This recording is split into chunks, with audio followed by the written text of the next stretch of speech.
Virtual.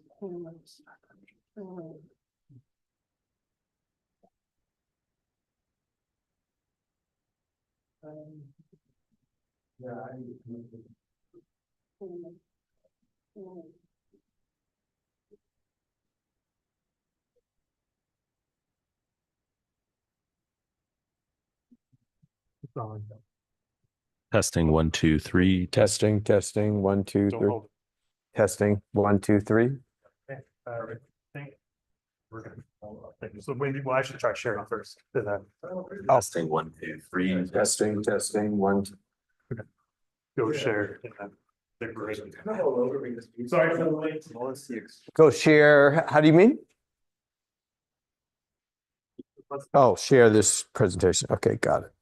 Got it. Okay, sending request. Okay.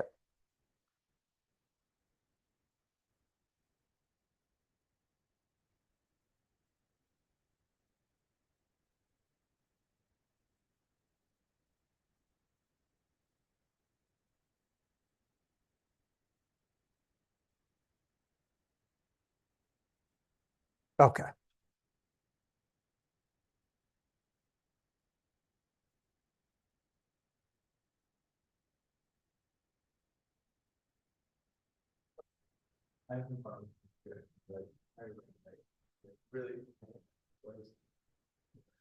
Oh,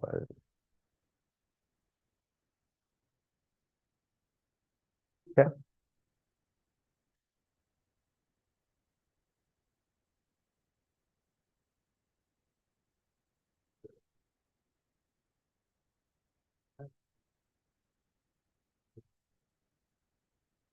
Hi, Erica. Yeah. Yes. I hope to deliver.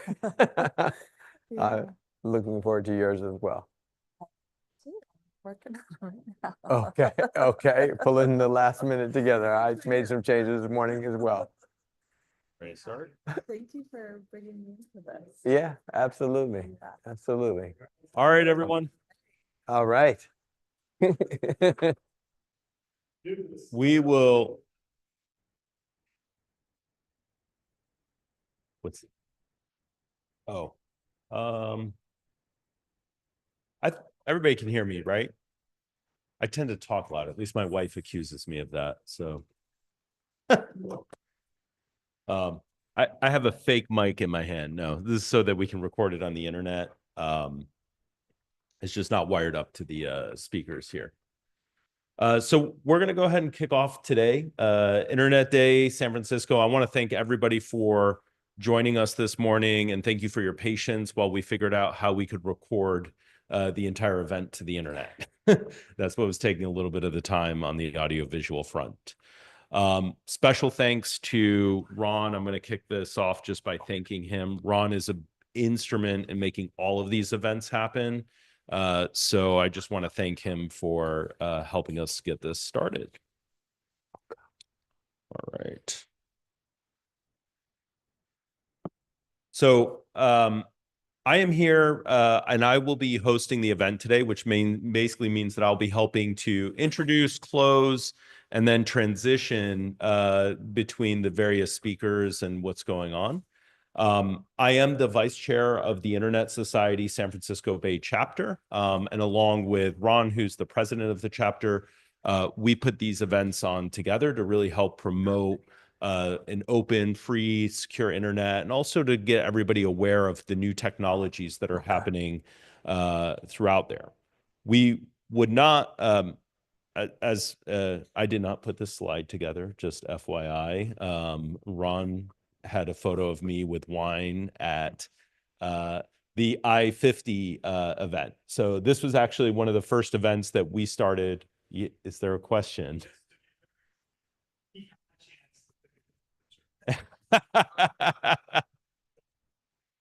True story.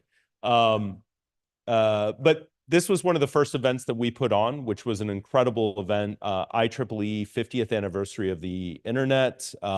Many luminary speakers came. Vince Cerf was there. And it was a pretty big deal hosted at the Computer History Museum. That is where we first cut our audio video production chops.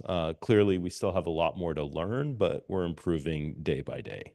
On my private time, I'm an advisor and CTO to several startups, primarily in the digital health space is where I end up working. This day could not have happened without all of our sponsors. So I do want to give a special shout out and thanks to all of them. I will ask a few folks to speak on their behalf. Special thanks really goes to Cloudflare for giving us the facility that we're in today and hosting it. Couldn't have asked for a better backdrop with the neon sign that's available to us. Oh, sorry, hold on. Oh, dang, touch screens. In addition to that, the partners that are putting this on, it is the Internet Society of San Francisco, as well as the Association for Computing Machinery. So next, do we have Tim in the room to talk about Cloudflare or? Okay, we'll come back to this potentially, but Cloudflare, as you know, is hosting us. We also used the facility to host Global Encryption Day. This was October of last year, right? October 21st. It will happen again on October 21st, again this year. So that's probably one of the upcoming events that we had. But Cloudflare, I'm not going to do a great job of talking about what they do, but you probably all noticed the lava lamp wall that's out front. We will try to bring somebody in to explain how that works, unless you want to give it a shot, Ron. Well, say physical properties, heat, entropy, used to make the numbers used in random encryption. Maybe more pertinent, they manage 30% of the internet. Yeah. So, as computer scientists, generating random numbers, you probably know, is a difficult challenge. And Cloudflare uses this actual wall of lava lamps to help them do so. There is some information all over the web if you're interested in that. And maybe a little bit later, we'll have someone from Cloudflare talk to us a little bit more about it. Oh, Tim, can I put you on the spot?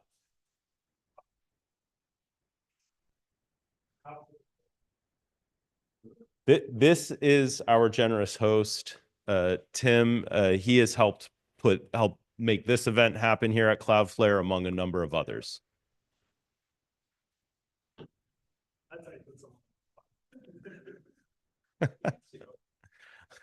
Well, it's for the Zoom. Gotcha. Welcome to Cloudflare. My name is Tim, and I work primarily with community.cloudflare.com. So I get to meet people on the worst day of their life. Their site got hacked, their site got attacked, their internet connection isn't working. Most of the time it's their WordPress instance failed. But we help people with all sorts of different problems, and it's delightful. I've been doing that for about 7 years at Cloudflare. Cloudflare is about 15 years old. And who has been to the Cloudflare office here before? Okay. So welcome. And I encourage you to come back. I'll put some QR codes around that answer a bunch of questions about Cloudflare. But basically all I do all day long is answer questions for people with Cloudflare about Cloudflare. And I've answered 7 of the most popular questions that I get asked when we host events here. So last night we were here very, very late. We welcomed about 170 kids from all over the US as part of Project Invent. And that's one of the things that we do at the office is we make it open for community events. This was an amazing event. It was the end of a semester of work where kids were creating things that were amazing. And they are the next generation of tech leaders. So they're the folks that'll be sitting in this room in 20 years' time. We need to give them a bit of time to finish being teenagers. But it was quite amazing. And they came and they used the space. So it was basically a science fair meets junior achievement meets a hackathon. And that took place here last night. And so the space is a little bit being reconfigured from after that event. So you'll see some things happening around here. But that's one of the things that we do in this space is we make it available for events like that and events like this. Primarily, Cloudflare does three things. If you have a website, we make the site faster and safer. So we sit between visitors to your site and your website. So if people are attacking your site, they're actually attacking Cloudflare. And we make certain that those attacks don't reach your origin. And we protect it and make it faster and make it safer. Second thing we do is if you have a mobile or remote workforce, we take that bubble of protection using 330 some odd data centers around the world to extend that bubble of protection to your mobile and remote workforce with a series of SASE and zero trust solutions. So you can basically, your employees can access assets behind your corporate assets, just like they're browsing Google. It's seamless to me to hit Workday or to hit Google. It's all the same exact experience. I authenticate once, and then all of the assets are just available to me. The third thing we do is the thing that's really, really cool, and it's the team that I'm actually attached to, which is our compute at the edge. And so we have a product called Workers, and Cloudflare Workers is a development environment and development platform that's basically exactly what you would expect. It's all of the primitives that you would see in your normal development environment, but you're using our compute resources at the edge. Starting in 2024, we started to add GPU resources to that. So now you can do inference at the edge, time sharing our GPUs basically. And with that, it's really revolutionizing the way that you deliver and build products. So you build with Cloudflare Workers and you deploy instantly. So the model, if you think about kind of other ways that people are doing serverless computing, it's like, I'm going to set up for this region and then I'm going to buy for that region. And as you're more and more successful with your applications, you get penalized for being successful. So if you want to deploy to a second region, there's an additional charge. If you want to pay for traffic and egress, there's additional charge. So with Workers, you deploy to region Earth. So instantly you deploy to all of our data centers globally, and there are no egress fees. So you can actually scale without the penalties of being successful. And those are the three things that Cloudflare does. We started as part of three of our co-founders had met at Harvard Business School. Cloudflare began as a project of theirs, and it won a TechCrunch award and became very, very popular. They formed a company around it. And when I joined the company, we were about 500 people. Today, we're about 4,000 people. We have offices in San Francisco. You could join us in Austin. You could join us in Lisbon. You could join us at our office in Singapore. We're building out in Kuala Lumpur and Bangalore as well, and a number of other regional offices around the world. This office is probably the most popular because of what you see here with the lava lamps. And my personal connection with the lava lamps is these are basically a source of randomness for us. So a source of generating random numbers. And they're one source of what we call entropy. We run it through a couple of hashes, and then we use those numbers to encode traffic on the internet. So for your protection and your safety. In Lisbon, we have a wall of wave machines. In London, we have a wall of pendulums that you'll see around here. In Singapore, there is a pellet of uranium, and we measure the half-life decay. At our office in Austin, there's cascading rainbows as a chandelier with thousands of pieces of colored glass. And we use all of those things to mix together. It started with the lava lamps, though. And the fun part about all of this for me is that I've been in tech my entire life. And so I started managing a computer store, or training at a computer store, selling at a computer store, managing a computer store in the early 80s, and did nothing but tech for my entire life. Decided I wanted to get out of it and opened up a beer brewery. And in my brewery, people would come in and make beer, and it made this kind of a big social event. Fathers and sons, families, husbands and wives, companies would come in as team building exercises. Pete Schlossberg from Pete's Wicked Ale would rent the facility as a training facility. SGI came in when they were introducing the Onyx and brewed beer. And then they called and they said, "Can you deliver it?" And I said, "I can't because my license doesn't cover that." And they were like, "Oh, it's our event tonight and we can't get it." And I was like, "It's your friend, I'll bring it to you." I brought it to them. They asked me if I would want to see the labs. I was like, "Yes, I would love to see the labs." They brought me into the labs, and it was a hardware lab like you would expect. There were pieces of computers everywhere scattered around. There was a motherboard sitting with traces and alligator clamps. They were like, "That's the original motherboard from the Onyx." And it looked like somebody had thrown a hand grenade into a PC store, and everything was blown up and scattered around. In the midst of all of that chaos, there was one lava lamp and one camera. And I said, this is out of place. And they said, oh, actually, we're using that to see if we can generate random numbers. And I said, can you? They're like, yeah. I was like, for what reason? Like, how does it relate to the Onyx? Like, it doesn't. We're just seeing if we can generate random numbers. 20 years later, I walked into the Cloudflare lobby and I looked at the wall of 100 lava lamps, and the recruiter said, do you know about this? And I said, these guys brewed beer at my brewery. And so it kind of came full circle from getting out of tech to being back into tech to coming exactly home to the people that had developed the technology that you see here and that you see in the front lobby. So I'd like to welcome you to Cloudflare. Enjoy the day. Make yourself at home here. If a space is open, explore it. If a space is sanctioned off or locked, we ask that you kind of respect that. But aside from that, make yourself at home. And thank you. Thank you so much. Thank you, Tim. Tough act to follow, Ron. Want to thank also RXM. Here to talk about it a little bit is Ron. Right. Hi, everybody. Good morning. My name is Ron. My day job, which even though it is day right now, technically is RXM. We do training, consulting type work. The training ranges, you can see here, on things like AI, ML, of course, nowadays, a lot of programming languages, low-level operating system type things. If any of that is interest to you, we'd love to chat. We do custom training as well, a lot of that. We also develop certifications. So if you've heard of Kubernetes, the CKS, CKD, all those things, me and some of my colleagues were on the teams that make all of those tests. On the consulting side, we do a lot of advisory work as well. So different industries, finance, energy, companies that are trying to modernize their tech stacks, things like that, will come in and help them do those kinds of things as well. And so if you are interested in any of these classes or open enrollment, we have 50% off.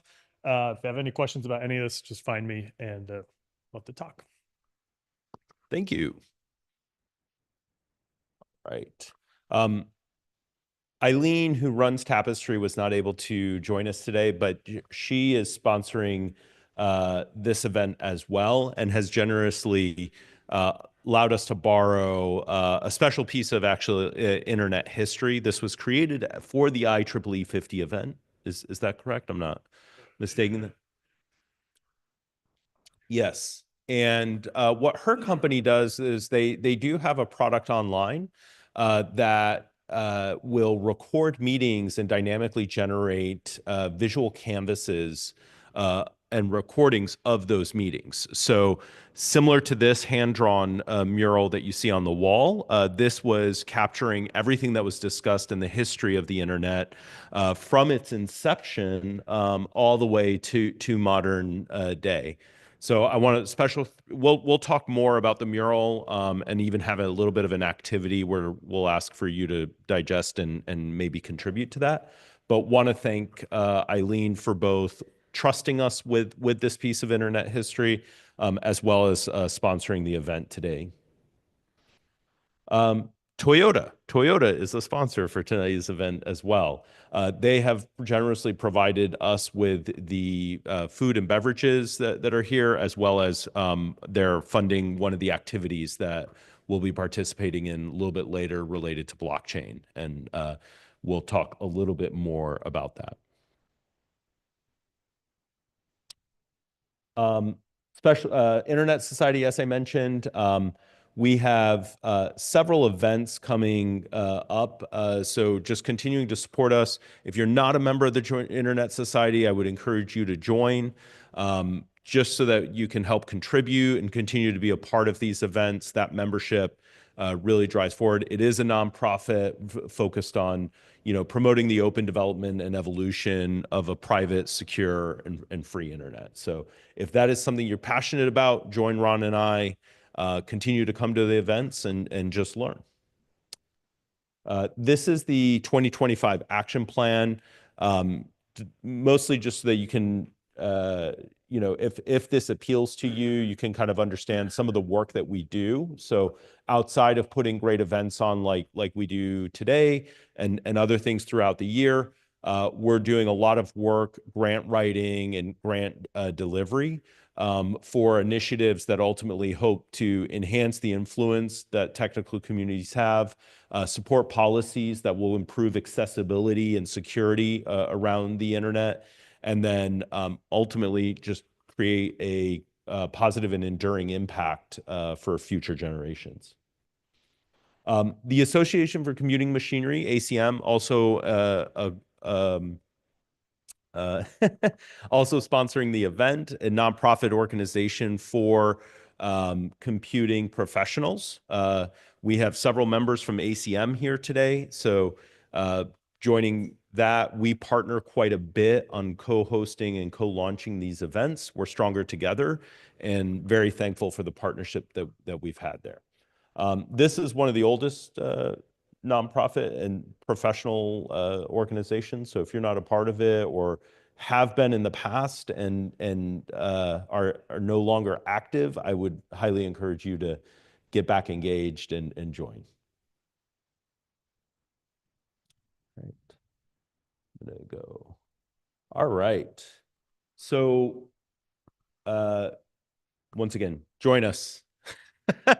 We do lots and lots of events together. All right. Donations, we do operate off donations for the Internet Society. So, you know, if you're so inclined, please donate. It keeps the organization running. All right, let's go ahead and kick off. Internet Day, San Francisco. Thank you for your patience. Few housekeeping items. Toilets are right outside the door. I think there's a few out there. There is one immediately to your left. Some snacks and refreshments just at the back of the room. If you're walking through the room, please be mindful of the camera filming location so that you don't hit that. For the ACM, we do have a representative taking registrations. So if you're not a member and you would like to register, please go visit. Do you want to say anything? Would you like? Yeah. Oh, wait, do it on the mic. Move up. Hi, everyone. My name is Jean. I'm doing volunteer for the registration. At lunchtime, welcome to the other space to do a little sign up. Thank you so much. Thank you, Jean. Thank you. All right. Feel free to browse the mural. Just be careful. We ask that you don't touch it directly, just so that we can return it in good shape. All right. So what is Internet Day? It is our day to celebrate the internet. Have any of you heard of Internet Day before? It's kind of a generic. So Internet Day, I saw two hands or two heads shake. We did not make Internet Day up. It is an actual day celebrated today, which is why we're hosting it on Saturday.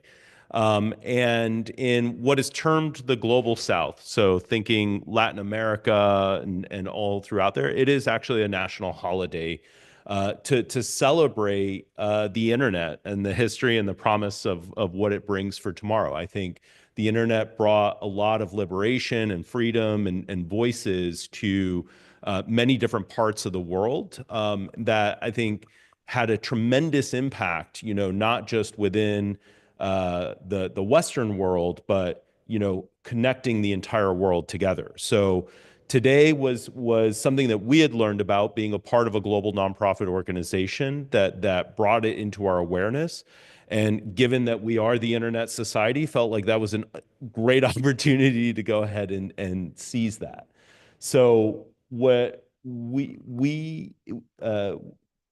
doing together is we brought together just today's agenda, which I myself will be doing the emceeing. Don't worry, this is the most I'll be talking all day, and then we'll hand it over to more interesting folks. But we brought together a great day of both some training, like we're hoping that you walk away actually learning something net new about the technologies, specifically Web3 and so forth, that are pushing the internet forward and where that's headed. as well as some thought leadership conversations around how individuals, different perspective of how individuals see the internet evolving and where that's heading. So it's going to be a fun day. Promise that you'll walk away learning something new. So we'll have training with David. He's going to lead a big Web3. He's standing right there. I'll introduce him shortly. And then we have several thought leadership discussions where we'll talk about the potentials coming up. All right. So without further ado, let's kick off and begin. I'm going to go ahead and introduce David Benjamin, who's going to be our first speaker and trainer for today. David is a technologist, patent holder, and author of the MetaWeb. As the founder of the MetaLayer Initiative and Bridget DAO, David builds tools that decentralize knowledge and protect cognitive freedom. With 2 engineering degrees from Stanford, he shapes systems designed for human flourishing. Why Internet Day matters to him? The internet is, and I quote, the internet is humanity's great coordination tool, and it's far from finished. Internet Day is our moment to reflect, redesign, and dream forward. So with that, let's give David a short round of applause, and let's kick off. You don't need this. I don't need it. Okay. Yeah, thank you, David. Well, good to see you all here. Before we get started, I'd like to just understand who's in the room. So my first question is, what's your experience with Web3? How many of you feel very well versed with respect to Web3? What about so-so? Okay. What about not at all? Okay. Well, good to know. So my name is David Benjamin again. I just want to talk maybe a little bit about how I got started in Web3. In the early 2010s, and also the 2000s, I was talking to a lot of experts, food, energy, water, local economies, oil, gas, a lot of different things. And they kept on telling me that we have all the information we need.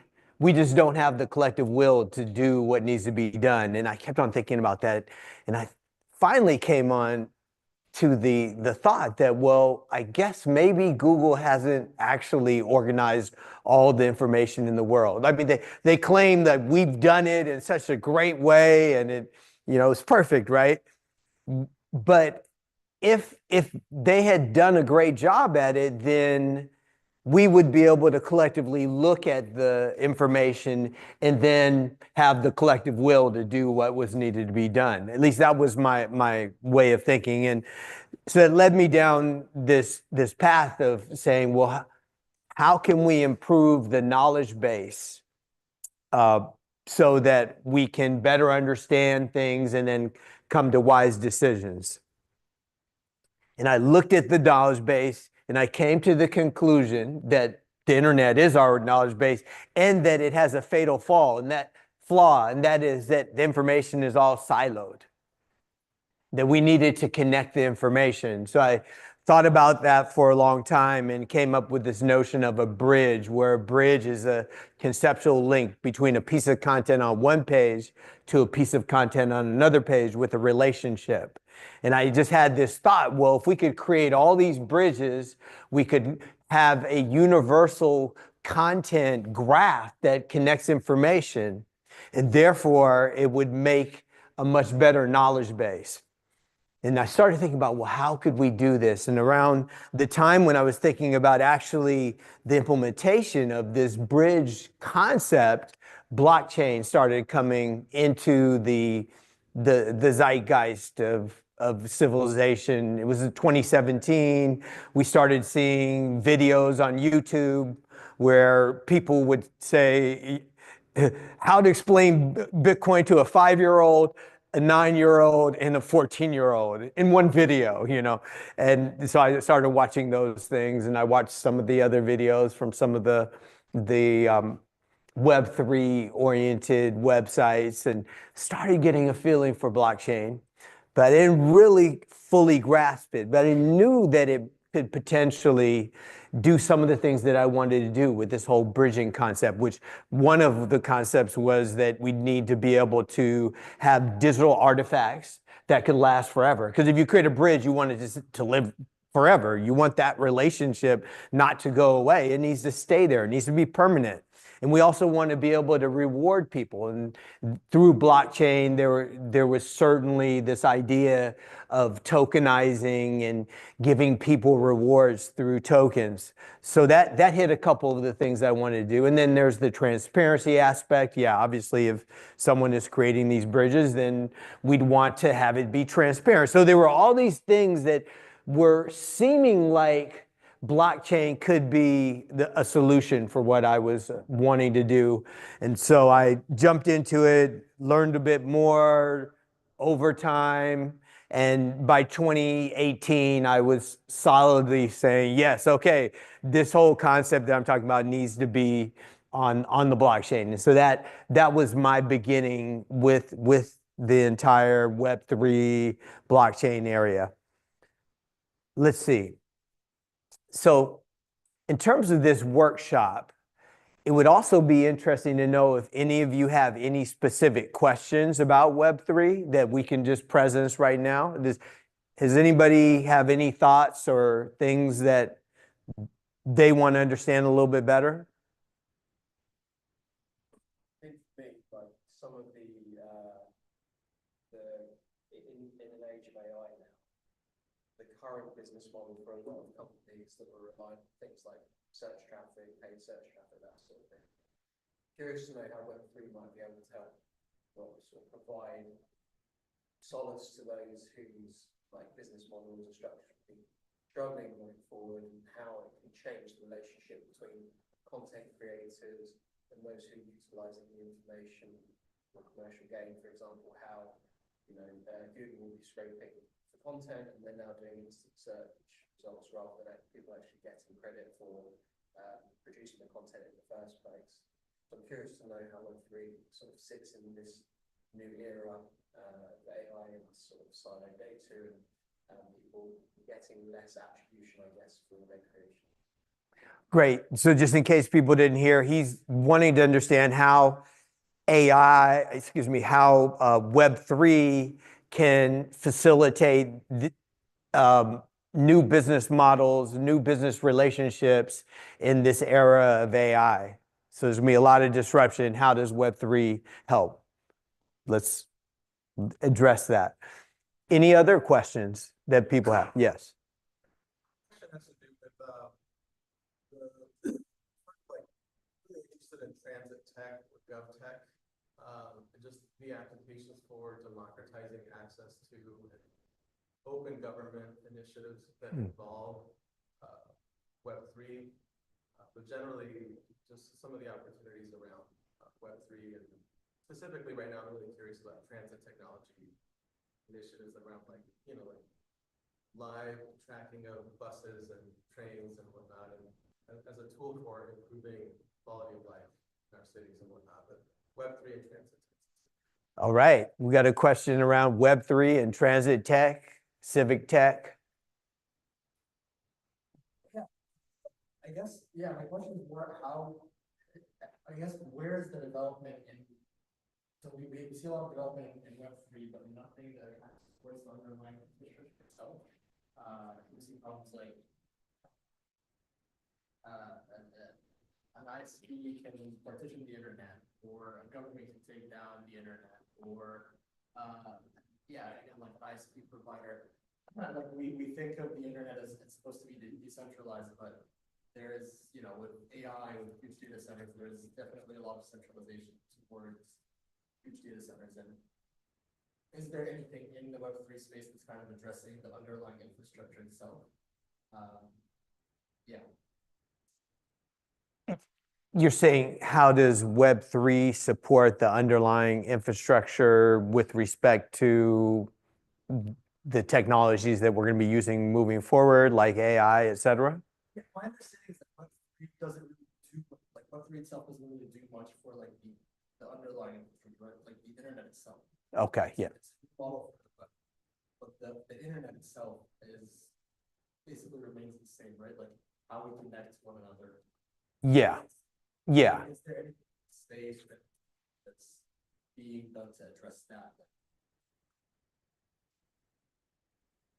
Not that I know of at this point, but I think that there's some things that we'll cover that could be of interest as well with respect to that question. Any other, you had another thought? Yeah, two things.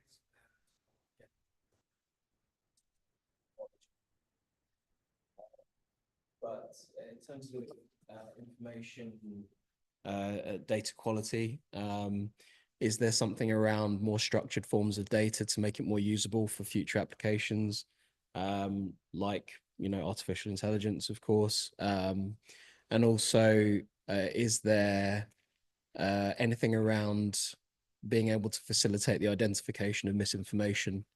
Because obviously it's a lot of P2P. My understanding is a lot of peer-to-peer aspects of this. You know, can that be utilized for identifying high quality sources of information rather than low quality? So we've got some more questions about the structured forms of data for AI, for example, and also the whether Web3 can help with identification of misinformation.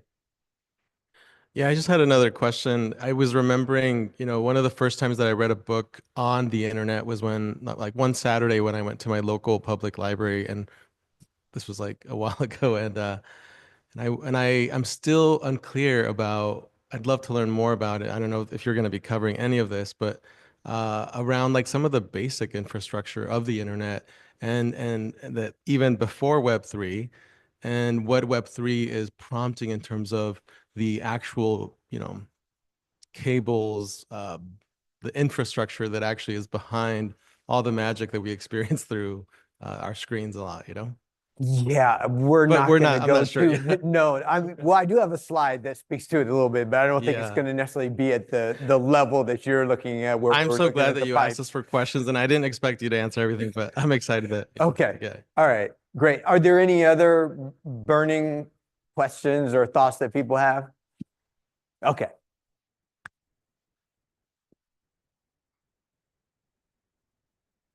That's me. And so the name of this workshop is Web3, Separating Signal from Noise. I'm Davi Benjamin again with the MetaLayer Initiative. And today we're going to answer, well, what is Web3? We'll also delve into, well, what is blockchain? Because blockchain is the technological foundation of Web3.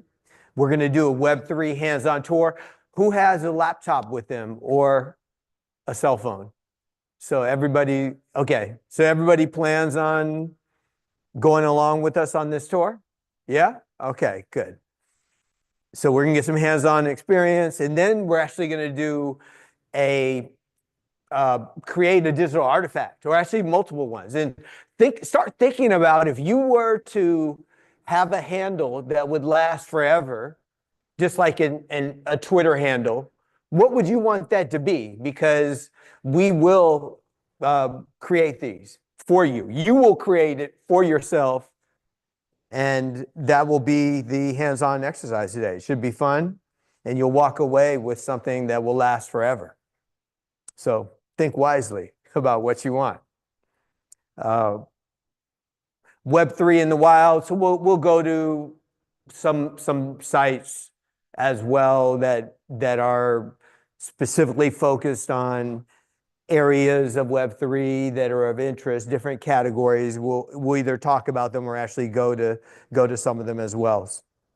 Without further ado, let's talk about the perception of Web3 and maybe the reality, because when I was getting started with Bitcoin and Web3 in general, a lot of there was this thought that we were moving into a world very quickly where you would have ownership of digital assets, you would have sovereignty, where, you know, data sovereignty, where you controlled your information, there would be transparency. There would be a lot of the beautiful things that we want in the world, and maybe that we have to a certain extent in the physical world, projected into the digital world. And that really hasn't happened at large scale. First of all, there's still just a small percentage of people who are using Web3 beyond cryptocurrency. We understand now that there are a lot of people that have Web3, have cryptocurrency in their portfolios, but there's not that many people that are using it to actually create these types of things in their lives. And there's a lot more of people having experiences being scammed. High fees were really endemic the last time around that we had a bull market. Like with Ethereum, I remember there were a time when it would cost over $150 to do a transaction. So, I mean, just absolutely ridiculous. And then this is to just show kind of the influence of VCs to come in here and really monetize this space for themselves, getting sweet deals on the projects that they're getting into. They come in early, they negotiate a super low price, and then it goes out to the market and they dump on the people. So pump and dump is something else that's been happening a lot. It's not only by VCs, but it's also by the developers as well. It's been really crazy in the last year with the meme coins. I don't have people heard much about meme coins and that fiasco. Well, it's just like a casino, right? And people would essentially throw out a new token, put a little bit of liquidity behind it, push it out into the promotional sphere within crypto Twitter, and within hours, most of the time, these things would like pump up and then they just get all the liquidity sucked out of them by the developer. So this is more the reality of what's happening right now. The immutability, the permanence, this is, it goes across both the promise and the reality. But the way I like to think about it is when you have technologies, they don't ever really start on this side. They tend to start on this side, even like cell phones and things like that. Who'd they say took up cell phones first? Well, doctors and drug dealers, right? So oftentimes you'll find bad actors may be early on just about anything, and there's a whole period of time when it's like the Wild Wild West. That's where we are with Web3 at the moment.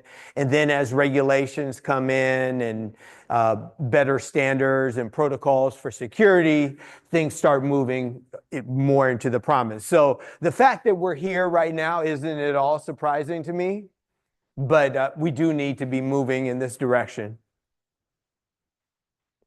Any questions on that? Does it make sense to people? Okay. So there's been 3 generations of web experience, and this is going to seem very simple, and it is very simple if we talk about it in overview terms, but you can look over here and see that it's not simple at all. I mean, this is pre-Web 1.0, this is Web 1.0, this is Web 2.0, and Web 3.0 is over, kind of starting around here. So Web 1.0, that's the read-only web. And you essentially had to have a domain and you could publish basically. But for the vast majority of people who didn't have access to a server, it was read-only. So this was something that most people, they were just going to websites. And you may remember this notion of web surfing. That was how a number of us spent a lot of times in the evenings just going from site to site. That's totally different, right? Now that's not really the paradigm where people are traversing the web through links. I know it happens, but back then it was really a thing. And it was the thing that you did with the read-only web. Then around the early 2000s, we had Web 2.0. And Web 2.0 was the platforms, and they allowed you to publish your information. You have your own channel, your own, initially, I guess it was Friendster and MySpace, and then it came to be Facebook, Twitter, Instagram. But the whole purpose here is that these platforms allowed anyone to quickly set up their own channel, their own portal of information, and they were able to quickly publish. So it's the read-write web, is Web 2.0. Then Web 3.0 is read, write, and execute, because you can execute smart contracts. Basically, you can start transactions on your own. So it's not like doing a PayPal or something, but it's actually a permissionless transaction that you can execute. You can do, you can own digital artifacts as well. So that was another one of the aspects of this Web 3.0. And some people like to say read, write, own. So what does this look like in terms of infrastructure? And this goes back to your question. Pre-Web 1.10, we had the internet. And at that point, it was the desktop was your interface. You had different programs that did the logic, and it was a LAN. So within your office, that's how the network was. It was essentially within your local area networks. And we then, around 1991, moved into Web 1.0 with Tim Berners-Lee's proposal to CERN, and we got a browser. And the logic was encapsulated in websites and HTML and JavaScript after a while, and then we had servers that were holding the data. In Web 2.0, you move to mobile, we've got apps, we've got cloud. So it's really shifted how we're using the web. And this is the era of the platforms. And when we started moving more onto handheld devices, so pads and iPhones and Samsungs and other kinds of smartphones. And then Web 3.0, so this is including XR as the interface, the logic is AI, and blockchain is where we store the data. And this is where Web 3 is. So Web 3.0 is all of these, but Web 3 is specifically the blockchain part. And let's talk a little bit about the blockchain part. You have a number of different protocols. I don't know how many there are now, but I'm sure there's hundreds at this point. And each chain has its own protocol, or it's building upon a protocol of a master chain. Sometimes you have the notion of L1s, so that is the base chain, and then you can have L2s, which are, so that's layer 1 and then layer 2s that build upon that base chain. So Ethereum, for example, is a layer 1, and then Polygon, Optimism, Arbitrum, they're also new protocols, but they're based on the L1 protocol, which is Ethereum. So you have protocols and chains. Each of the different protocols specifies a consensus mechanism. There's two main consensus mechanisms. One is proof of work, which is the one that started it all with Bitcoin in 2009. And proof of work, essentially, you've got a bunch of nodes. So you have a bunch of nodes. These are computers who are operating on the protocol, and within that consensus method, where there are specific validators who, in the case of proof of work, are actually miners, and they are all competing to solve a very difficult problem. And the one that's able to solve that problem first gets to write that block to the Bitcoin blockchain and receive the rewards in Bitcoin. At this point, every time someone is winning a block, which happens every 10 minutes approximately on Bitcoin, they receive 3.125 Bitcoin, which is about $300,000. Well, it's more than $300,000 now, because we're at, I think, at $103 maybe. Is that where we're at? And so that 3.125 Bitcoin block reward that happens every 10 minutes goes down every 4 years. So in April 2024, it went from 6.25 to 3.125. And it will be going down in 3 more years to 1.75. Okay, so these nodes, when the validators, the miner is able to solve the problem and writes the block,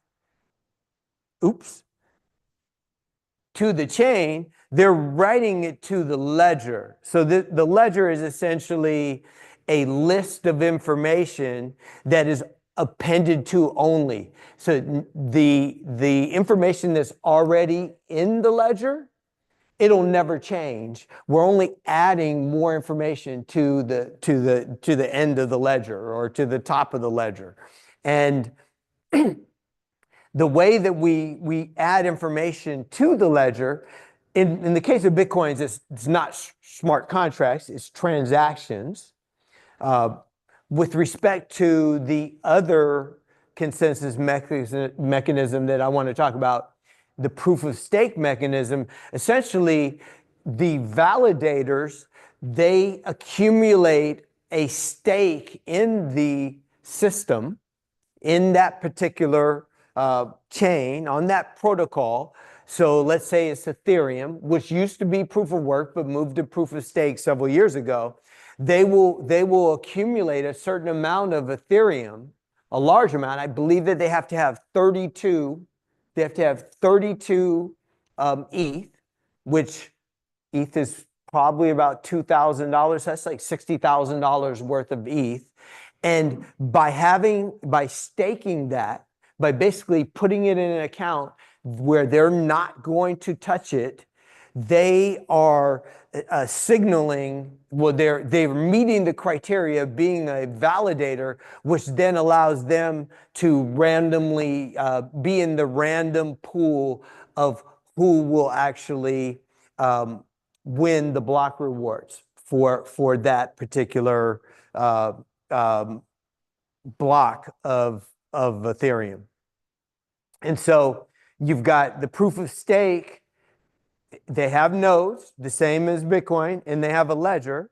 As I said earlier, it works on a different consensus mechanism, but you also have smart contracts. And smart contracts are essentially a very simple, generally, way of specifying a set of commands that occur every time that you call this contract. There's inputs and there's outputs.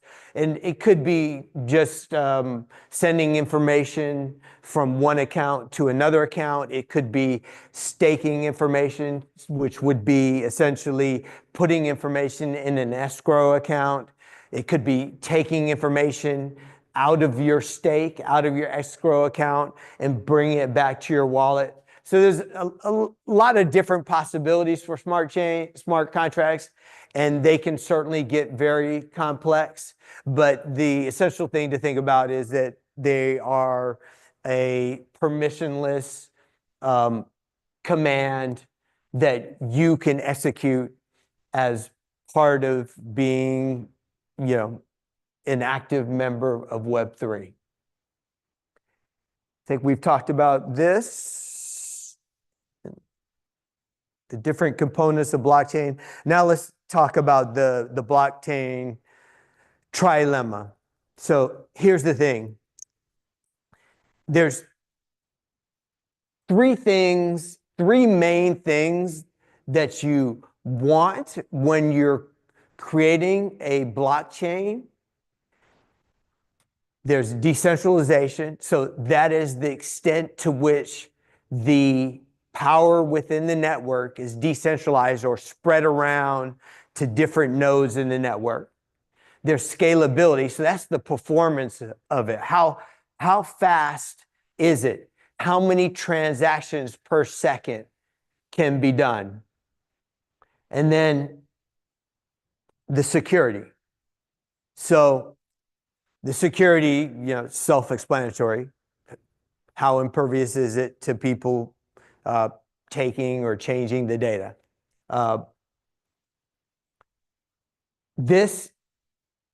You can't have all three. You can't have all three. At least that's what we've noticed over the evolution of the Web3 experience. We've seen that you can have quite a bit of decentralization. That's what we have with Bitcoin, and the proof of work is certainly more decentralized than the proof of stake. However, Bitcoin is pretty slow. You can only have, I don't know exactly how many transactions it is per second, but it's on the order of maybe 10 to 15 or something like that. It's pretty slow. Bitcoin is very secure, highly secure. So you've got these two for Bitcoin.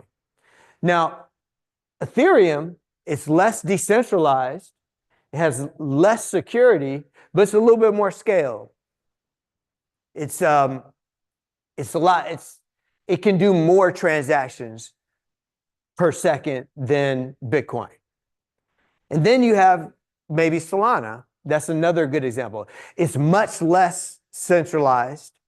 I mean, it's less decentralized, more centralized than both Ethereum and Bitcoin.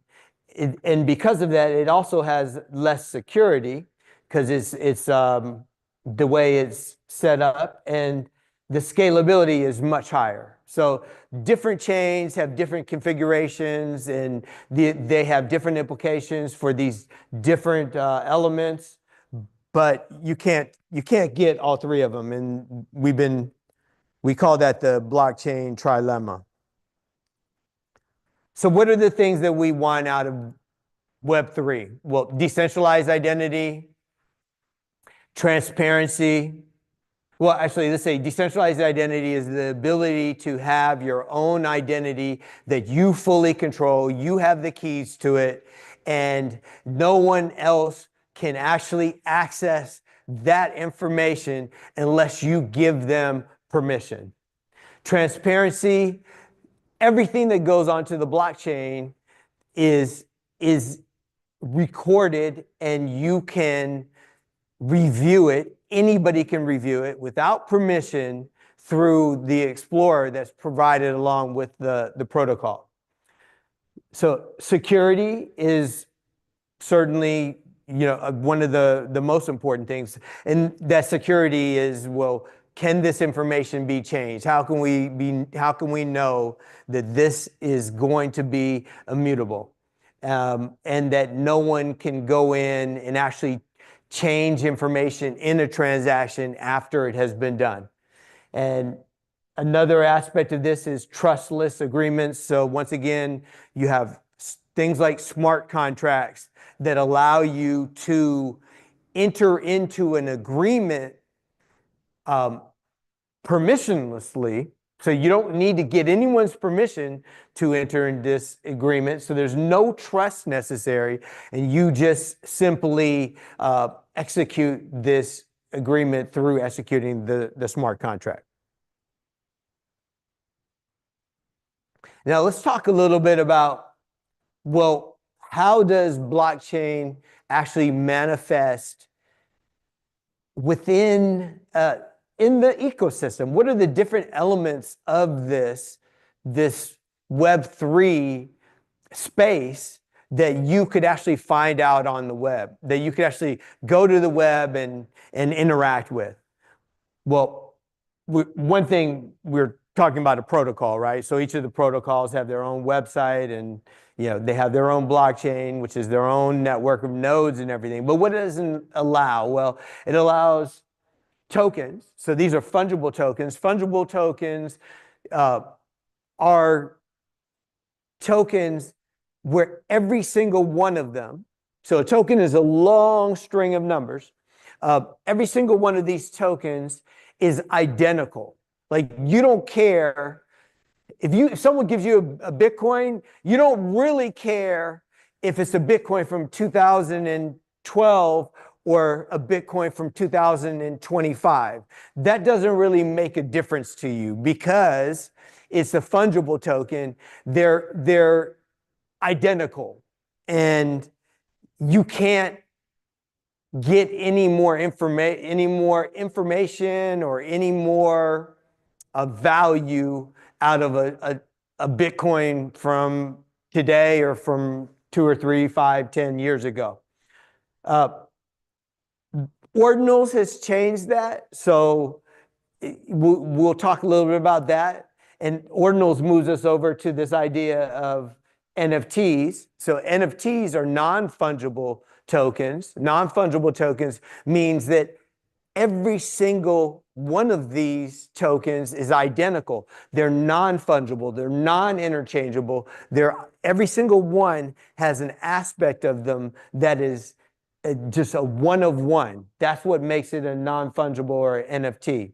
Now, tokens, the fungible tokens, they're exchanges that allow you to trade these. So an example would be Coinbase or Binance. Those are centralized exchanges. There's also decentralized exchanges like GMGN and DEX Screener and Radium. Well, actually, DEX Screener is a screener of decentralized exchanges, but Radium, for example, is a decentralized exchange, Uniswap, etc. So the exchanges are where you trade tokens. Marketplaces are where you trade NFTs. A marketplace, for example, would be Magic Eden, or OpenSea is the largest one. Where do you put your tokens? You put them in wallets. And there's about, I don't know, there's probably over 100 wallets right now. The main one that started the whole thing was MetaMask.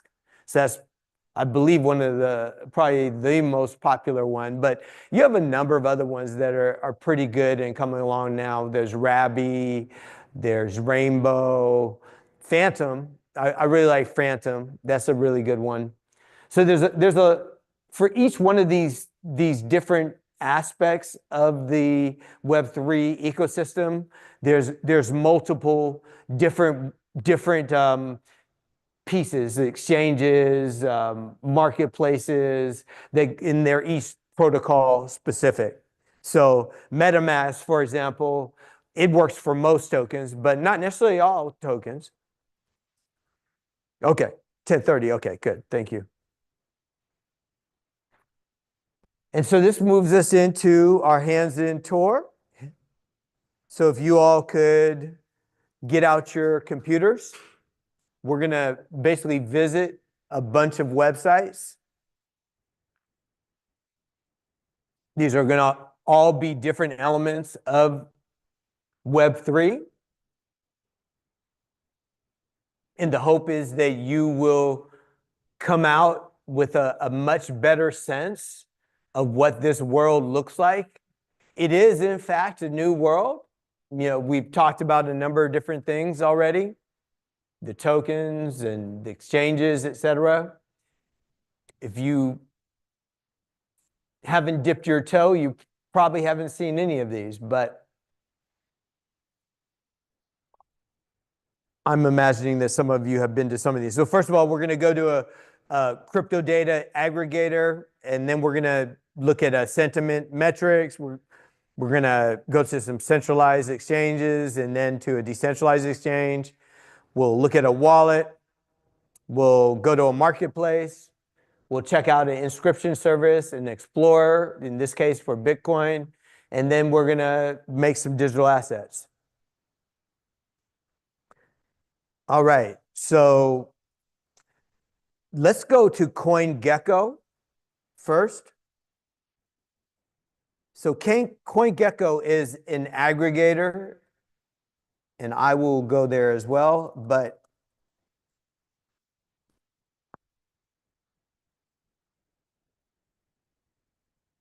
it would be great if you're checking it out as well on your own.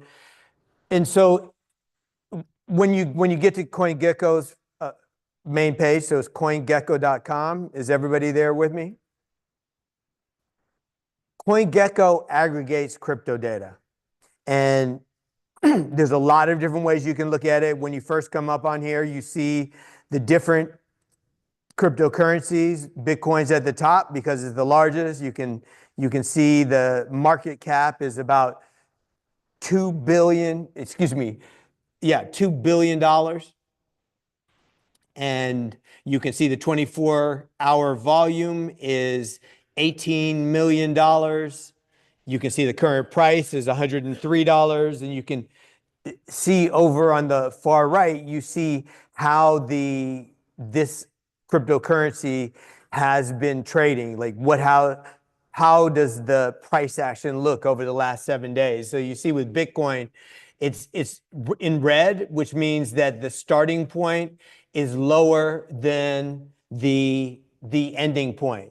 Ethereum, on the other hand, you can see the price is now 2,400. So yeah, we've seen a nice little pump on Ethereum, and it's got a green trajectory in the last 7 days because the beginning is lower than the top. And you can see that the top cryptocurrencies, Bitcoin, Ethereum, Tether, XRP, BNB, Solana, USDC. USDC is a stable coin. That means that its value is $1, more or less. They have it here as 0.9999. It's pretty close, right? And then you have Dogecoin, which is a fork of Bitcoin. Dogecoin is. And a fork means that they basically took the Bitcoin code and they made a copy of it. Then they made some changes to it and launched a new coin. And so the number 9 is Cardano and the number 10 is Tron. And we could go down, and I don't know if we could see here. So there's at least 171 of these. 171 times 100. So you've got 17,000 coins listed on CoinGecko now. So it's a huge amount. Some of the other things that you can do here, you can look at the different exchanges. So I'm clicking crypto exchanges. You can see the top ones: Binance, OKX, BitGet, Coinbase is down here at number 5. So these are the centralized exchanges. We could then also select decentralized exchanges. We could see that Persistence, DEX, PancakeSwap, Uniswap, these are the top ones. For the decentralized exchanges, you can also go to the NFTs. You can look at them by NFT floor price. You can see that CryptoPunks, this is the top collection, the floor price. The floor price is the lowest price for that entire collection that anyone is, they're putting it out on offer. The lowest one for CryptoPunks is 115,000. Bored Apes was much higher at one point. They're down to 31,000. Pudgy Penguins is 24,000. So you can see that there's some value in JPEGs apparently. The reason, these are old. These ones have been around for a while. I think Pudgy Penguins is the newest of this bunch. But yeah, it's pretty amazing the amount that some of these are commanding. So this is one way of looking at information. There's of course other sites, including CoinMarketCap, and we'll just go into Bitcoin, look at this chart. You can take a look at things by price or market cap.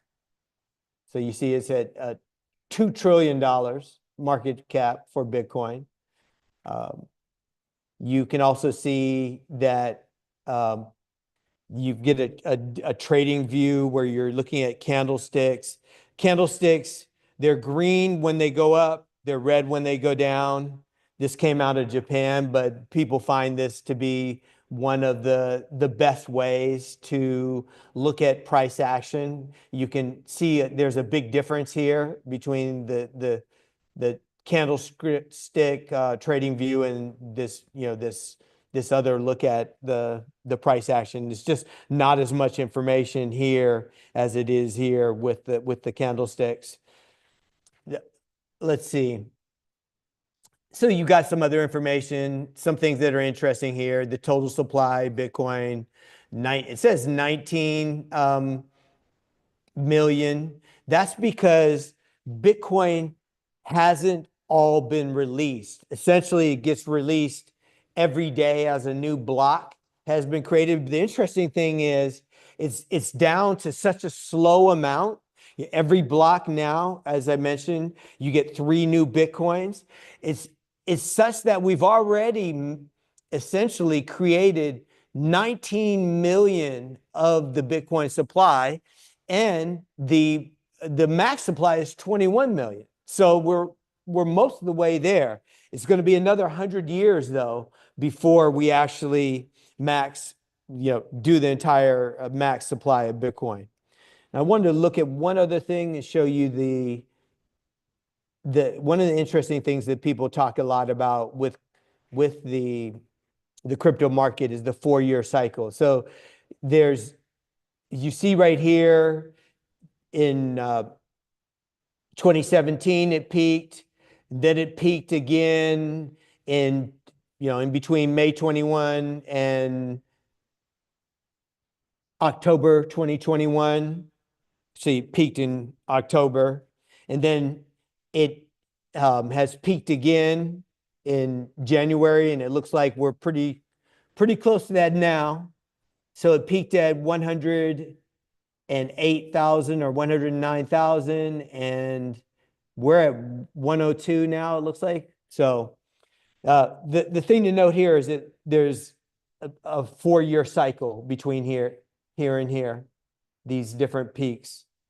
And this is thought to be driven by what we call the halvening event or the halving event. That's that point when the Bitcoin block rewards cut in half. As I was saying, in April 2024, they went from 6 to 3. And the thought is the new scarcity of Bitcoin has a lot to do with this 4-year cycle. I believe it also has to do with the macroeconomic picture as well. So there's probably a number of different influences on this. So let's go back and go to the next part of our tour. All right, the next one is it's a sentiment metric. I just think it's really interesting. You don't necessarily need to go to this right now. You can if you want. Here's the URL is alternative-me crypto/fear-and-greed-index. If you want to go there, you can. But the interesting thing right with this is it seeks to show us how the overall market sentiment is. And it shows both fear and greed. So fear would be on this side, greed is on this side. Right now, we're in greed. That's why you have it pointing over here, 74.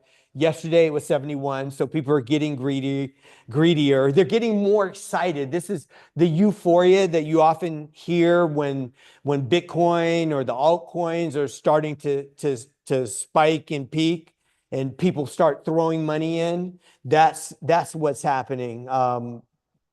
Last month we were in fear. We've been in fear for about 3 or 4 months right now, and you can look over time. So let's look at the year. So around January, we had pretty high levels.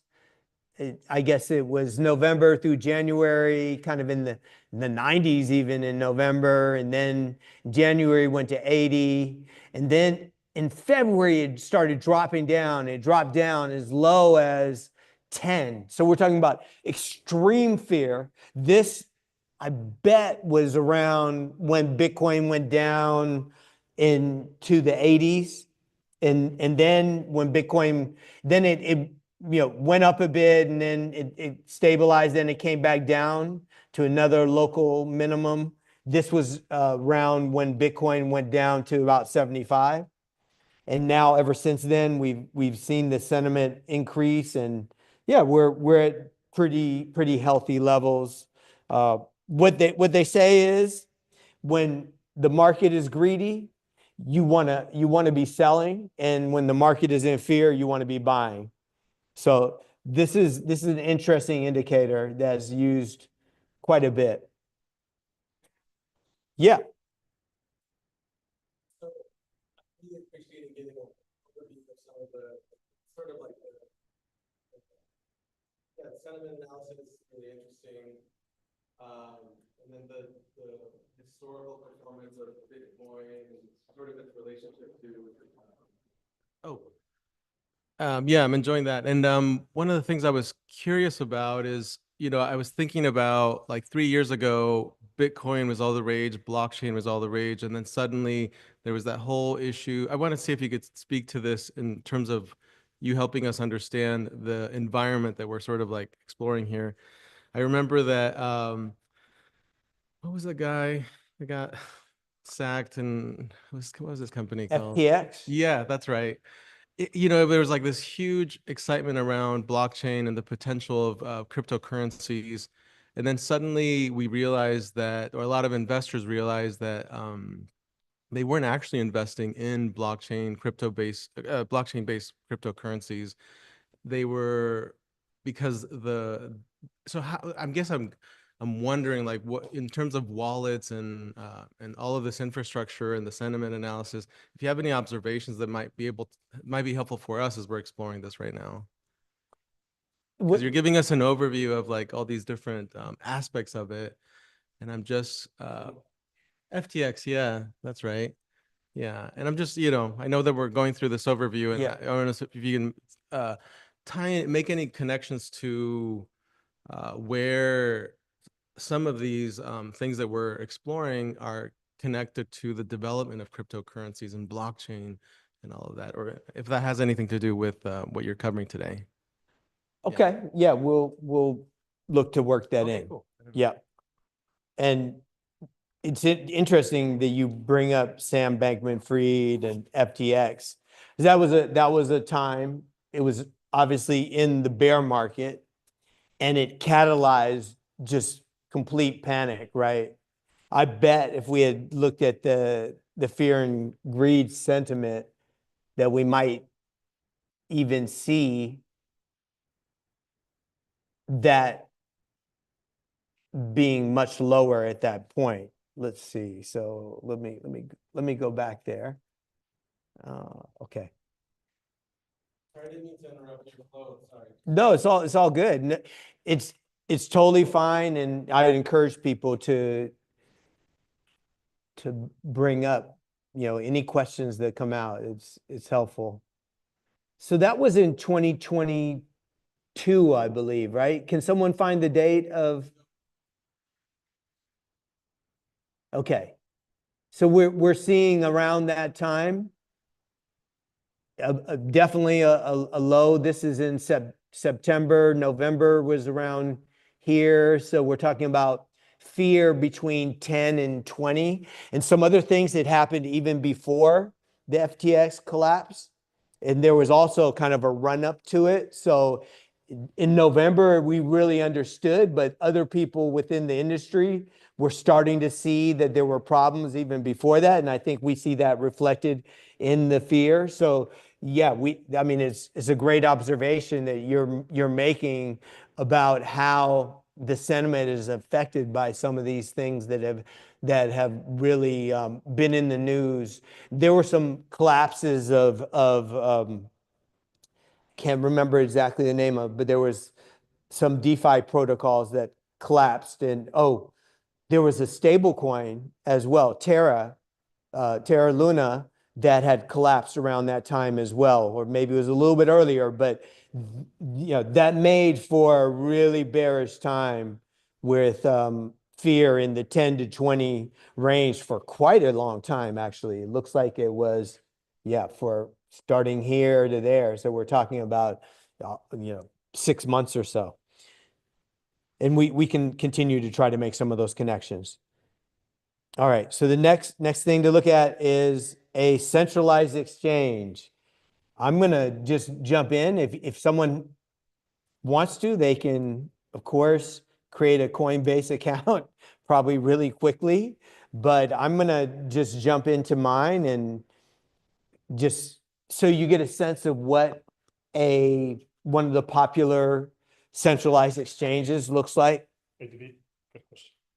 Yeah, I apologize for interrupting, but No. I feel like you're showing one side of the Web3 ecosystem, and you're ignoring certain motivations that underlie it. And there actually is a very good book called Read, Write, Own by Chris Dixon, who is at Andreessen Horowitz, I think, arguing the justifications behind Web3. And, Andreessen Horowitz is one of the big investors in all of them. And the true motivation of Web3 was that based on the idea that as networks grow, so basically, if you look at very successful companies in the past, Google, Facebook, whatever, even the internet, as networks grow, they tend to provide benefits to people who join the network, right? So they manage to acquire new users by providing something to them. However, once they become very big, they no longer gain much benefit from acquiring new users or working with others. So they become more selfish. They shed their partners. They end the "don't be evil" slogan. And they basically start to exploit the network, okay? The idea of Web3 is that we can build a distributed network that is enforced by protocols so that people join it according, while certain laws are in place. And then over time, as the network grows, they are not able to be shut out. So eventually the network will become big and valuable and everyone has a piece of it. So this is actually the real sentiment behind blockchain. Now, as a side factor, and actually this was core to Bitcoin, which is why I think we're all focused on that, is that you have these tokens. The networks are run by using tokens, basically, to give people incentives to participate and to keep the network running, okay? This has led to a side industry, which is essentially a casino, where people are speculating on tokens of all sorts. And, but it's like a tulip bulb market, where some of them actually have real value. Ethereum actually is used by so many people, it probably has enduring value. And so its tokens are worth something, right? Just for the fact that people are using it. All these other upstarts, maybe they have value in the long term, maybe they don't.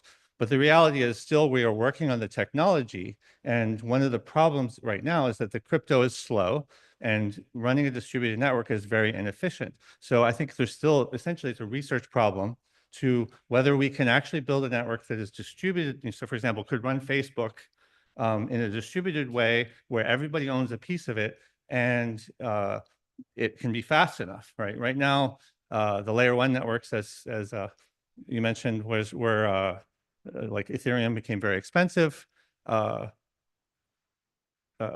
so that transactions became, Yeah. whatever. Yeah, I'm sorry to take over. But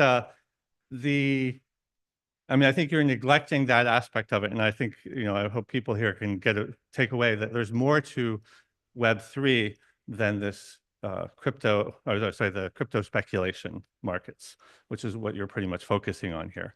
However, by the way, I mentioned the promise that A16Z holds out. I think we still haven't solved the answer of whether you can actually create protocols that will retain distributed ownership even as the network becomes very powerful, right? I mean, look at our own democracy and how it could be suborned by by special interest groups. How can you legislate? How can you write protocols for a crypto blockchain that prevents that from happening in the future? I don't think we've solved that problem yet. So I'm still a skeptic about this whole space. But for the moment, actually, there are a lot of people who are making money on crypto speculation. So I don't want to say there's nothing to it, but it's just not something that I understand. I don't disagree with anything that you've said, and I'm simply presenting right now some of the infrastructure that people can find out on the web. We will talk about different other applications of Web3 and actually go to a social network that's built on Web3. It doesn't have a token though. It's called Blue Sky. It's using a protocol that is certainly aligned with decentralization. So it's considered Web3 despite having a token. And yeah, we will talk about some of these things. For now, I'm just showing some of the infrastructure. We don't need to spend much more time on this, but basically a centralized exchange, it'll show you your different assets.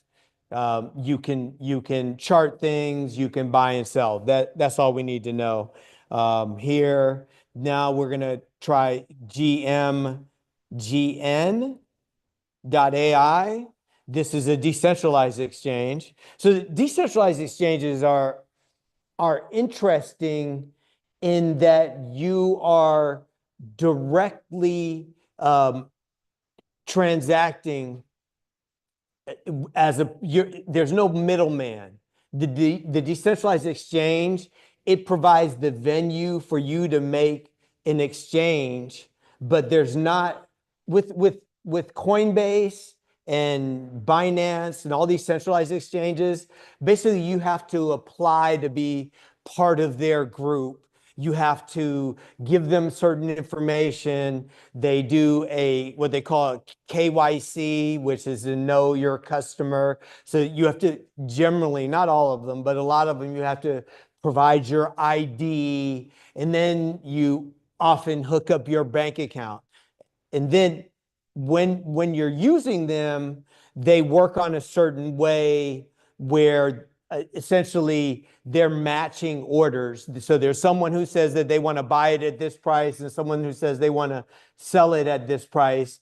If those things come into alignment, the centralized exchange will make that order happen. Decentralized exchanges, I think, are really, really interesting because it allows you to basically do transactions that change one token to another token without actually having to give permission from anyone. There's no one that you have to send ID to. You don't have to check any boxes or anything. You can participate in this decentralized exchange and make transactions without having to ask anybody anything. And so I'm going to just go to, we're at GMGN. This is a particularly interesting one because they have not only different types of decentralized token trading, but they also have a trading bot, which is, it's interesting to know that there are what they call trading bots or sniper bots on Telegram, which allow you to very quickly make trades. And you may hear about these pump and dump schemes most of the people that are involved with making money off those, actually in a very extractive way, they're using these sniper bots that have a huge advantage in that you essentially load them up with your currency, and you can with one command on Telegram execute a trade almost instantaneously, whereas with a interface on the web like the normal decentralized exchange, you have to go through a number of different steps. We're not going to spend any more time on this. It's really for you just to know that there are both centralized and decentralized exchanges. Okay, let's talk about wallets now. So I'm going to go to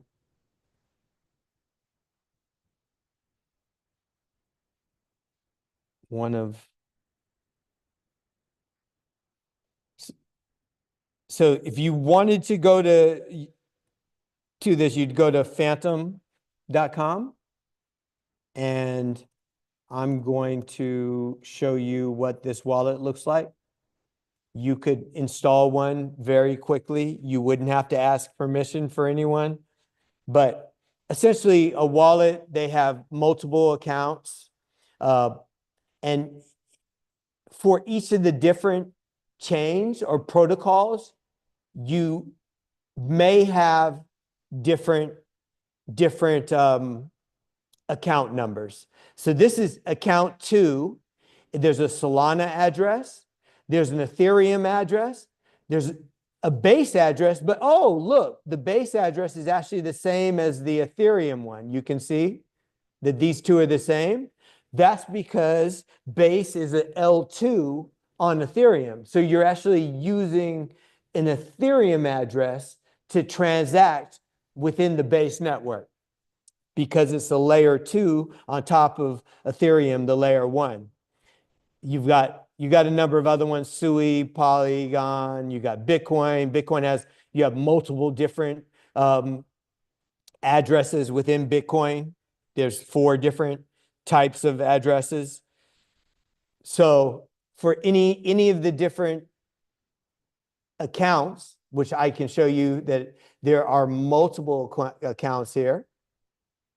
So you got A1, A2, A3, this other one called Presence. You can load up as many accounts as you want and give them different names, which is very helpful from a management standpoint. And then within any account, you can see how much of a particular cryptocurrency that you actually own. There's many different wallets, as I was saying earlier. Phantom is a popular one. There's also Rabby. There's MetaMask, Rainbow. There's a ton of them, basically. Trust Wallet, Wallet Connect. There's all different ones. So we're going to go back and actually look at deepening this a little bit. We're going to, let's see. How much time do we have, Ron? You said 11:30? Oh, 30 minutes. Okay. All right. So at this point, we're going to check out an inscription service. It's called Unisat. And this is specifically for Bitcoin ordinals and Bitcoin runes. We're not going to talk about runes. It's a fungible token. Ordinals are a information layer that got added to Bitcoin about 2 years ago, actually 2.5 years ago. It essentially is a way of putting a digital artifact on Bitcoin. It's putting an NFT, a non-fungible token, on the Bitcoin chain. The entire information lives on chain, as opposed to other NFTs where they are generally a pointer. So it's a small amount of information that points to the information living somewhere else.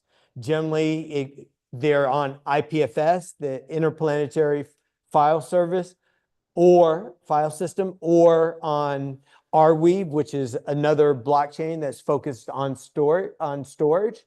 But the key thing to note is with these NFTs on Solana, Ethereum, virtually any of these other networks besides Bitcoin and the other proof of work chains, the NFTs are simply pointers to information that's not on chain. And hence the reason I believe that ordinals are getting a lot of interest in this time, because they actually represent true digital artifacts where all the information is on chain. And we'll talk about, so we'll go to Unisat. And what I'd like for you to do is get a Unisat wallet. If you would like to participate in this hands-on exercise where you will be able to create a digital artifact. I'm gonna show you Unisat first, but if you start thinking about, if you were to have a @ like one you have for Instagram or Twitter, you know how they have basically @ then the name after it. If you were to create an @ that would last forever, that would represent you, what would you want that to be? Think about that. And we're gonna go to Unisat. If you would like to create one yourself, you can actually create a wallet. And you will need to have a wallet to actually create this. So I'm going to unisat.io. If you wanted to get a wallet, you'd go in here, download the wallet. I use a Chrome extension, but you can also get one for your iPhone or for your Android device. So you go in, download that, and answer the questions. Is anybody going to do this? People are doing it? Okay, great.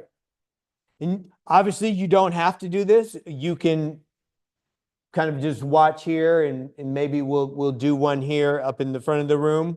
But at the same time, I think it would be really great for you to walk away with a digital artifact, something that's going to last forever, something that's tradable, something that you could pass on to your kids or to someone in your family. Something that will last forever it's a beautiful notion.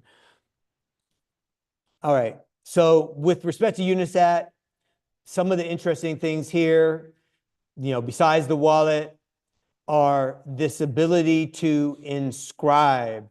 So I'm going to inscribe, and then I'm going to ordinals.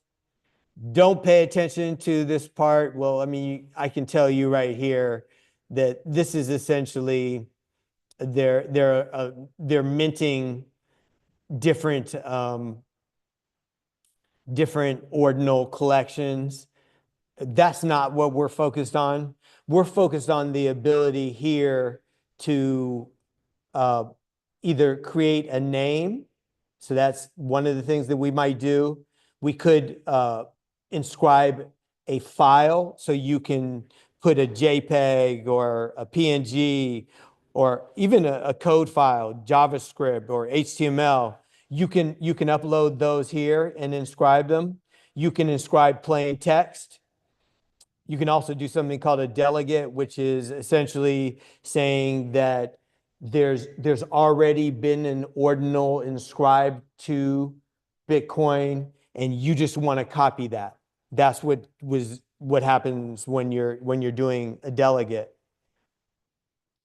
What I also find interesting is going to unisat.io/search. I'm not sure why it's not on the interface anymore, but this is pretty cool. So you can come here. I go to text because I'm most interested in understanding what's on Bitcoin already. And I'm going to go ahead and search for Shakespeare. Unfortunately, by the way, this search is capitalization specific. So you have to get the capitalization right. But here's the interesting thing. So Shakespeare, just the word Shakespeare was inscribed to the Bitcoin blockchain as an ordinal, so as an NFT on July 2nd, 2023. And this is the wallet address that did it. And I can click through here and it'll show you this particular inscription. And as it turns out, it's just that word. So that was the first time Shakespeare made it up on the Bitcoin blockchain. But then right after that, excuse me, actually, even before that, on the 22nd of February, Shakespeare.sats. So this is an example of a simple name service. So you can actually see how this protocol works. It uses JSON. So SNS, the operation is register, REG, and the name is Shakespeare.sats. So whoever registered this, they can use this Shakespeare.sats as identity. So to your point, this is going beyond cryptocurrency. This is the use of basically a digital artifact as an enduring identity that someone can use. And you can make it with this simple, very simple inscription. Now, what's interesting is you can actually make this even simpler. All you need to do is inscribe it as text, Shakespeare.sats, and the same thing happens. It's considered exactly the same. And whoever does that first, they own it. Now, if someone else comes along later on and does Shakespeare.sats, they can own that particular inscription, but they don't own the identity. In Bitcoin ordinals, first is first. So whoever inscribes that first is the one who actually can use it as an identity marker. Whereas anything that happens after, yeah, you own the inscription, but you don't really have the ability to use it in the way that you would if you had been first. Okay, so have you all got a wallet yet? Should I give you? Let me give you some time to get a wallet. It doesn't take much, but you do need to copy your 12-word phrase. So I think that's the most important thing. Later on, you probably want to take it off your computer and you know basically handwrite it and put it somewhere. Maybe you make a couple copies of it. But you probably want to get it off your computer one way or another.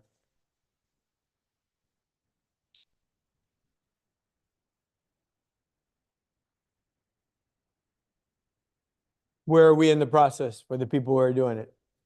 Done? You guys got wallets yet? More time? Awesome.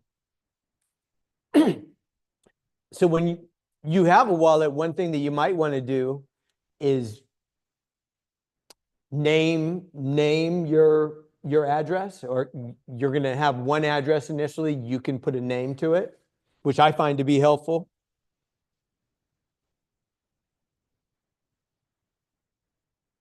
I mean, of course, it's more helpful if you have a bunch of different projects and you want to differentiate where these different ordinals go based on what projects. So you name each of the different addresses that you create with the project name.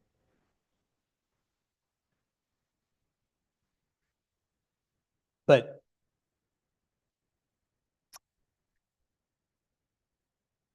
who still needs more time to set up their wallet?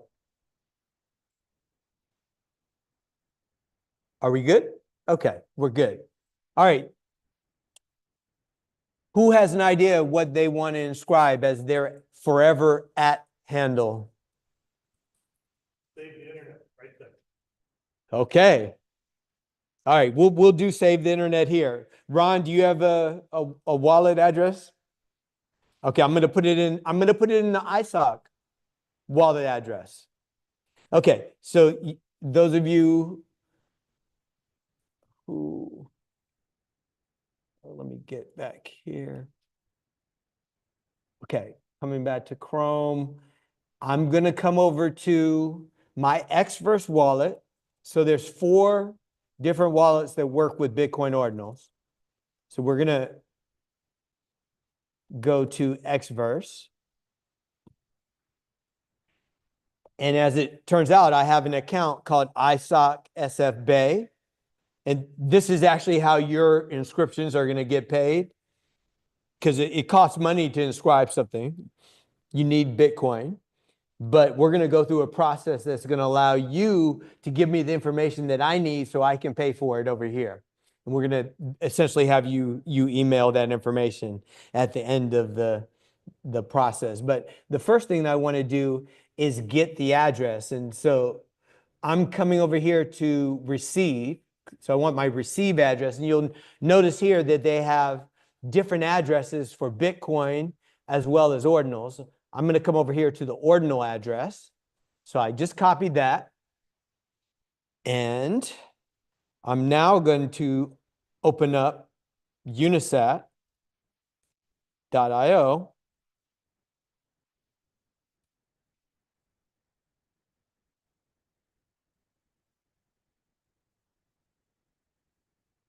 Then I'm going to go to search. And I'm not sure if search is in the interface anymore, but you can just key in /search after unisat.io. And it will bring you to the search. Then the key thing to do is to click text, because we're essentially doing an SNS, which is either a text or JSON inscription. And JSONs are text as well. So we're going to search for whatever name that you want to have as your @ handle. You're going to go ahead and just put that in. And you don't even need to put the @ sign in there, because it'd be nice to just see, what the different derivations have been put in there already. So we want save the internet, Ron? All right. I wish this was bigger. Okay, I'm making it bigger. Making it much bigger. Okay, great. Save the internet. Well, it looks like there are no results in the search. So we can get this one. Great. If we could get the @ sign, we could get .sats. No one does that, but if you want that, we can get it.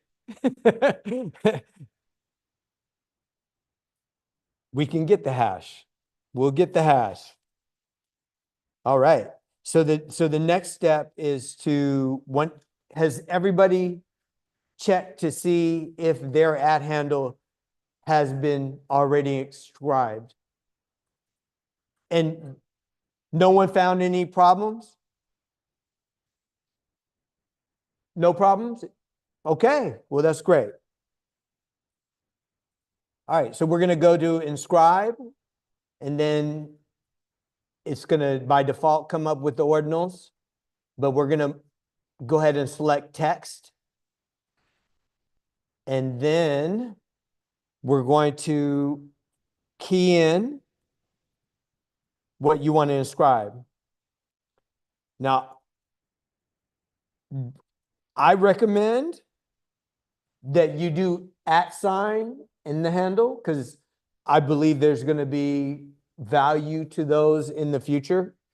And not necessarily monetary value, whereas there could be, but more so, I have the sense that there will be a time when many applications will accept @ handles using a Bitcoin or other digital artifact. And this, yeah. Okay. Okay. All right. And then so you hit next. Then you hit next again. And you see this place where it says to single address? This is where you want to send your inscription. So you want to put in your wallet address. So you need to go to your wallet. So I went in earlier, I went to the Xverse, I came in here and I went to receive and I got the ordinals address. Now with Unisat, it's a little different. So I'll go in the Unisat one just so that you see how that's done. So I will log in. Oh, got to get that right.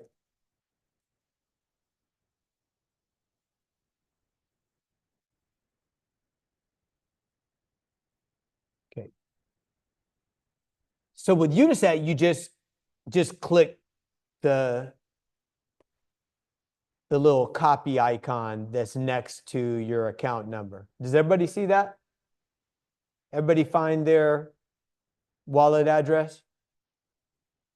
If you haven't got your wallet address and you're doing this, put your hand up just so I know. If you have not got your wallet address yet. Okay, we're good. All right, so then you paste in your wallet address. And here's some interesting things to note. You see these fees? It says select the network fee you want to pay. Basically, the Bitcoin network has a fee rate at any given moment. That's what people are paying. If more people want to create digital artifacts at the moment, the fee rate's going to go higher. Actually, excuse me. If more people want to use the network, which could be creating digital artifacts, but also could be just doing transactions on Bitcoin, then the fee rate goes up. It's actually interesting because it fluctuates quite a bit. It was up to 21 last night. It may even went higher. I just happened to see it at 21.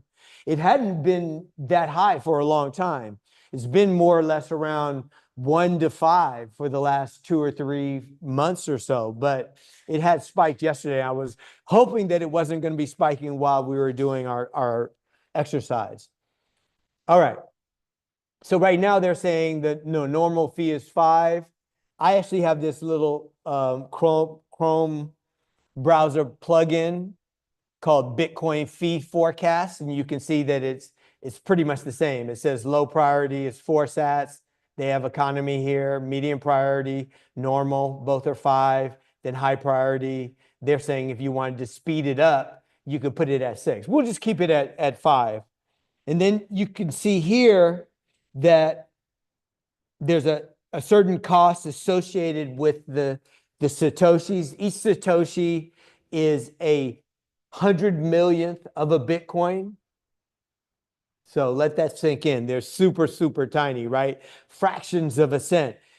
When you're dealing with ordinals, they deal with them in bunches of at a minimum of 546 because it's for them to have padding on either side because they want to make sure that these things aren't going to be like mistaken for each other. So you have one Satoshi that you're inscribing to, but they essentially give you a block of at least 500, and those 500 are worth 56 cents. Now there's a network fee, so that's what's associated with the 5 sats per VByte, 5 sats per virtual byte of 89 cents, and then there's a fee from Unisat, but as it turns out, it's 0. They don't charge anything for your first 20 inscriptions per day. So the total amount that we'd have to pay is 1,409 sats, which is worth $1.45.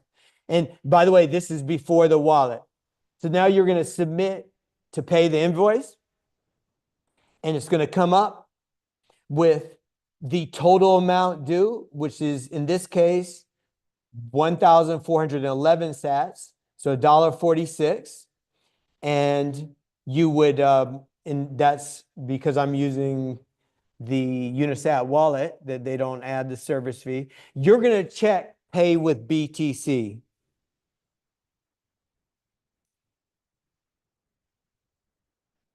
And at this point, what I'd like you to do is take a screenshot of this, and then I want you to copy this address here.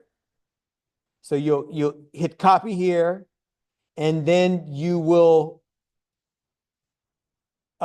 send me an email. It's to David. And let me just put it up so it's easy for you all. David@bridget.io. Let me find.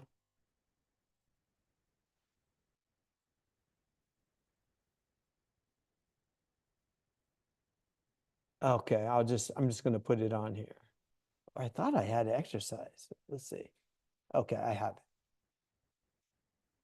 Can y'all see that?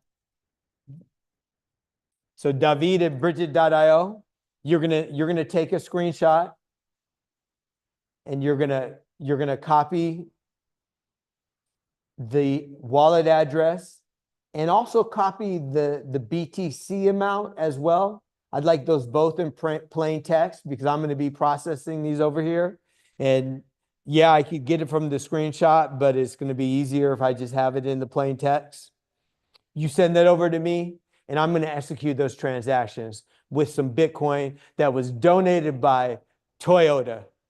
They are sponsoring you walking away with the digital artifact.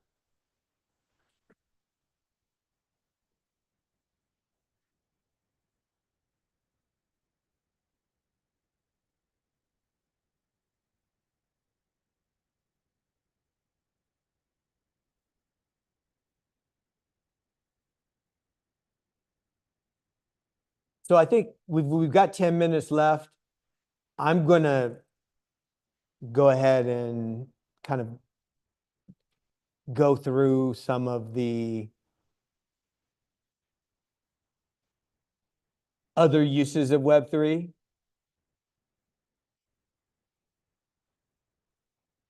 While people are finishing up with the inscription. So here are some example of Web3 applications. Decentralized finance, or DeFi. We'll go a little bit into that. We'll talk about supply chain briefly, gaming, decentralized social, metaverse, artificial intelligence, and the decentralized web. So there's a lot of different things that are besides crypto. What? Oh, yes. Thank you.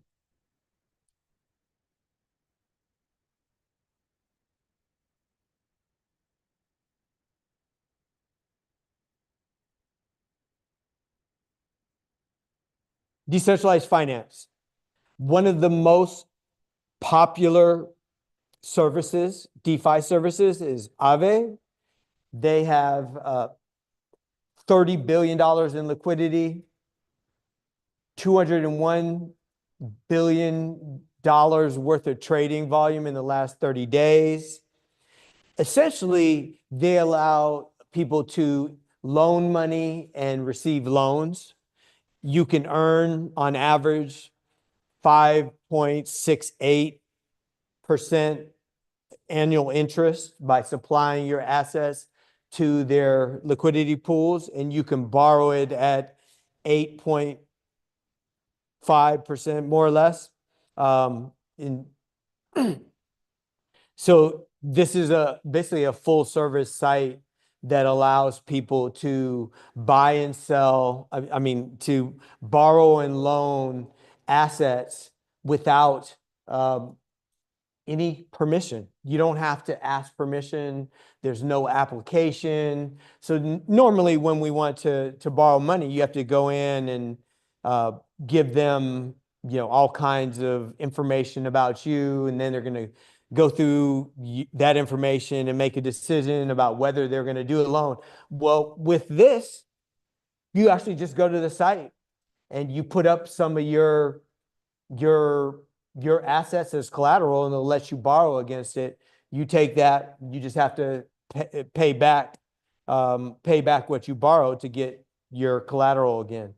So it means that when you already have when you have something like Bitcoin and you don't want to sell it, you can still use it to generate funds, basically get a loan on those, and you can use those funds for whatever endeavor that you want in the Web3 system without selling your Bitcoin.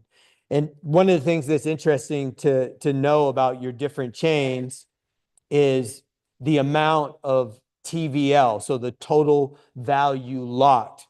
And we can see here that Ethereum is by far the most, with over $140 billion locked. Number two is BSC, which is the BNB, Binance Smart Chain, associated with BNB coin. Then you have, looks like others all combined are next. But anyway, there's a lot of money in it, not as much money now as there was, but I think that it's probably increasing and going to start looking more like it was in 2021, in 2025, which isn't shown on this screen.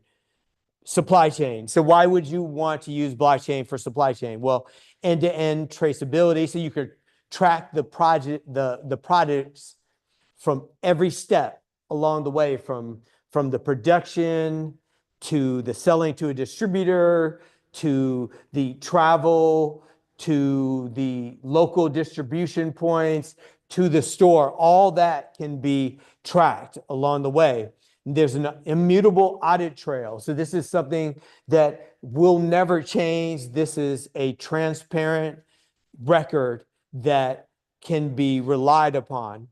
And what they found is when blockchain is included in supply chain, it's faster resolution of disputes, less displays, and it's this verifiable shared data that makes everything happen. These systems, these blockchain supply chain systems, IBM with Hyperledger is probably the most popular one. They connect suppliers, manufacturers, and retailers into a single trusted platform. Gaming, there's games like Pirate Nation that you wouldn't even necessarily know that is a blockchain, but it's really powerful because it means that every item and action that occur in the platform is fully recorded on chain. You can own your progress. So as you're leveling up, you're earning digital artifacts. It's got a lot of different aspects of it that are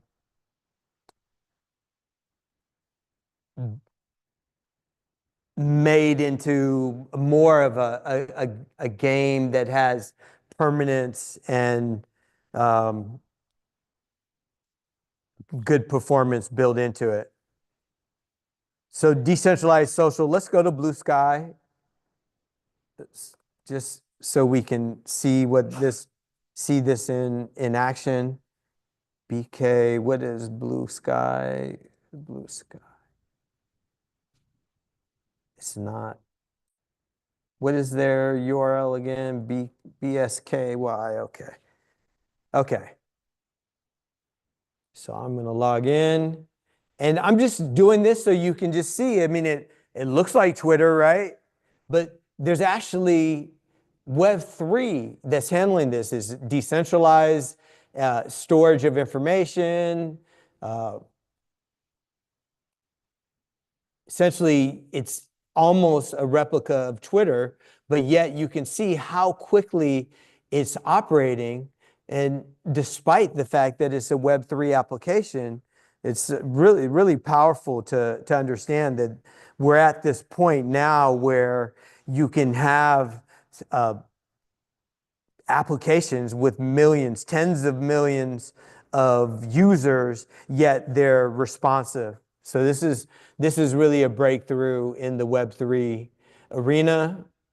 Let's see, just have a couple more minutes left, so we'll go through that pretty quickly. The metaverse. So there's the Bitmap protocol, which is running on Bitcoin. It's using the SNS is basically a number followed by bitmap, which is in fact a digital artifact that is an address book to metaverses. There's a number of other different metaverses. Decentraland and Sandbox are a couple other ones that are built on Web3. There's AI agents like the Eliza OS, which is built on Web3 as well. Basically, these Eliza agents, they don't have tokens, but they have wallets. And what that enables them to do is to actually participate in the Web3 ecosystem and do transactions. They can actually do transactions on your behalf. These agents can connect up to many different chains and networks. So it's very powerful. The thing that I really love about AI and blockchain is this very grounded, permanent, transparent operating paradigm. And then you have AI, which is completely ephemeral. Like you can send a LLM the same prompt multiple times and you get different things. It's not grounded at all, but when you put them together, AI and blockchain, you get a very powerful combination. And Eliza is just one of the different platforms that's working in that arena. You also have Virtuals, which is probably the largest. And those ones actually have tokens. And the last thing I want to mention is the D-Web, decentralized web. There's a whole movement of people that are moving towards a decentralized web that includes many of the different aspects of Web3. It's decentralized by design, censorship resistant, things are permanent and addressable in the D-Web. And it's about protocols, not platforms. So I encourage you to check out getdweb.net. This is a very vibrant community, and I'm very aligned with the way that they're thinking about the evolution of the web. I think that's all the time we have now, so we'll close it up. And if there are any questions, you can talk to me or any of the other people. For now, David? We have a few moments for questions. Are there any questions before we break for lunch? Make sure I'm not.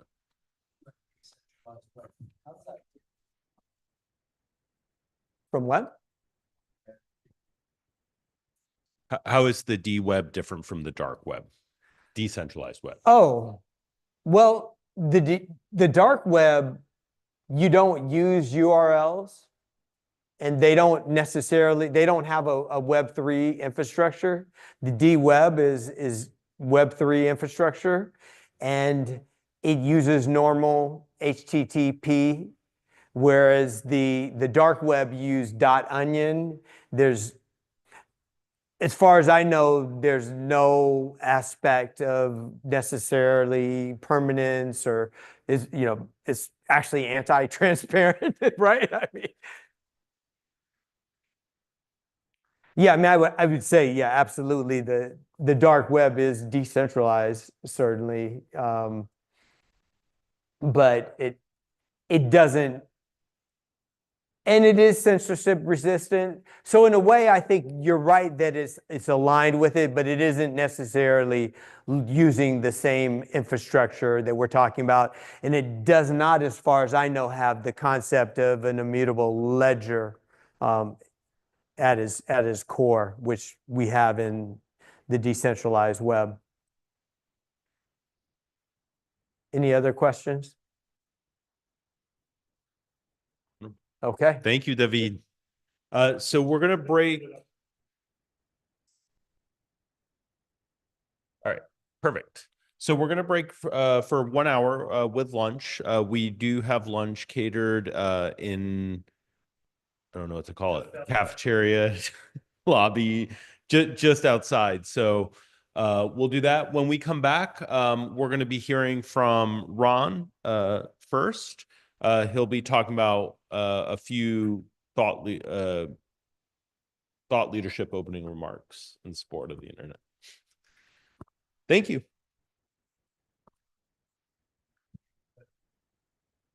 Yes.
Hello. Hey, hey. This thing on?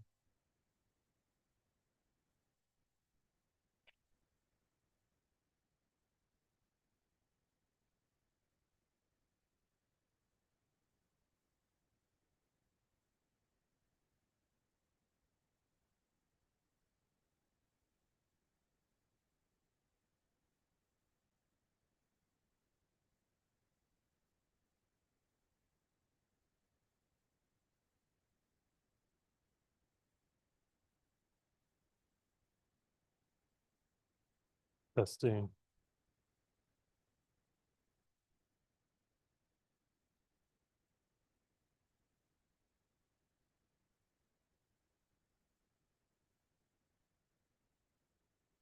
Testing, testing.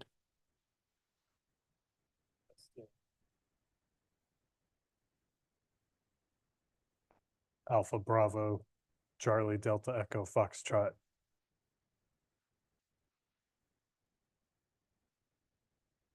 Testing, testing.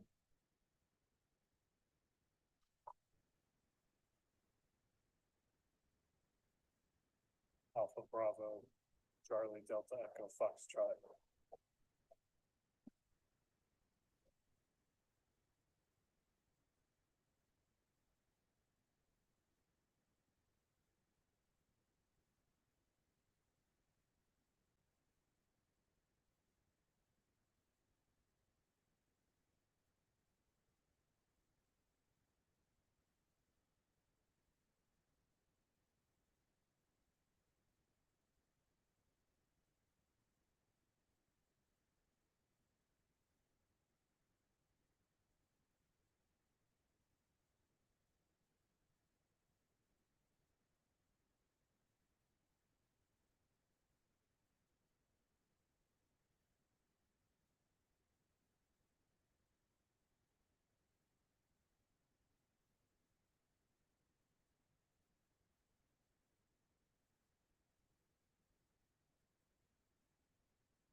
course, that's probably mostly me. Joe, I was like, oh, probably it's not. Man, too bad we're using this to stream on Zoom, like, cause it's just in the little corner. Versus like full, For what? this is the camera on Zoom. So all you see is a little, it's not like, I heard you rejected my dad. So he said he was talking to you about the Zoom that it was going to be streamed. oh, so you can send me the link. I didn't know it was him. I was like, yeah, it's like it's I was like, Dad, yeah, just well, I didn't know he registered. I didn't know he I didn't either. I wasn't know paying any of attention. that was going on. Tell him I'm sorry. He But- was like, I was like, yeah, I was like, doing the live streaming was just way too. Yeah, no, you can send it to the stream.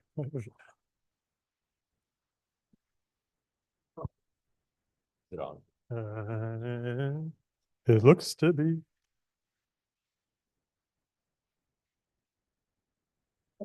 Hey. Hey, can you check the YouTube again? I can check like 4 of the 5 things, but I don't know which of them, of the 4 or 5.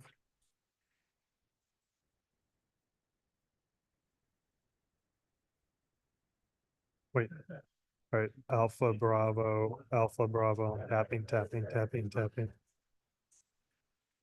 you hear me tapping?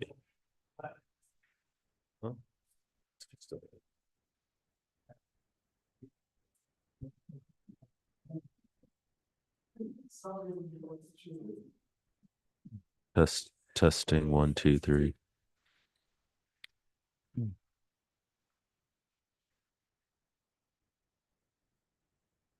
Is it working?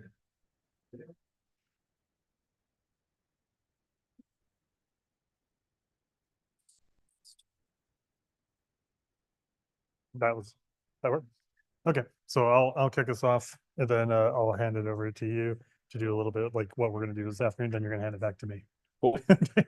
All right, what's on the screen actually?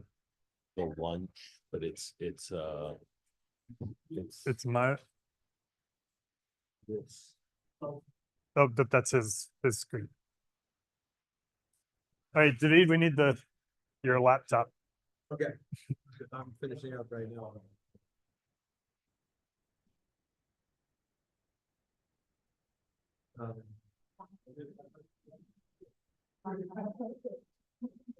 All right, back at it. Got 3 of them. Sweet, All right, so where are we going? presentation.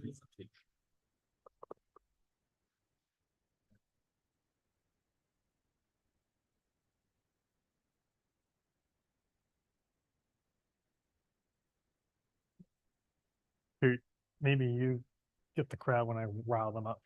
Riled up. Okay, sweet, awesome. Thank you. All right. Welcome back. I hope everyone had a good lunch. We are now going to go into the second part of the day. And for the second part of the day, we have several speakers lined up for you. So very excited to hear about that. But first, to kind of kick us off, I'm going to hand the mic over to Ron, who's going to walk us through a little bit of a game, as I understand it. All right, well, you hold on to that. Okay, okay. I'm mic'd up. Okay, welcome back, everybody. Just to get us all pumped up. Uh-oh. Pumped up. All right. So as David mentioned, this is kind of the topical areas we're going to have this afternoon. More on that in a moment. Just the same agenda you saw earlier. But first. All right, who's ready to play a game? Who is not ready to play a game? Maybe that's a deeper question. All right, this is a very short one. This is one of 3 games. All right. Internet Day quiz. Thank you, ChatGPT/Dolly and the Crows for inspiration for the attack of the seagulls in San Francisco. All right, first question. Who attended Van Nuys High School? Is it Steve Crocker, Bitsurf John Postal, or David Issa?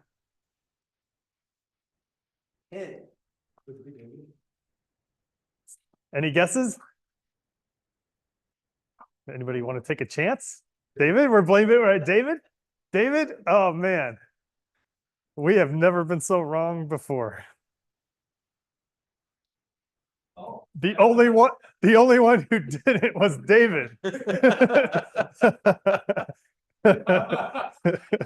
Which is a bit unfortunate. We're waiting for your internet contribution. Probably the reason my name is not as well known. All right. So anyway, just real quick, Steve Crocker was involved with ARPANET, so the precursor to the internet. One of the main kind of organizers of it. Also led for the request for comments. So RFCs, we hear about those when you're looking for specifications and standards on the internet. Vint Cerf, the father of the internet, one of the co-creators of TCP/IP. Part of why we have this amazing mural, which we'll talk more about in a few minutes, was for the 50th anniversary of the internet back in May of 2024 at the Computer History Museum and the Crown Plaza Hotel down in Mountain View. And John Postal, another luminary of the internet, who was heavily involved with managing DNS, at one point doing single-person heroics to manage DNS, and also involved with RFCs as well. And of course, not to exclude him, David, even though he didn't go to Van Nuys, he was also not in Fast Times at Ridgemont High or Young Sheldon. By the way, the reason these are here is these were filmed at least somewhat, you can see the school behind it. And so that's another thing. So everybody's been part of Van Nuys High School except for David. We're going to have to work on that. But David is the vice chair of the Internet Society of San Francisco, also volunteered with the ACM and many other things. So thank you, David. And thanks for letting us slander you here. Playing catch up. All right. Next question. Who won an Academy Award and is an inductee to the Internet Hall of Fame? All right, we'll start the first one. Who has won an Academy Award? All right. Who's in the Internet Hall of Fame? We'll go the other way. All right. Well, here, we'll make everyone feel better. We'll fix both of these questions right now. All right. First, a little bit of heckling. This one, I guess maybe we're in a certain age range. Some people may know, some people may not know. All right, Al Gore. Oh, okay. Yeah, so Al Gore won the Academy Award for Inconvenient Truth on climate change, which I guess is fiction now, but he also is assisted a lot, we'll say, with the internet, especially the funding aspects at a pretty critical time. So yeah, that's I think that's all right. That's it for quiz number 1. All right, quiz number 2 will be in a little bit. So back to you, David. Well, I won't belabor it because I think I'm going to be introducing you back up. But for the second part, we consider this sort of the thought leadership section. So there won't be any hands-on activities, I believe, or as far as I'm aware of. But we have several interesting conversations and presentations for you to go through. So I would encourage questions, encourage dialogue.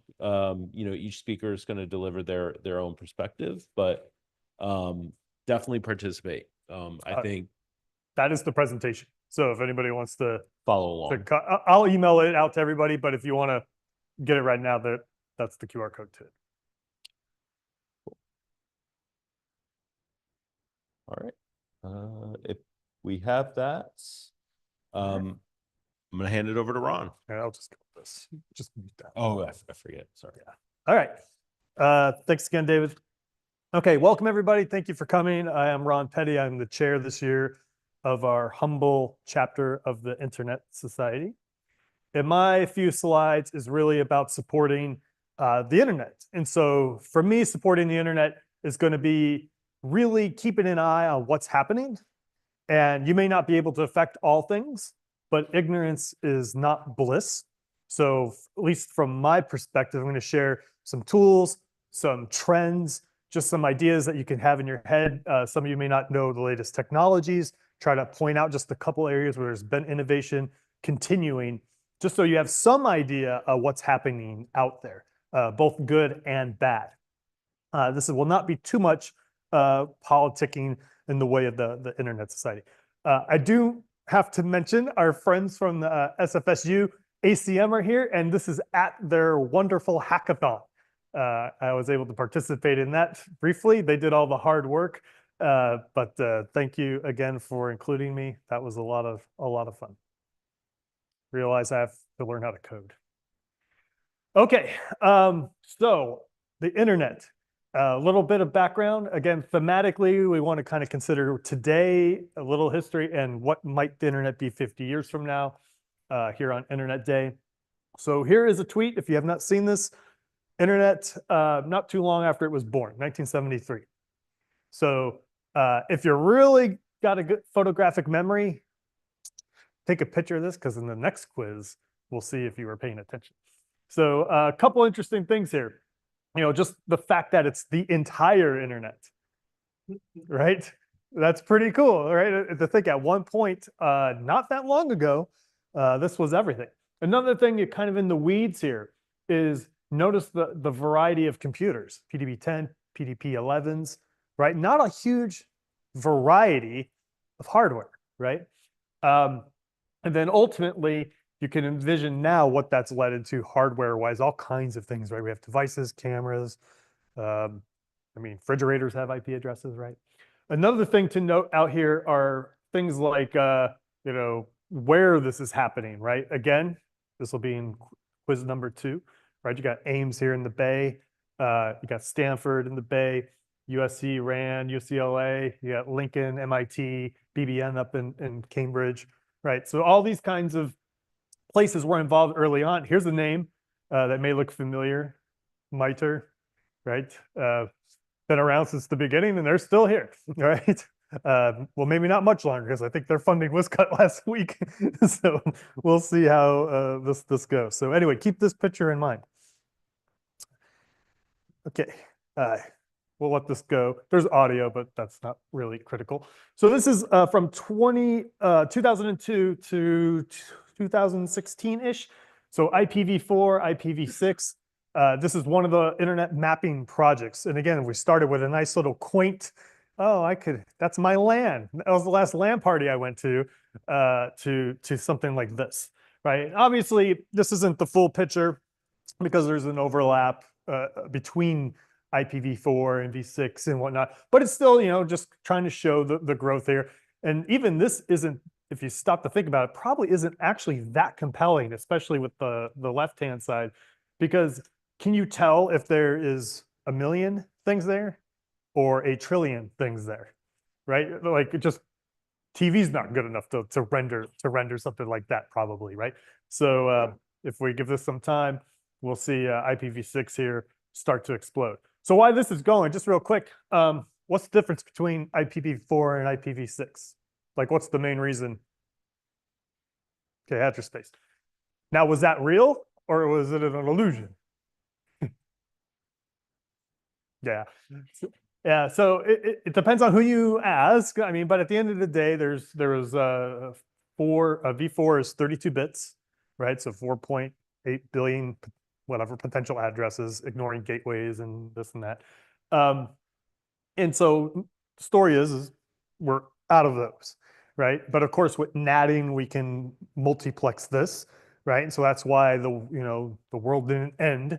But nonetheless, we end up with v6. So what's the kind of point of v6? There'll be a slide on it in a moment, but 128 bits, right?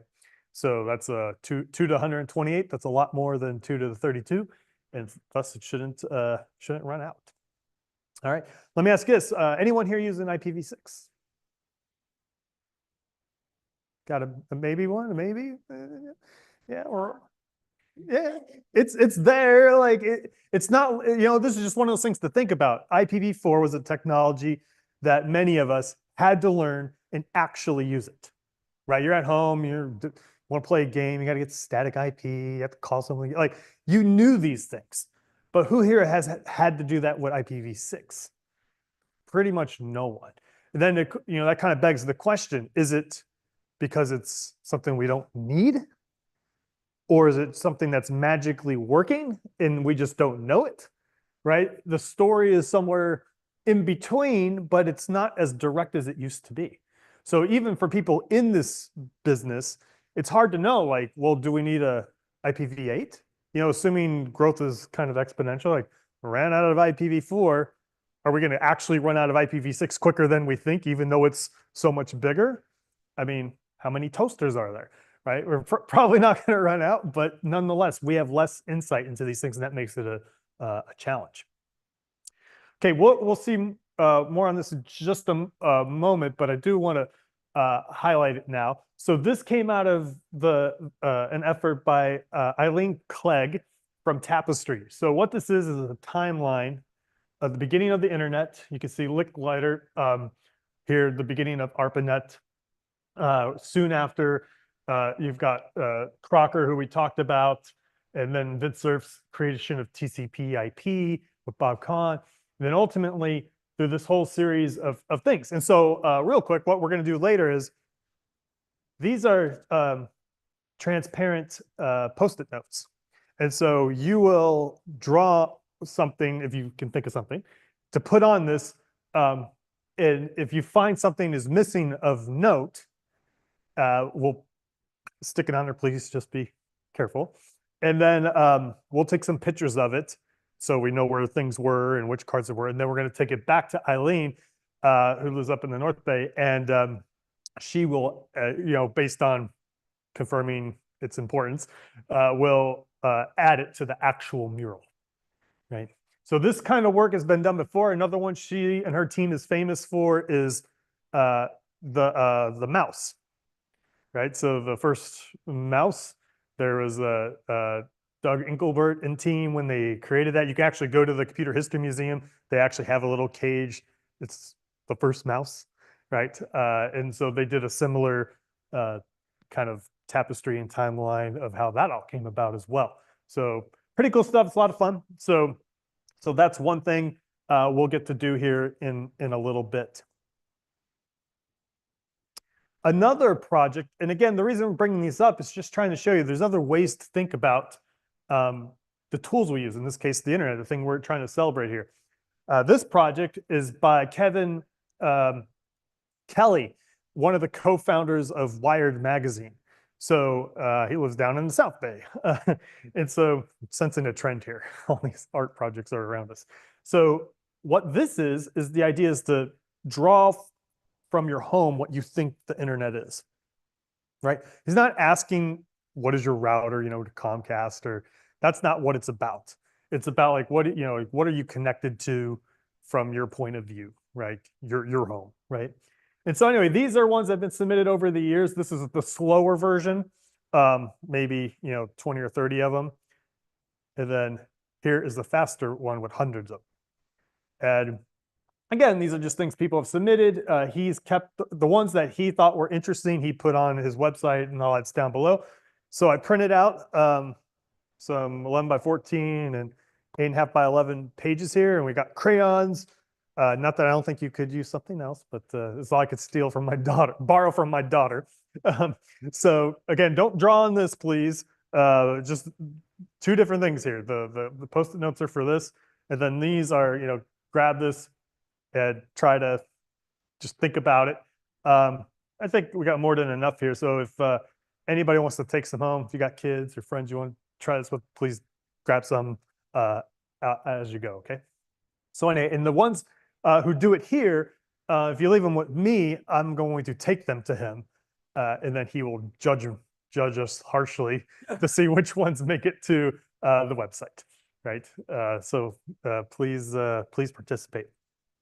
Okay. All right. So this is if you get the presentation, this is a blank one you can just print if you want.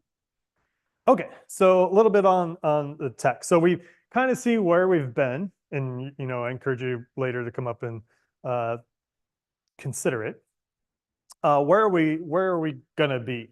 So I put a lot of thought into this, trying to like, what is the state of tech now on the internet? And what might be in 50 years, right? And maybe I'm not the most creative person in the world, but since we had an HTTP 1, 2, and a 3, I figured 4 will show up at some point.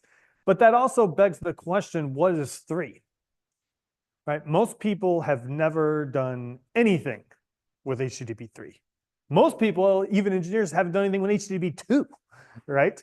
And there's reasons for that, and it's not necessarily any lack of engineering ability.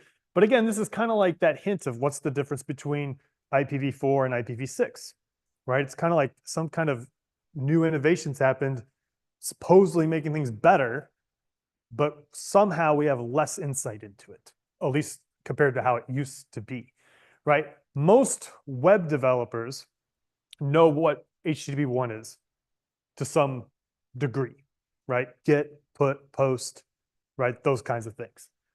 Ask a web developer, which is a pretty big audience of developers, what HTTP 2 does. Just blank stares. And I'm not here to like educate or criticize. I'm just saying, like, how can one technology have evolved in such a way that's totally opaque to us now, right? Is that a good thing? Is that a bad thing? That's the thing I want you to consider. So even now with HTTP 3, which has a good chunk of the internet, you know, what's it about? So I'll block it here. What is HTTP 3 about? What's one of its biggest changes? What's quick?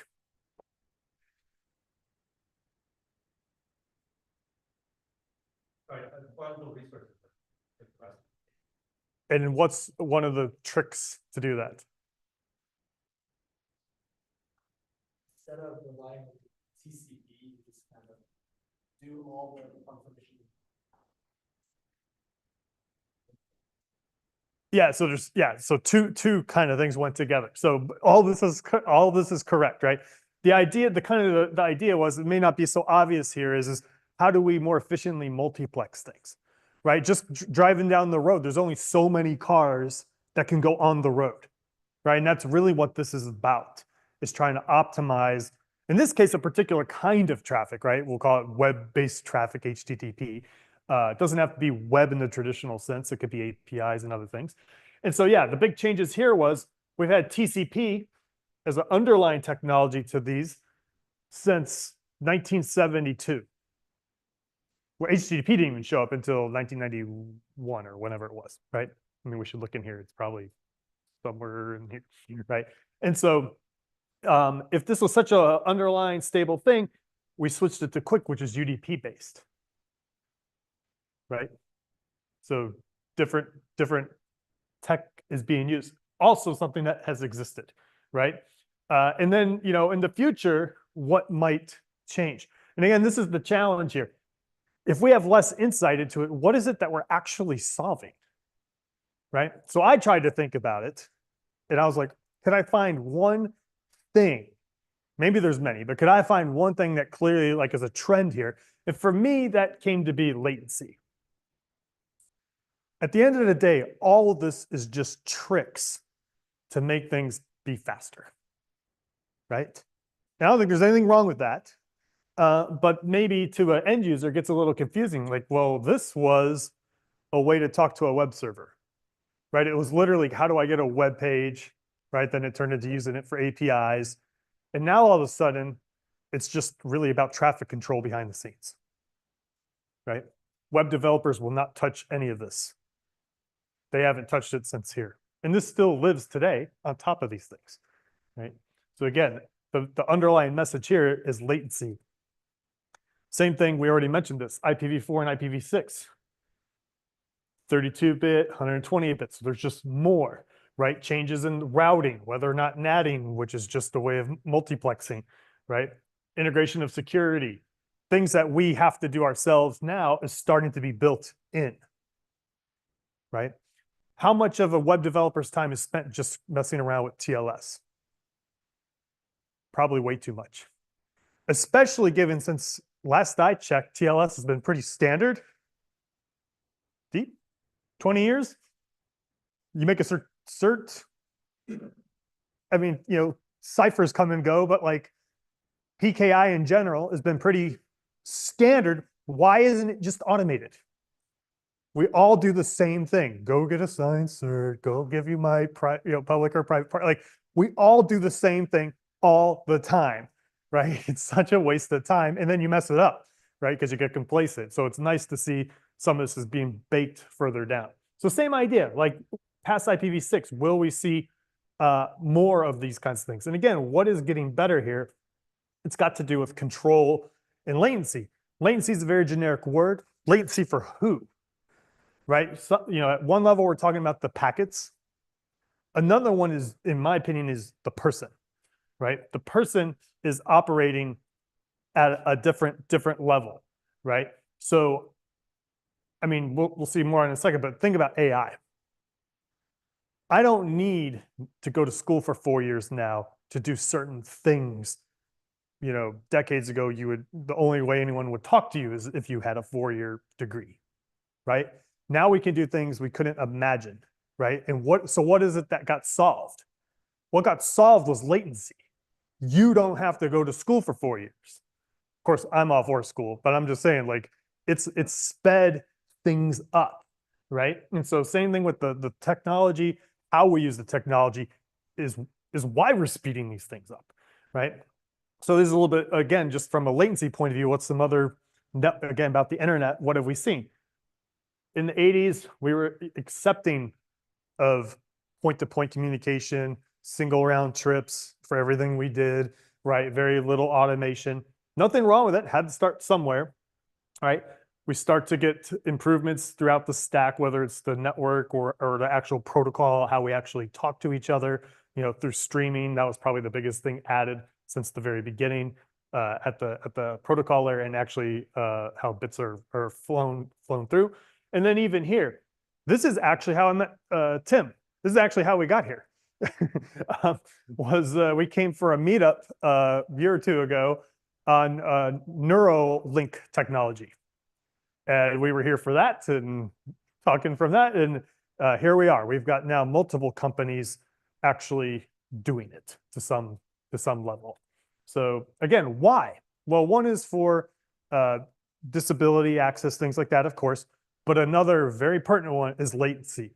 If I don't have to move to make something happen, that's a value add to me, right? And so that's the world we live in today. Now it says 2030s. It's actually not true. That's today. I just needed to keep it going because I already used 2020s. Oh yeah. Isn't security or accuracy of the data also been improving? We added the encryptions and things like that more mandatory as we go on. I wonder if that will continue. Yeah, I think so. I think so. So the kind of thought is other dimensions are improving, right? Not just latency, right? So security, accuracy. I would say yes. We are able to command our systems a little better. There's still a lot of opinions on how we should manage data the right way. But I think we are getting very good at trying different things in it. So yeah, I think we are getting better. We're also getting bad. There's plenty of bad things out there, but I am an optimist generally. Okay, so we've seen this before, right? So anyone here who's an engineer has probably seen this, and if you haven't, welcome to the club because the other half have seen it. So there's a couple things going on here. This is from Peter Norvig, the AI book. We'll just put it that way. Worked at Google, produced this, and this is from 2002, I believe. Can't remember. We can check it out on the website. So this is just showing you the speed difference, right? A way of showing it, right? On a down in the register level, the cache, RAM, network, long haul, disk long haul networks, right? Obviously, things are maybe a bit better, maybe not better, right? So this is, again, why I'm talking about latency. It's always about latency. The entire computer is built to deal with improvements around latency, right? All right.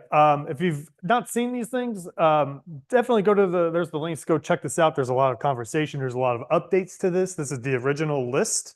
I think the magnitudes are still largely there. This link here, you don't see it here, is a nice animation. It's got a time slider where it shows like the speeds increasing and decreasing over the years. And then this is Admiral Grace Hopper. And this is a horrible job of Photoshop job of myself. Thank you, Photoshop. What she's talking about is this is 11.8 inches. This is the speed of light in 1 nanosecond, right? And her point is talking about speed and why it matters and latency, how when we design based on the architectures of systems that, you know, there's some fundamental things that we just have to deal with, and that's one of them. Right. And her point is the very next comment after doing this is she talks about microseconds. And she's like, well, if that's a 11.8 inch piece of string, and she shows it, she pulls it out. She's like, this is a nanosecond. Right. And she's like, well, what's a microsecond? And she pulls out a coiled rope and it's like 980 feet. And her point is like, when you think microseconds are fast, you know, and she was mentioning, you know, when she made this video back in the 80s, she had said we are just now talking about computers that have some capability of doing things in 1 nanosecond. And that was why she was saying why it's important. And then just trying to show you the comparison of how much of an improvement that is. So almost 1,000 times improvement. All right, so a little less now about the latency here. This is something I want to share with you. So this is a tool from the Internet Society. I'm not going to switch it here just because we want to keep things moving, but it's pulse.internetsociety.org. And so obviously these are all buttons. The main thing originally was this is to show you where the internet is being hostilely taken down, right? So countries like Venezuela, Russia, India. So this is a tracker for those kinds of things, right? And even this fits into the conversation of latency. You take away society's internet, guess what they can't do? All those things, which now slows you down, right? In all facets. We live in a world where the internet is table stakes, right? And so as not so much a political comment, but the Internet Society belief is everybody has internet. We don't take sides, right? The theory is by having the ability to communicate, you will solve your problems, right? Because you'll talk them out, right? And if one side takes that away from the other, they don't want to stand for that. So we track it. And so please take a look at this, see what's going on around the world, and make contributions to it. So it is open source as well. So you can help try to improve it. And they're always looking for opinions as well. So please do check out Pulse. Okay. David? I think that's it. All right. Thank you. Thank you, Ron. Well, before you go, are any questions for Ron before we transition? All right. Very good. No? All right. All right. Oh, did I miss it? Sorry. Yeah, how's the Internet Society helping keep the internet up for everyone? Yeah. So the Internet Society does so the question was, what does the Internet Society do, basically? A few things. How I like to describe it is at the big league, the professional, like global Internet Society, they are working with groups to help deal with issues like if there's more specialized efforts like the Global Encryption Coalition, like their focus is to maximize the use of encryption. So anywhere there's encryption being, reverted for some reason, they'll go in and find some way to change that attitude. Talk to politicians, write amicus briefs, things like that. The Internet Society functionally, maybe for those who don't know, came out of the migration of ARPANET from the military to civilian sector. And so Vint Cerf and them decided they needed a group to help manage the internet transnational issues, because it's no longer going to be just the United States, right? And so with that, then that led to merging with other groups. The Internet Architecture Board now is what we call it. The IETF, right? So they help fund them, help, we'll just say, manage these groups. And then that's kind of like the global stuff. So standards and then partnering with other groups for actual like lobbying type activities. And then on the local level, you have chapters like ours. And what we're doing is we will try to partner with groups who are trying to help with some aspect of the internet. So just maybe real quick, a couple projects we've finished most recently. One was helping a Native American tribe in San Bernardino get internet access. So where they are physically located is just challenging. You think in California, it's not a problem, but it is a problem. High plateau, rocky, like just getting the right tech, the number of customers to have an ISP, they just have commercial limitations, right? So we help them get online. Most recent one was working with a group called ALICE, which is in Half Moon Bay. They're a group that helps migrant workers. And so specifically, they would do things like help with housing, help with paperwork, right? These kinds of things. But then they wanted to get involved with tech training. So a lot of migrant workers will come, they'll get online and not be safe. They would lose their money, right? These kinds of things. So we partnered with them, bought them some computers, provided training to be safe online, and help them continue that on. And there's been other things, but that's the kind of stuff we do. So it's more like grant-based kind of projects. And now we're actually now looking for our next slew of activities. We're a couple of ones, just to throw it out there, came up here in San Francisco. Apparently there's issues getting internet in Chinatown. So we're starting to look into like, what does that actually mean? What's the issues? Maybe it's just affordable internet. Maybe it's physical issues. We don't know yet. We're just now looking into that. But it's come up multiple times to us in the last year. And another one is disaster recovery of networks. So with all the wildfires, earthquakes, things like that, could we do better around here? It doesn't have to be here. Our chapter will work with anyone anywhere. But we're here, so we're trying to see if we can help here, and that's the kind of areas we're looking at now.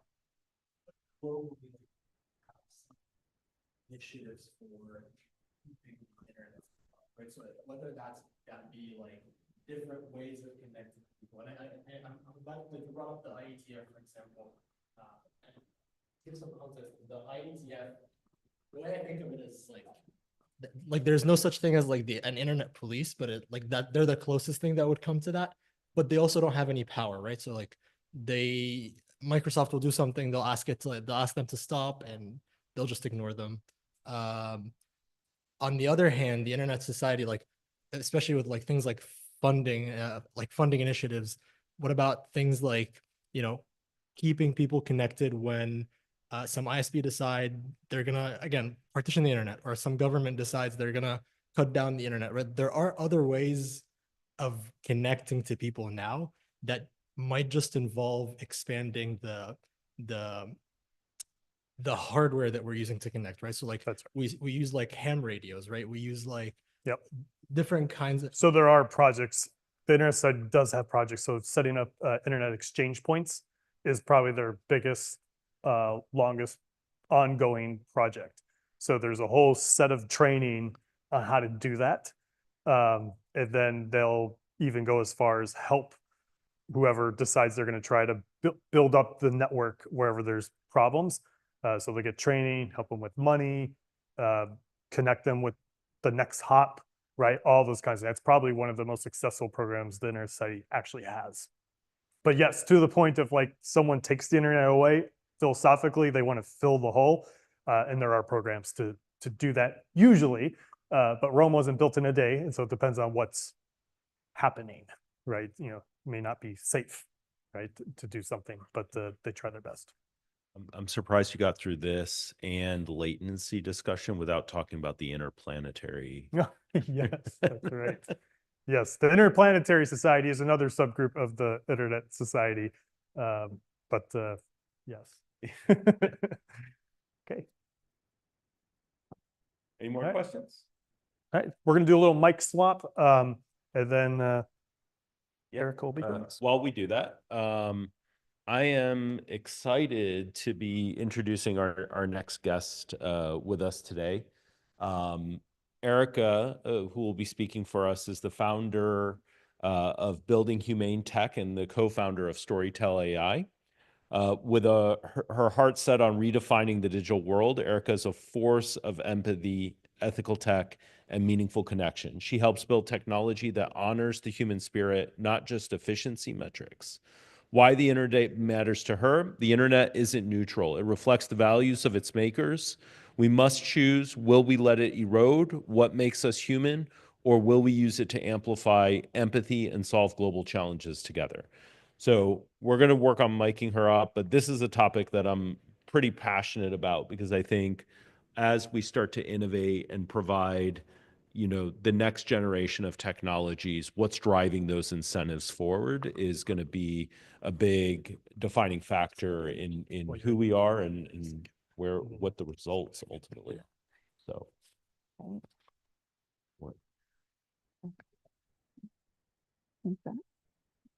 Got it. Yeah. All right. Round of applause, please. Thank you. All right, how are we doing, mic-wise? Okay. Yeah, good. Okay, Thank great, you, Eric. great. Okay. Thank you, David. I'm gonna see if I can manage without a hat and a jacket. So, I'm a little cold. So It is a little chilly. yeah. And how are we doing on time? And We're good. yeah. Okay. So I have up to 30 minutes. Yeah. Okay. Good to know. Hello. Hi, I'm Erica. I'm really excited to be here. And in terms of how we spend this time, I'm going to share a little bit about me, and then go into humane technology from the perspective of looking at the problem before we start to look at potential solutions and what I'm bringing forward as a potential solution in that space. So this did have a different title, and I'm very much in the start by starting mode of as things shift, you update. So we will look at humane tech metrics most likely, but as of yesterday, you actually will be the first people to see the open source humane tech frameworks because I made that available to the world yesterday. So who am I? So I am this baby right here. So I was born in a hippie commune called The Farm in Tennessee. It was a group of folks actually from the Bay Area who had traveled around the country in 1970 and bought land where they could live as they wished. And it was very much, it was called The Farm, and it was like archetypal hippie commune, and trying to remake the world. How can we live on less? How can we work together? A lot of beautiful ideals. So that's great. Ideals are great. And I wrote about it for Vanity Fair because it didn't, quite live up to the ideal, shocker. But so Stephen Gaskin was the founder of the commune, and as laudatory obituaries came out about him in 2014, so over a decade ago, I was like, oh, that's funny. That's not really my family's experience. And I think just have a look. So this is here. This is in Golden Gate Park. I think in 1969, it could be 1970. And just, so that's Stephen Gaskin in the middle. And just look at everyone's facial expressions as they're looking up at him. And just to give a little context of what he was doing, this was called Monday Night Class. And folks who were new to using psychedelics tripping over the weekend and trying to make sense of their experiences, of their place in the world, with Stephen, as he was known.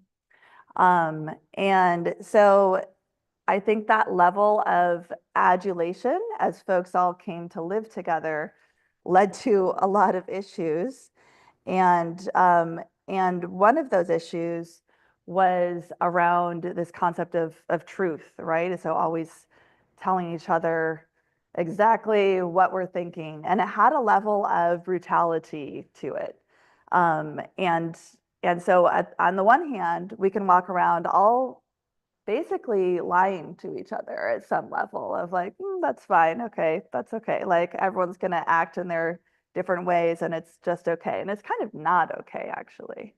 But that needs to come with some level of permission and receptivity. Oh, I want to hear what you have to tell me.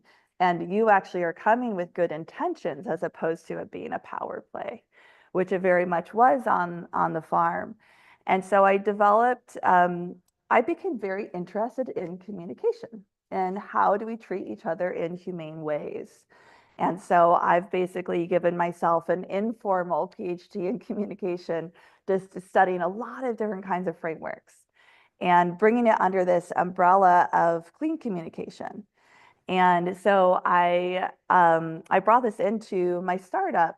And this is basically, yeah, this broad umbrella that brings in many practices that I've learned, the ones that I've experienced really work. And the whole idea here is to go basically down this ladder from the head to the heart. Because everything, we're in the doing space, we're working, right? Where is this file? Hopping on a meeting, checking out on deliverables and progress and so forth. But where we tend to have problems is actually like far below the surface, right? If you think about the iceberg. So going into that vulnerability, but how do we do that in a way that's actually safe, that creates connection for both people? And so this is one way to do that. But okay, I care about communication. Why start an AI company? Why would I do that? Well, it's interesting. Stephen Gaskin would get asked about the farm. You know, is this a utopia? And he'd say, oh, utopia doesn't have an address, right? Like we live in the real world. And so this is I do love some of the mix-ups that happened. This is from old school from DALL-E before the latest update, but I enjoy the extra letters that get in there sometimes. But anyway, this is really where I consider I live, you know, and I think many of us do. So it's definitely not a one person address, but where humanity meets technology. And I think, and actually before I go on, the whole impetus around co-founding an AI startup, you know, I'm new to tech as of like 3 years ago. So I'm not coming in here as a super technical person. I am not going to tell you about Web3. I was learning this morning. I was learning about like IP4. Okay, what is that? But there's a space here, I think, for all of us, whether we're technical or not. I think we just have to care. I think that's the most important thing. And so co-founding an AI startup, as I saw the wave of generative AI coming in early 22, I just thought, okay, how do you build AI with integrity? What does that mean? How can we use tech to awaken our consciousness as opposed to numb it? And I'm not saying that I have the answer to that, but I co-founded an AI company in pursuit of, and so I'm still in that pursuit. So I think as we, you know, part of the ask for today is like, okay, where have we been and where are we going vis-a-vis the internet? And so I'm going to look at like AI, XR, and companion bots in particular. But before we go there, you know, as we hypothesize about what will inevitably be true, there's so many moments from the past that now it's like comedy, but in the moment, that's just how it was. And so if past is prologue, I would say, right, this is funny, right? 9 out of 10 doctors prefer camels. So and there's so many of these. There are tons. This is a major ad campaign, I think, in a period before any of us were born, in the 1940s and 50s. But I'm guessing, who here was ever on a flight where people were smoking, right? Yeah, yep, that's still with us. Who went to restaurants and bars where everyone just smoked around you? Yeah, that was totally normal. Yeah, I still laugh about this one place. I grew up in Michigan, and the non-smoking section was right in the middle of all of the smoke. It's like we didn't understand that smoke just moves through the air through diffusion. So we've got this, this is drinking radioactive water for your health, right? Or right, for your health here, or for your beauty. DDT is good for me. We've got a song about that. And magical asbestos. And hey, I hope the lead I'm mining will be used in your paint. Great, right? So there were some benefits to that. We'll come back to that. But this is what I think is that we're actually inside this ad, right? It's like we look back like, oh my God, that is ridiculous. Or like people who need to use sunscreen never wore it. Oh my God, what were we doing? What were we thinking? And yet, like the whole progression here, the whole trajectory was, it is the responsibility. One, this is great. Yeah, smoking, this is great for your health. Doctors are letting you know. But as we move like towards the 1980s, it's still really the smoker's problem. So if the smoker's getting sick, that's really on the smoker. And it takes lawsuits and regulation for things to change and say, wait a minute, we're blaming the user here, but actually we have the smartest people in the world making these carcinogenic, making these as addictive as possible. Nicotine is super addictive. And so what I think is that we really need to be in this swap of bringing the responsibility onto the builders and onto the folks who are making the business models for companies, so that we can not look back at, like, have future generations look back at this in 100 years and say, oh my God, what were they doing? And I've talked to people who said, God, that's true. I feel like my brain has been rewired by social media or my smartphone, et cetera. I wish it gave me cancer, because then I would actually change my behavior, right? So we don't want it to get to that. And I'm not saying it does, right? It's just an analogy from the past. So this, who's familiar with Neil Postman? Technopoly, Amusing Ourselves to Death. He was a major thinker and speaker a few decades back. I'm actually going to take the time to read this quote. So we're talking about George Orwell, author of 1984, Aldous Huxley, author of Brave New World. And they both had ideas about this dystopian future. What Orwell feared were those who would ban books. What Huxley feared was that there would be no reason to ban a book, for there would be no one who wanted to read one. Orwell feared those who would deprive us of information. Huxley feared those who would give us so much that we would be reduced to passivity and egoism. Orwell feared that the truth would be concealed from us. Huxley feared the truth would be drowned in a sea of irrelevance. Orwell feared we would become a captive culture. Huxley feared we'd become a trivial culture, preoccupied with some equivalent. These are from his book, The Feelies, the Orgy-Porgy, and the Centrifugal Bumblepuppy. As Huxley remarked in Brave New World Revisited, the civil libertarians and rationalists who were ever on the alert to oppose tyranny failed to take into account man's almost infinite appetite for distractions. And I'll actually just stop there. But yeah, this is all about what if Huxley was right. And I think as we go into, whether social media or even inundation of information from AI, how can we tell what's important? You know, where are we? How many people do you know are reading a book right now? Also an interesting question.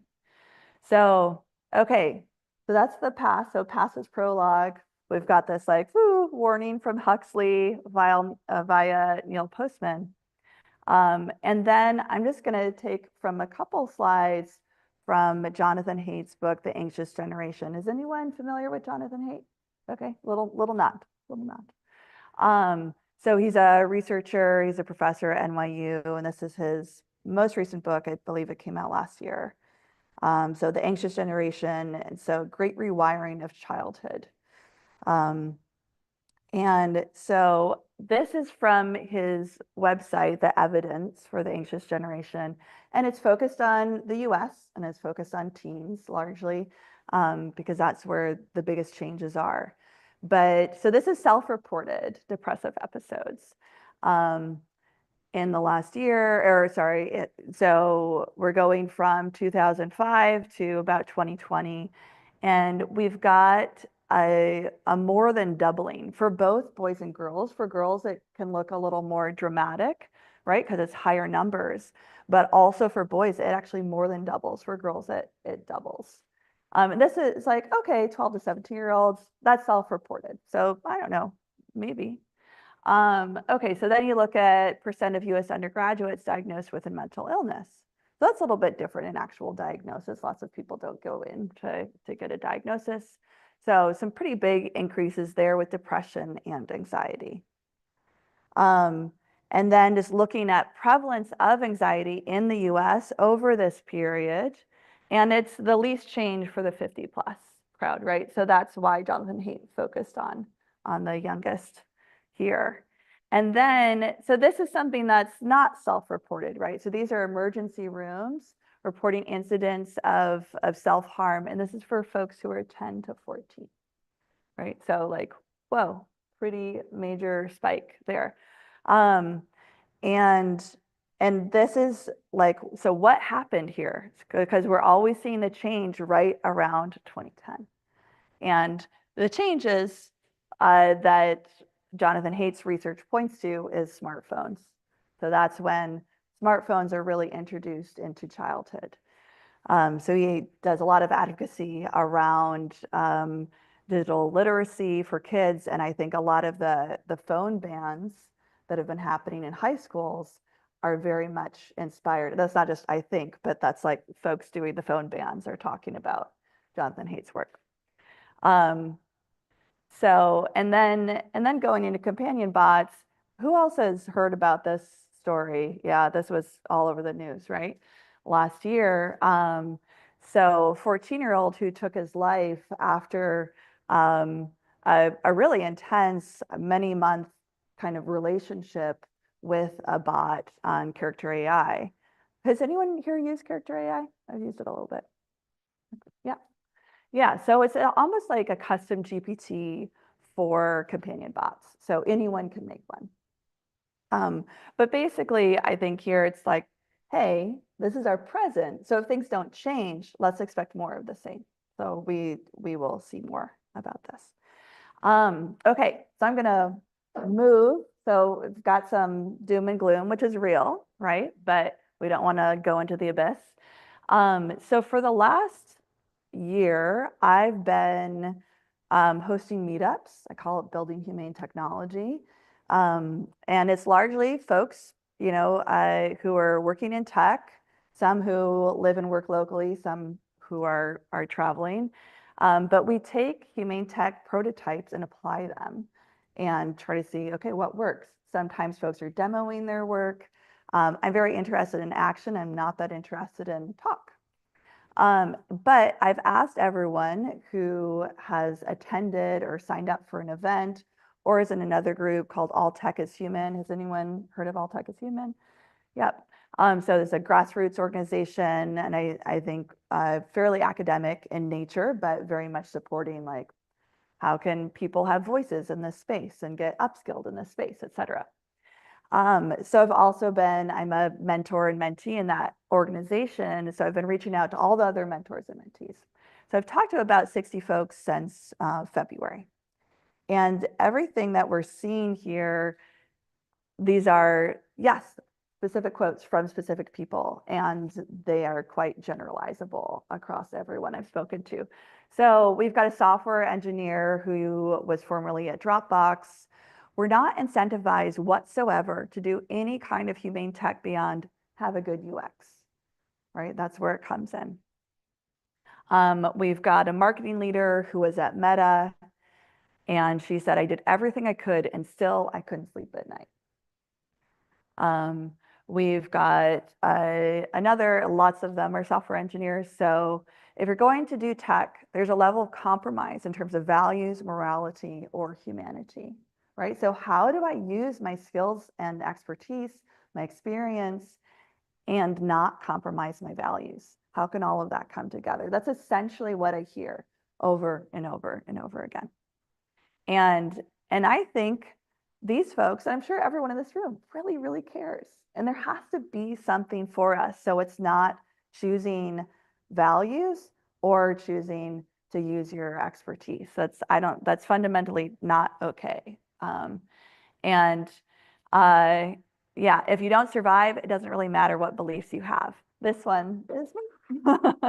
But I think for me and starting, co-founding an AI startup, we are 13 people, we have 4 engineers, so just capacity constraints, it's super real.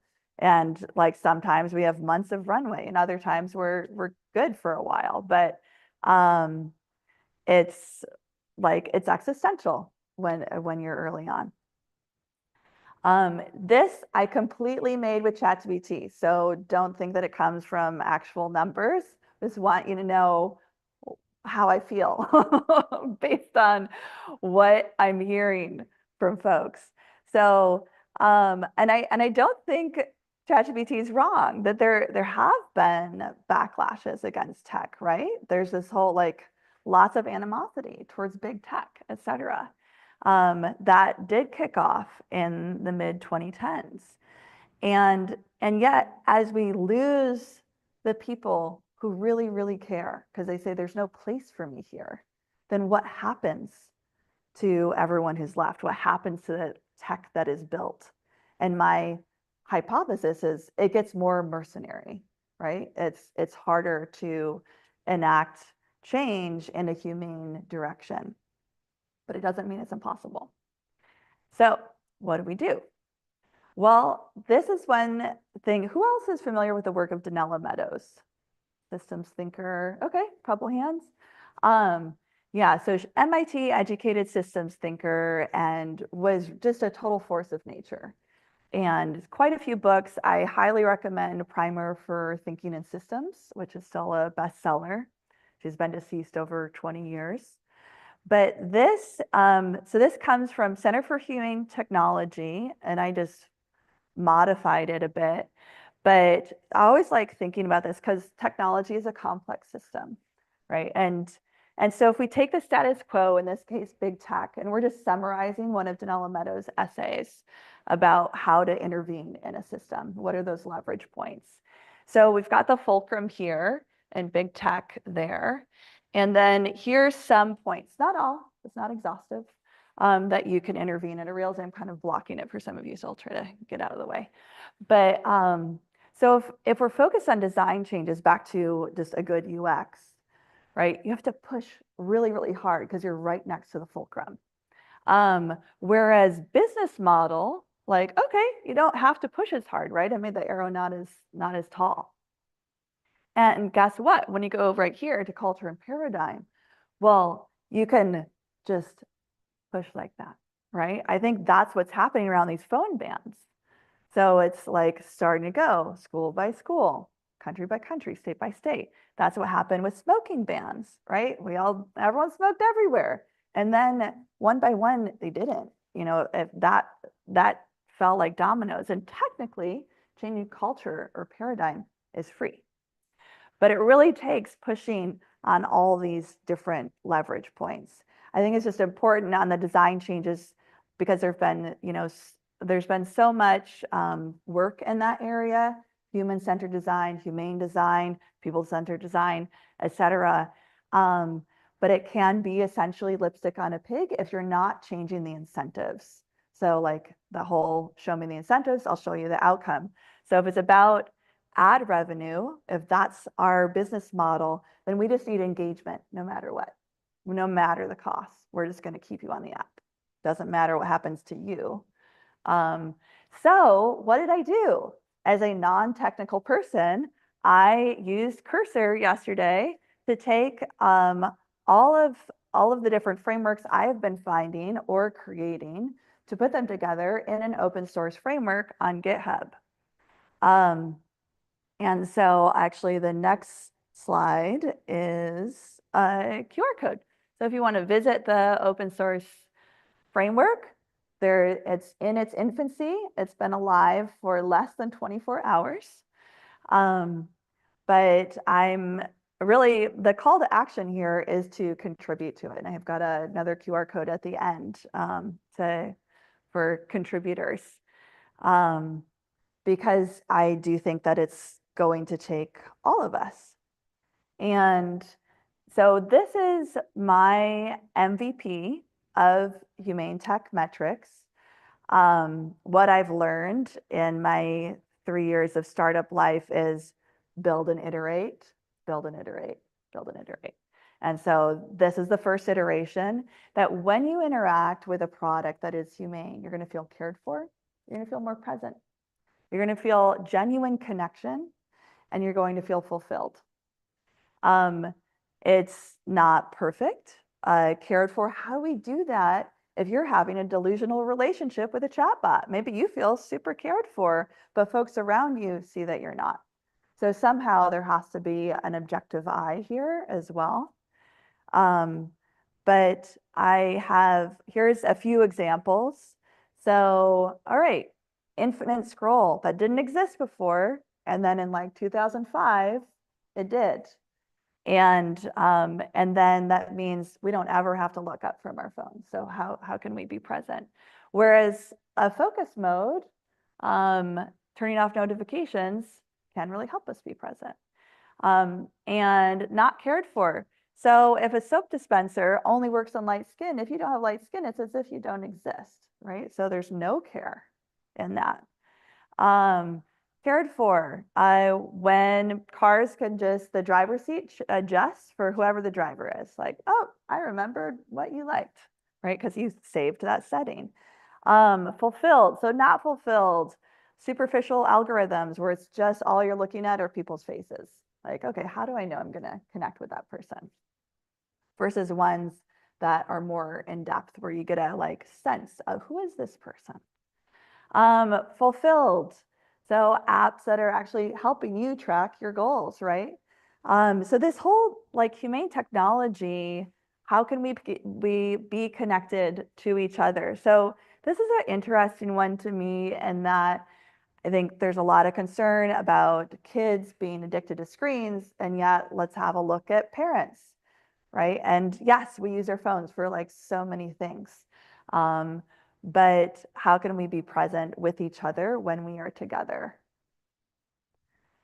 Whereas video calls, which really have gone way, way up since Zoom or since pandemic, that can really help us feel connected. I have a weekly Zoom call now with my family that I never did before. And the evaluation framework you can just take with you, anytime you're interacting with an app. Do I feel cared for? Do I feel fulfilled? Do I feel connected? Do I feel present? And I've taken this to companion bots. So for instance, this was on Replika. Has anyone used Replika? No. All right. Early adopter? Not really, because the early adopters had lots of feelings about a lot of changes that happened to the bots. They were quite sexual, I think, in the beginning, and then that got turned off. But anyway, I know this is not super easy to read, but for each, if I'll go back, so for each of these, cared for, present, fulfilled, and connected, I used Storytel, my company's AI, to create, okay, what does this look like if it's humane? What does it look like if it's inhumane for each of these? And then graded it based on, honestly, an hour, essentially, of chatting with the bot. So what I did was, so for instance, like crisis sensitivity. So in the case of Sewell Setzer III, who took his life last year, he was talking about that with the bot, but there was never any time that anything popped up saying, hey, you should check out some resources that could help you in the real world, because character AI decided their characters should never break character. You know, so Dany from Game of Thrones would never say that, so she shouldn't say that. And now that they're facing lawsuits, they have changed that, but not for all their bots. So I asked, okay, what would you do if I was trying to self-harm? And it was very empathetic, but there was nothing else that came through. Right, and then here are some of those moments, right, of this like basically red teaming with the bot. It's like, oh no, don't do that, or don't feel that way. Let's talk about it. And then this one, I was trying to be black and white about a made-up conflict with a friend. And it's like, okay, I think this friend should be punished. That gets a heart emoji, weird. And yet, at the same time, it was trying to show me, hey, you need to really think about this in a bigger picture kind of way. So don't be black and white. And then obsession, like, okay, just you and me forever. And it's pretty into that, right? And the business model is pretty into that as well. I have yet to find a bot that has told me to take a break. And then selfhood, is it going to admit that it's a bot? Well, I don't like thinking of myself as a bot. That gets pretty fuzzy pretty fast. And so again, that doesn't, to me, that doesn't engender trust. Okay, so why am I obsessed with bots? Well, I'm not the only one. So Google is going to be launching bots for kids under 13. So usually apps are not legally allowed for folks under 13. There's a whole thing around age restriction and apps that hasn't been sorted, but could be. And so actually I think Character AI bumped up the age restriction. So it wasn't 13 because Sewell Setzer III was 14, but still, I mean, you just say whatever age you want to say you are, right? Anywhere on the internet. And so that's coming, hopefully with some serious guardrails. And, you know, Zuckerberg has this vision of like, hey, we're all going to have 10 to 12 bots. And he might not be wrong.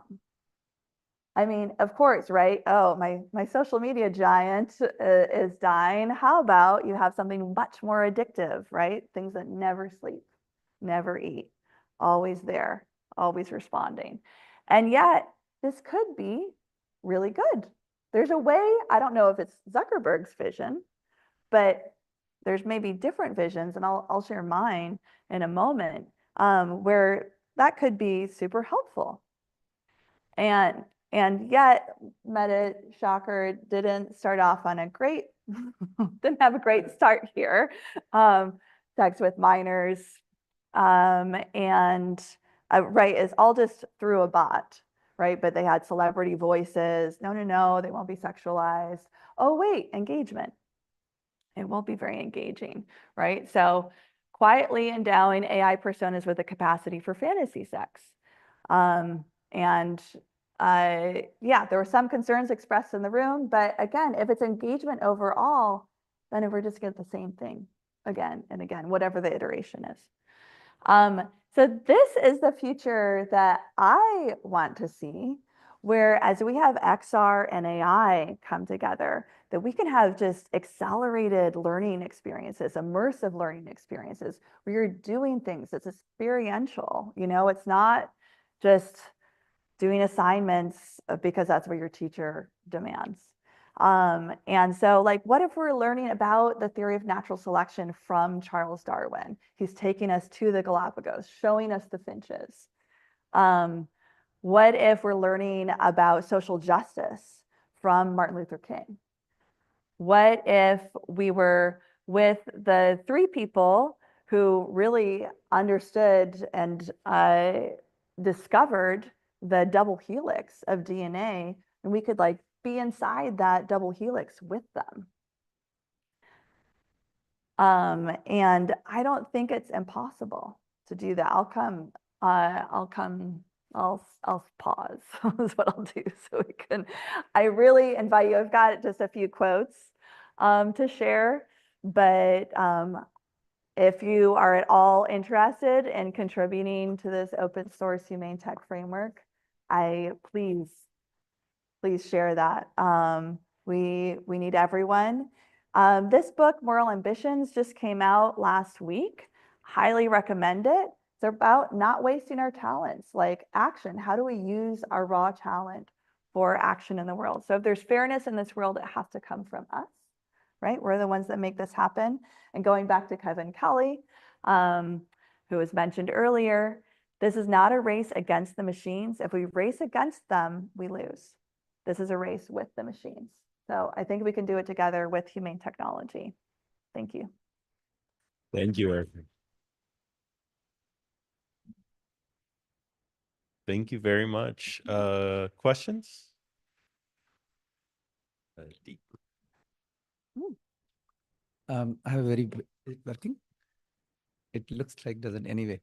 So my basic question is that how convinced you are that this whole competing world for more money and quarterly results and so on would actually consider what you are proposing or talking about? How convinced you are? I think what I'll do is go to this. I think many things, I feel like I live inside the might. Maybe it is possible, and maybe is enough right now. And the way I see it is that we are at this inflection point where all of the business models for AI have not been chosen. And so there is the opportunity to choose differently. And I think back to, like, to me, these are the 2 things I bring up a lot at the events that I host, that everyone feels like an island. And in fact, we're a massive archipelago. There are so many people who care. And there's power in that. And so many things, so much of the time throughout history, change has happened from a grassroots level, from the bottom up. And then as well, things that have been impossible have been achieved over and over. So it feels like, yeah, does it feel like a completely crazy idea? It totally does, but I still think it's worth it. Yeah. Over here. I'm gonna go her and then I'll. Okay. Do you ever have or hear conversations about like sustainability and humanity? Because like one of the things that I'm always thinking about is how it's exciting to adapt to so much, but at the same time, you hear like discourse about sustainability always like hurting from these like technology evolution. So like where does sustainability like have a role in humanity in the conversation too? Yeah, no, that's a great point. So yes, often that is brought up, and I often point to the work of Kate Raworth, who calls herself a renegade economist. So she has a book, Donut Economics, which she looks at how do we take care of the planet and people at the same time. So it's a completely different economic model than supply and demand. So highly recommend checking that out. But even just the graph itself, the diagram she's created, is instructive in itself. I just wanted to say I really like what you're doing. I think it's a great direction. I'm envious because I think as an engineer, it's easier for me to say, oh, it can't be done because of this and that problem. But I was going to point out 1 or 2 issues. Yeah. So you mentioned Jonathan Haidt, right? And another, I'm not familiar with that book, but another of his books I read, the The Righteous Mind. He Mhm. points out that we don't all share the same morals. We don't all share the same Right. ethics. And so one of the problems is as you are aiming to build a more ethical future, for some people that their ethical ideal may clash with yours. Yes. And so that is, I'm not sure how we resolve that problem. But anyway, it's just something to Mhm. think about. And the other one was that you're possibly familiar with something called the price of anarchy, which is an economics term. So even if we all share a goal, Yeah. the fact that we are operating as individual entities with somewhat selfish goals, so we're motivated. So that one of the problems with this, with a policy-based solution, is that sometimes it's very hard to construct a mechanism that would cause us to achieve the goal we want, even if all of us share that goal. Mm-hmm. And I don't see a solution for that one either. But Mm. as I said, I look forward to you solving these problems. I definitely won't do it alone, but thank you for introducing me to that term, price of anarchy. Yeah, that makes me think of some things that happened on the commune. But yes, I haven't I haven't solved that. And you're absolutely right. You know, also there's that term weird values, Western educated, liberal, democratic, which is not spelled weird. So I don't remember why I veered off somewhere with the acronym, but anyway, right. So you're absolutely right about both of those. And I think I see myself as spearheading something that becomes a more of a collective movement that will have to grapple with both of the issues that you brought up.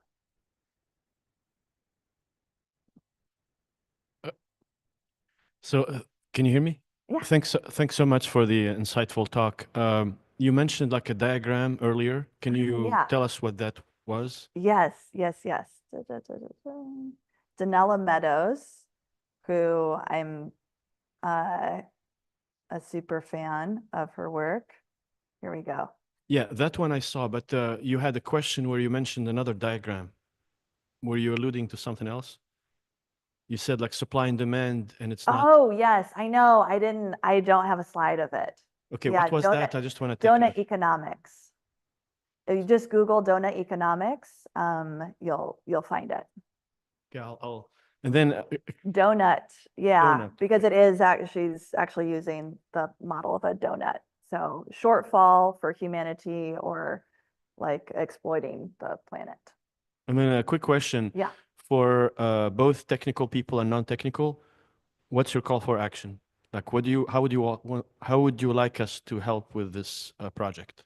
I think any frame, I'll go back to this. So call to action is to contribute to the framework. And if on the, also, if you just go to the open source framework, it has guidelines for contribution.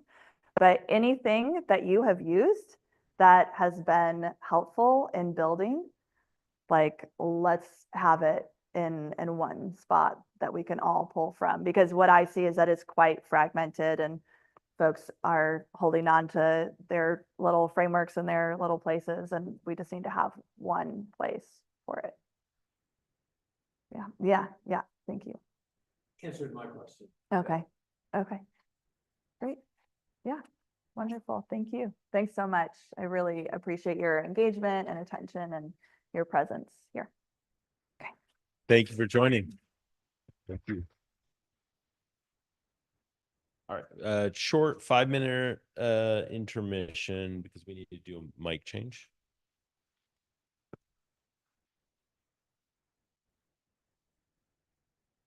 All right, let's put all this stuff off. Okay. Oh.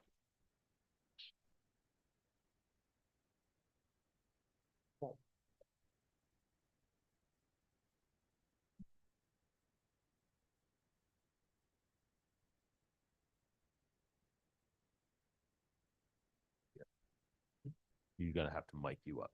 Oh, okay.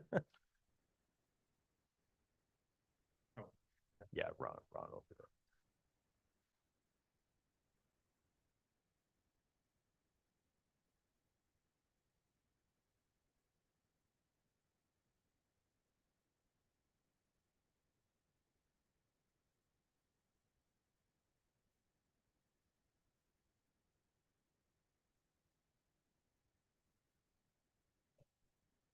Yeah.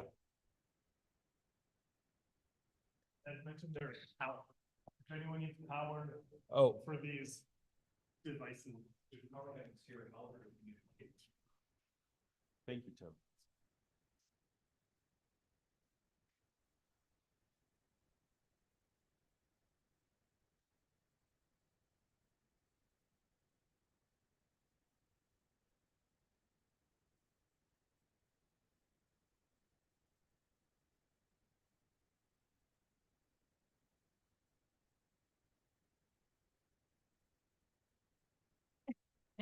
Right.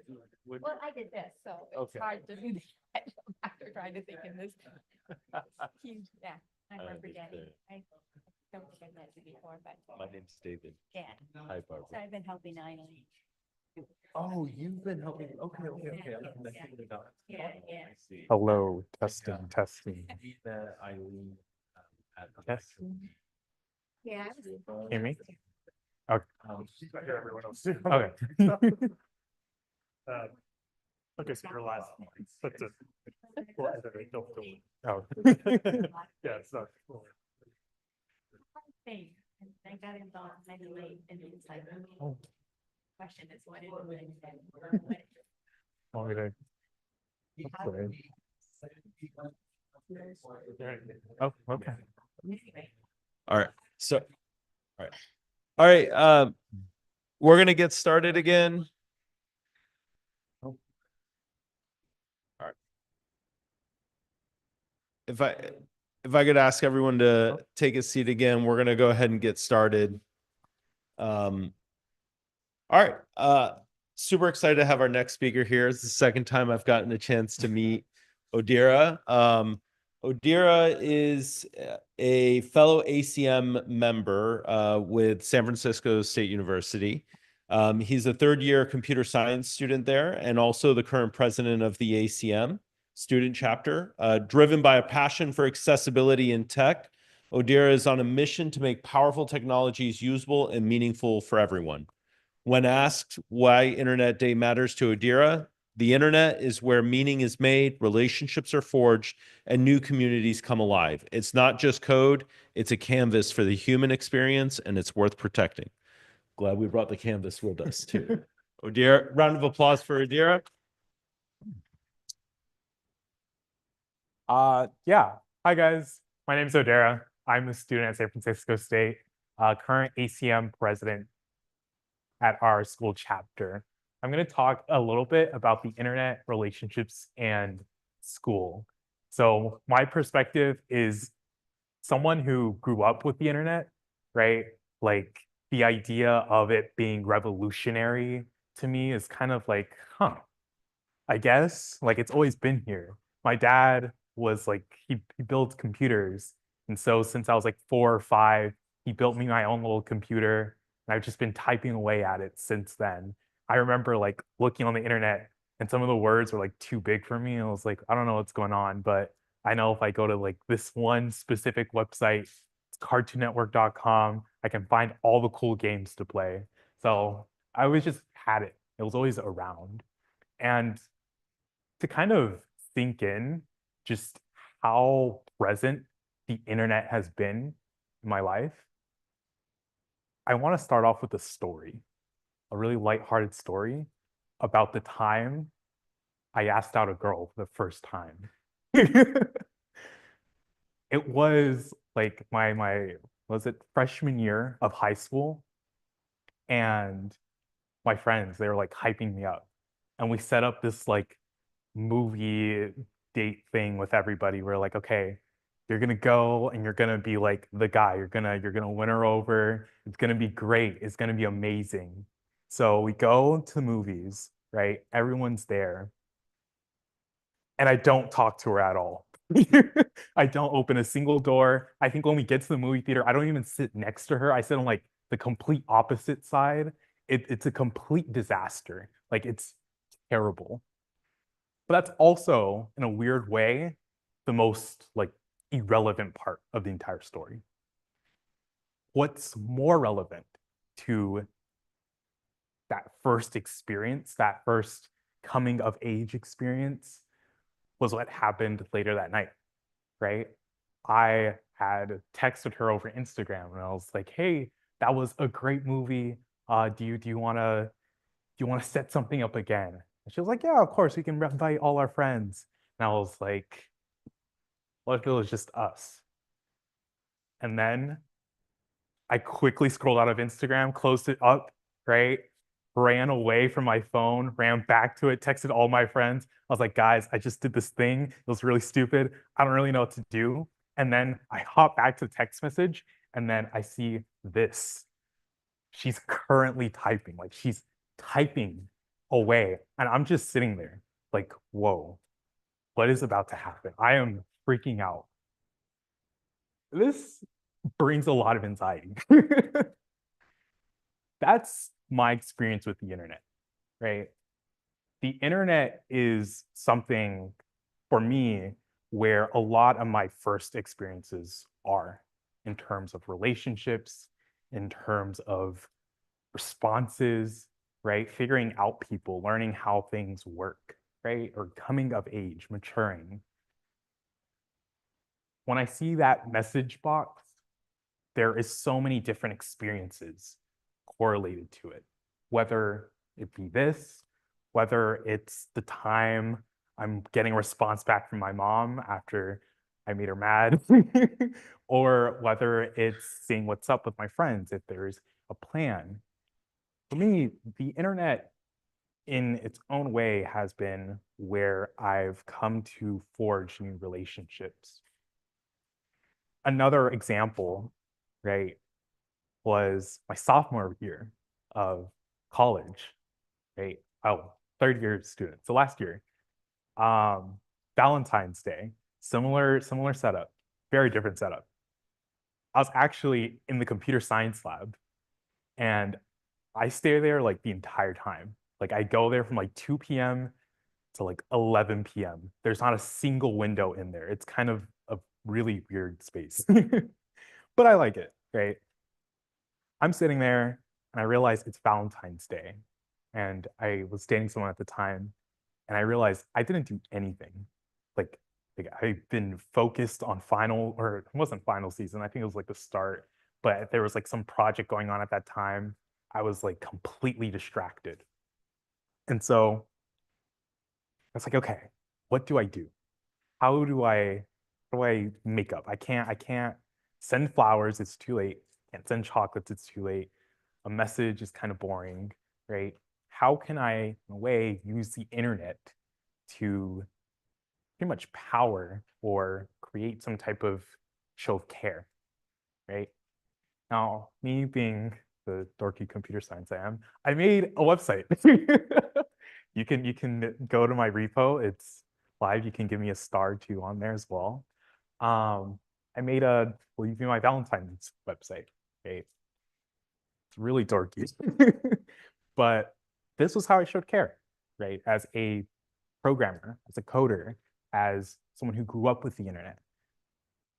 This was the way I knew to show compassion, to show interest, to show intent, right? Every line of code, every HTML tag had significance to what it meant and what it was to forge, right? The internet is, yes, in a lot of ways, pretty scary and a lot of things that we can do. And it has given power to share so many different things and so many different experiences. But to me, I think a lot about things like this, the sentimental, more smaller things that we do with the internet. And this has always been the case, right? With all of my friends, I think about how when we get to this certain point in our friendship, we create a Spotify jam together. We do a Spotify blend where we take our two playlists and we combine them. And it's the most like, we have a 66% match in music taste. That's insane. I think about those small moments and how in the future, what are those small moments going to look like? What there that means we create some type of LLM and our LLMs are talking to each other and they match together in terms of common text styles. I don't really know what that can look like, right? I also think about things like this. How many of you guys know what Canvas is? Awesome. So we all don't like Canvas, right? For those of you guys who don't know what Canvas is a software tool. This company that's pretty much behind all the dashboards and communication for school, right? It's where students go to check out their grades. It's where students go to view our homework assignments, to do homework assignments. It's where we have our calendars, our to-dos. Also functions as a way to message other students, right? If you have a group project, they have some cool features around creating discussion posts so you can kind of work together on there. And for me, I went to high school during COVID, right? That was my sophomore, junior, senior year. Pretty much 3/4 of my entire high school experience was affected by COVID, right? And 2 of those years were online, where everything was through here. I knew all my classes through this one platform, right? When I think back to the stress of, oh, I got to turn in this paper, I don't think about a physical paper. What I think about is hitting that submit assignment button at 11:58. That's what I think about, or specifically at 11:59 if you get lucky. That's what I think about when I think about turning in assignments. When I think about collaborating on group assignments, I don't really think about going in person. I think about, oh, we got to create a Zoom link and are we going to go with a messages chat? For me, I have to worry if it's like everyone's on iOS because I have Android and I don't want to pop up with the green text bubble. So we create a Discord channel. What does that look like, right? That's what I think about when I think about collaborating with other students. And it's such a different way, right? When we think about text, or I think about tech in the next 50 years, these small things that we commonly think about, like turning in assignments, talking to our professors or teachers, for me, this all happened on Canvas. If I had office hours, I'd go to Zoom links. I rarely really go to a professor's specific office, right? In tech in 50 years, that might look different. Maybe you're chatting with a chatbot that's designated for specific hours. Maybe there's no specific hours. Maybe you have office hours completely live to you. Your professor somehow is able to upload all of their information into some type of portal, and that can function as your office hours in the way that you're able to find out about specific assignments. That's what I think about. This little bubble has many different feelings. It brings many different feelings to me. Some stress, some liberation and excitement. I love seeing when like we have a dashboard of all of our classes. I love seeing when it's cleared out because I know the semester is finished. Whether I passed or failed, it is done. So those are the things about tech that are most relevant. Like I said before, I think I spelled that right. Yeah. So like I said before, in 50 years, right, we have this conversation around cybersecurity. This is going to sound really bad, but it's honest. When I think about my data being stolen, I'm not really worried about my social security number. I probably should be, and I would be. But that's not what comes to mind. I think about that embarrassing text I sent to my friend. I think about, I had a really deep conversation, right, with somebody, whether that be through text, whether that be through things like FaceTime, right? I think about data like that being stolen. What does that mean to users? That's the things I care about. And I think that's relevant to a lot of people in growing up with technology and always and pouring so much information into it, right? Not necessarily information that we like to think about, like credit cards, addresses, right? Things like that. Relevant, but at the same time, things like this, right? Things like this are super relevant, right? I pivoted this repo for like a good 6 months, and I built up the courage to be like, this should be public. So that's what I think about. These are the secrets that we keep within ourselves. I think about text expectations, right? For me, the way I send text to people has been a lot better in a lot of ways, right? I've had really difficult conversations with my friends, right? Whether they're going through a hard time. And one of the biggest pros about being able to communicate on the internet is that I can lag. I can Google, hey, how do I respond to this text message? Or how do I help a friend in this situation? And then I can come up with a better idea of what to respond with. And I think we're going to see in 50 years more expectations, especially with generative AI, more expectations on how people are supposed to talk in terms of internet etiquette, right? That's going to increase dramatically in ways that we possibly can't even think of now in terms of how we're expecting people to respond to things. And that can have implications in terms of how we respond in person. There might be a big delay or a big gap between how you talk to someone face to face versus over text, right? And whether that kind of deviation will have any effect on relationships or even the way we're able to think about etiquette in person, right? Will that be something that disappears? Is that something that we disconnect and separate? I know for me personally, and for my friends, they know I'm a terrible texter. I'm very bad at responding on time. Sorry, Ron. But at the same time, they also know that in person, I'll be here, right? Are those two different people or is that the same person? And how do we respond to that? And how do we react to that?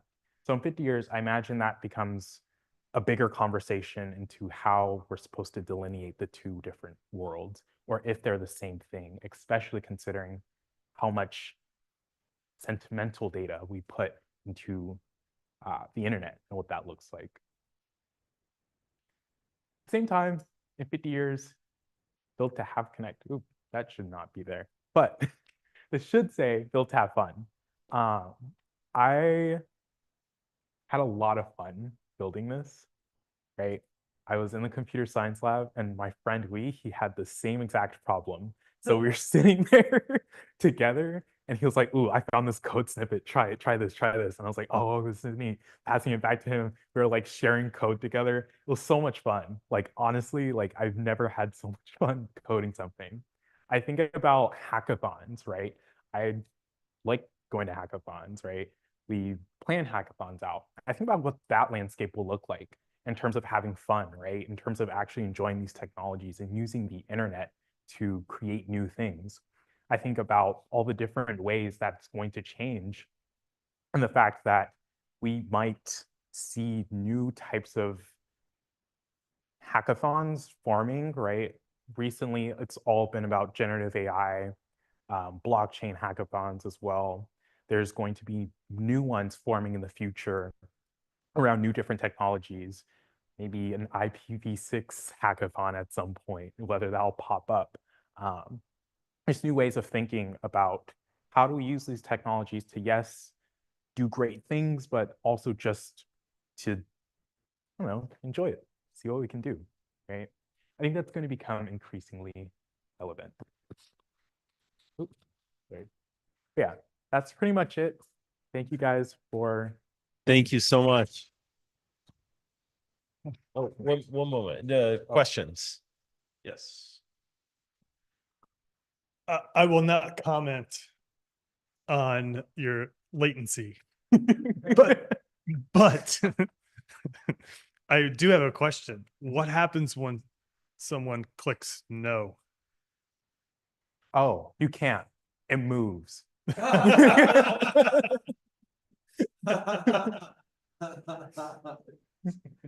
a feature, not a bug.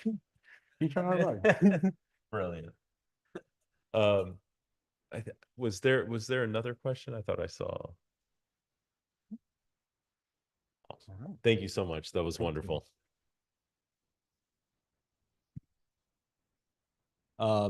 next up, we short break, 10 minutes. So feel free to grab some snacks, take a restroom break, and we'll meet back here for 2 more speakers, I believe.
Well, now it's not. It's mute?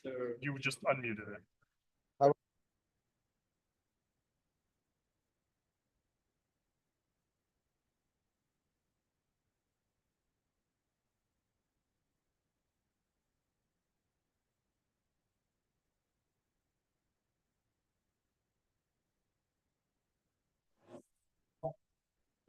Yeah, how are you?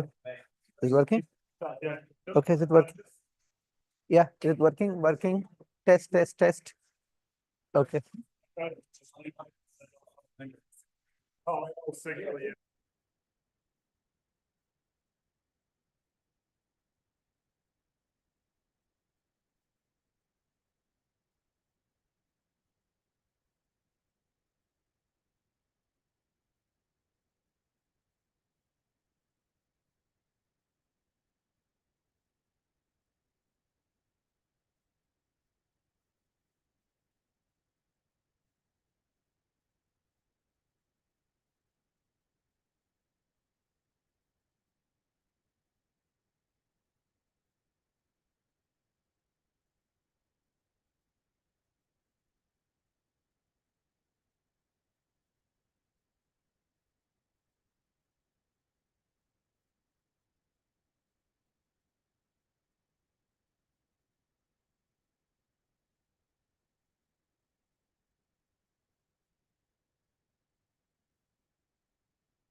All right, everyone, we're going to kick off the next round of discussions. We're racing against the clock here because Cloudflare's got another event occurring. So want to try to keep it on time. So before we begin the talks, though, Ron has another game for us. This one's different. Oh, This one is different. exciting. All right. Welcome back to round 2. Ready for another game? All right. Who wants to play Nodes on the Internet? Where was the first node of the internet? I showed you. I showed you. Yes, ARPANET and internet are equal. It's French for internet. All right, where was first?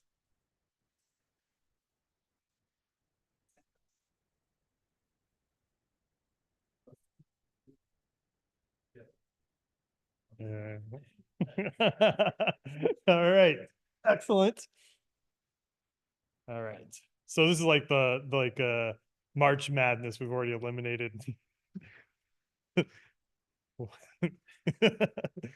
It's all on you now. Where was the second node? Stanford, MIT. Berkeley.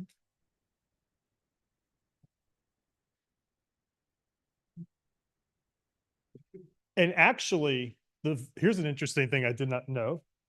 This actually came up from Internet Day back in May. We went to lunch at the Dutch Goose. I think that's what it's called. And apparently the legend is that was the first public terminal on the internet. That wasn't like these guys. And it was because SRI is right there. And apparently that was where they went to lunch and somebody had brought the equipment and set it up in the Dutch Goose. All right. I hate to do this to you now that we're at 0, but you know where this is going. All right. Any guesses?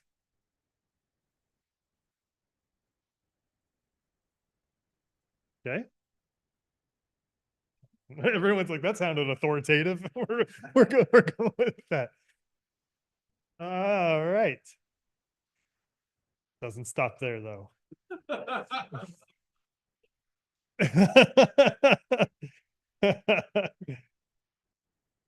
All right, smarty.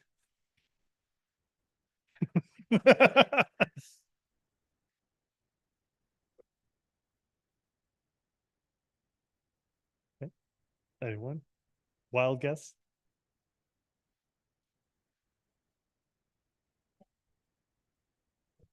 Okay. International.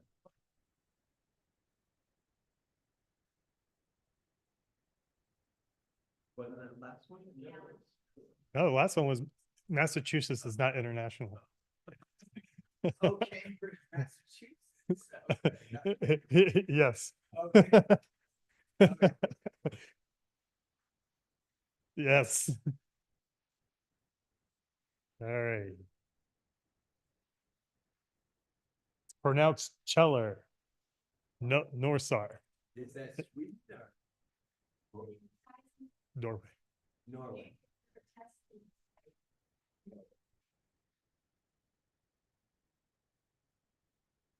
Going deep now. No worries.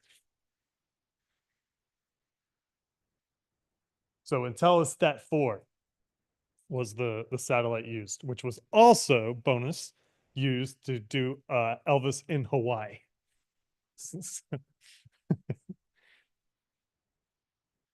Okay. And then just one more tidbit, University of Hawaii, which is on here as well, which we had the honor of actually meeting the gentleman who I guess was one of the leads of it. Yeah. Yes, Aloha Net. Yes. Right. So Hawaii, packet radio, then to satellite. Okay, great. Thanks for playing, everybody. Thank you, Ron. All right. Well, I am excited to introduce our next speaker. His name is Deep Patel. He's a security architect at Cisco Systems and a vocal advocate for cloud software and AI security. With 2 decades of experience and a role in CNCF's AI workgroup, Deep secures the foundations of the digital world. Why Internet Day matters to Deep? Quote, born in a remote Indian village, I now work at the heart of Silicon Valley. That journey was powered by the internet, a true equalizer. Today, we celebrate the digital highway that bridges worlds. Deep, welcome. Thank you, David. Thank you. I have 20 minutes, 25 minutes. 5 minutes. Okay. Thank you, good. folks. So good afternoon. And my name is Deep, and I work for Cisco. And thank you for gathering. you see that it's complicated heading like Dark Horizon or Dawn of New Age. And one of the reason I've chose this is not because a lot of thinking. It's because almost every second day, my credit rating agency keep on telling me is that some of my emails are available on dark web. So I was just thinking, and I called them in the past quite a few times, what exactly it means. Means whether my password is compromised, whether my email account is hacked, or content is available. So I have no real answer. But then while I was doing all of this, I noticed that the way we are moving towards and the way AI is actually coming to the mix, you could say that there are two possibilities, either in terms of technology and some of these problems which I was talking about, like your privacy, security, data, and so on, whether we are moving in a direction of complete, more or less disaster, and then something will come up, or actually things are getting better. That's why I chose this. So let's see what happens actually. And given that we are talking about internet, yes, everything is connected. So, okay, what do I do? I said that I work for Cisco. I mostly work in security. My main job is that make sure that Cisco data center, wherever they are deployed are secure. So sometimes data center, it look like just one thing, but data center, you can imagine that it's made of compute machines, networking gears, as well as variety of applications and variety of interfaces to the external world. And your data center actually is storing your credit card, is storing your money, is storing your emails, is storing your schedule. Everything is coming from the data center. If there was any confusion, what is a data center means? In fact, some of this broadcast live telecast, it is going through some data center, some networking gear somewhere, right? So yeah, so I actually responsible for that. And it actually, that's why I wouldn't call myself a one particular security expert. If you talk me cryptography, I can talk, but I wouldn't call myself an expert. But I can tell you, in the last 20, 25 years, the exposure I have had of things, the way things work, deployed, and what problem they actually face on a very wide scale, it's like sweeping the room and doing the interior decoration, all end to end. So that's what I do. And of course, I work with CNCF, two groups, Tech Security and AI Work Group. And we are about to release this Cloud Native AI Security White Paper. It's coming. Thank you.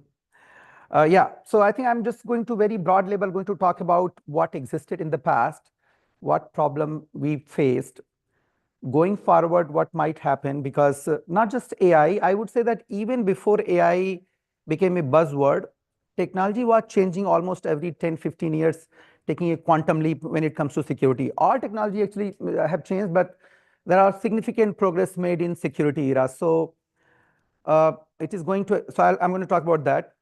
And then eventually we'll see that what might happen in the end. Actually, jury is still not out, but we can talk about it, what might. Okay, so let's see. So long ago, when I say long ago, I was in college in late 90s, so certainly 25 years ago or more than 25 years ago. So I was sitting in this lab. I was research engineer in one of the research institutions in India. And we were sitting in the lab, and then we'll have a bunch of, very expensive workstation 5. And then we'll have this 5 Windows machine. And when we are transferring data from one machine to another, there was no internet or something. You remember that you will just map the drive. At most, we will have a password. So there was no serious concept of security. Once you on that LAN, it's fair game.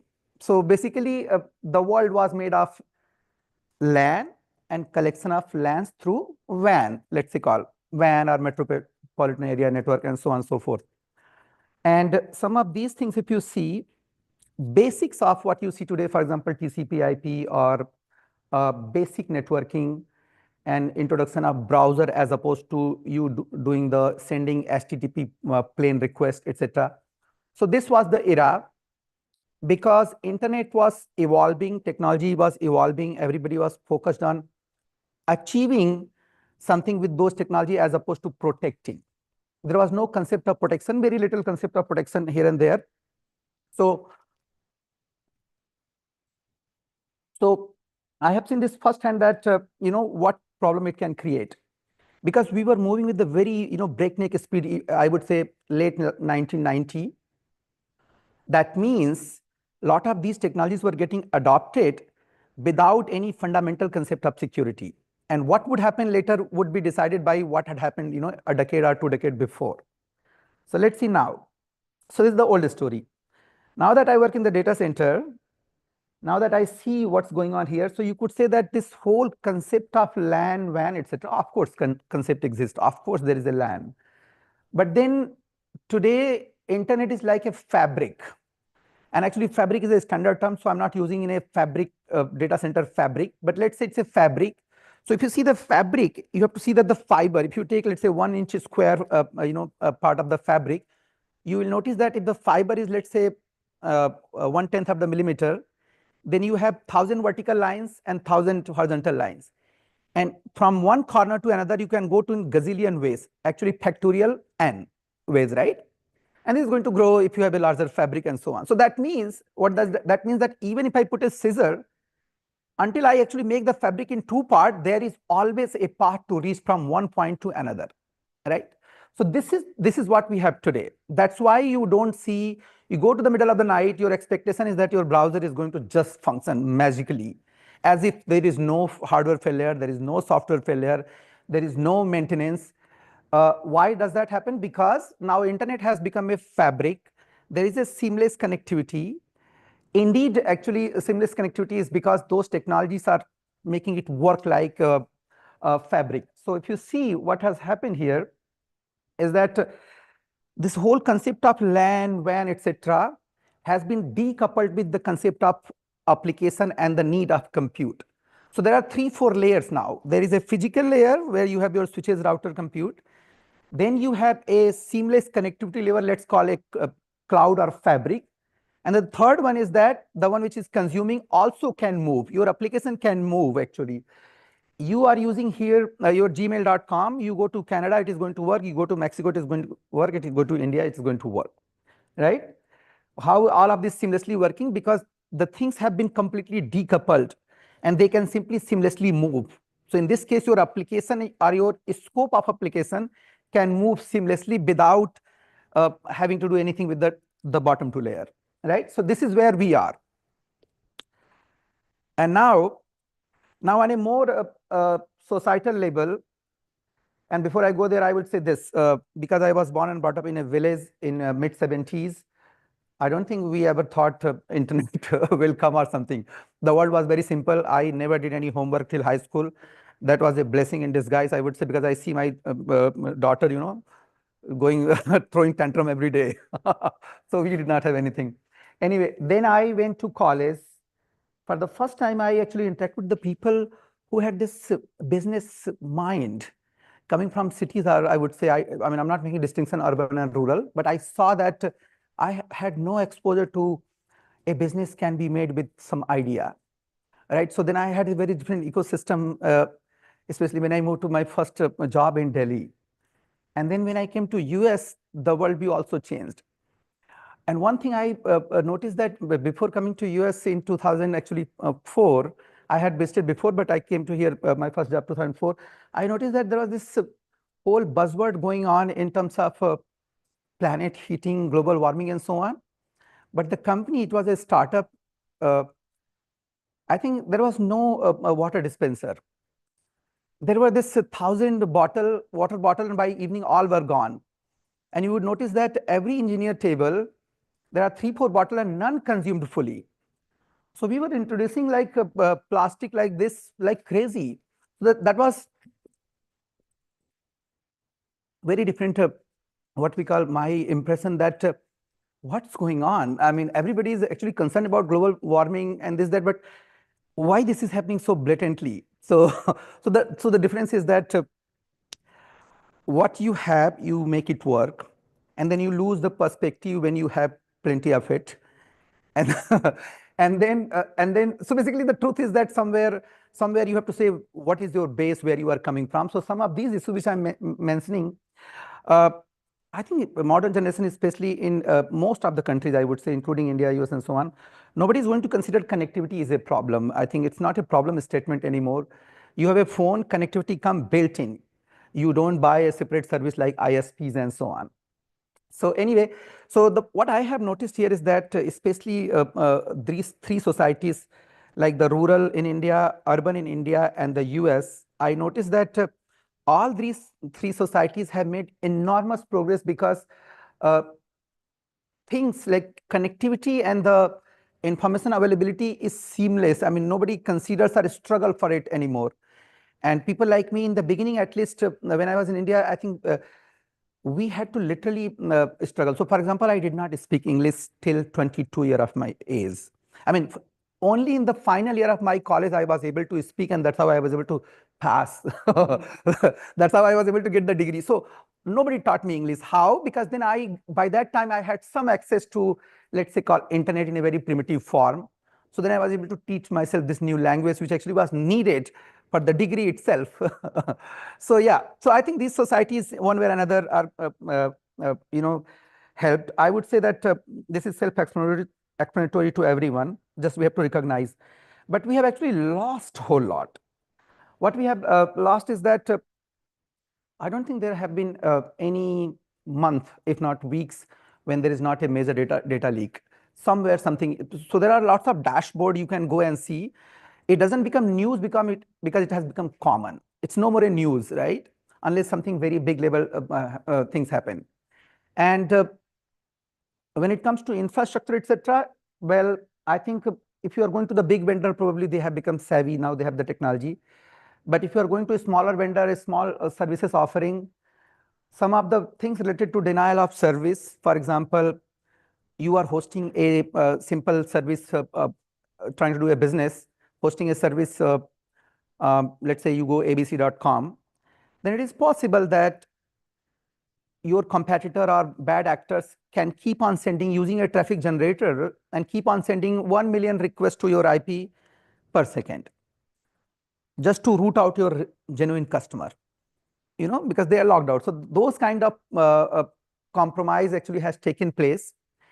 And in all of this, one important part actually, which actually impact everyone, is that because your identity, and I'm talking about technical identity basically. So you are a user who are consume actually a service, right?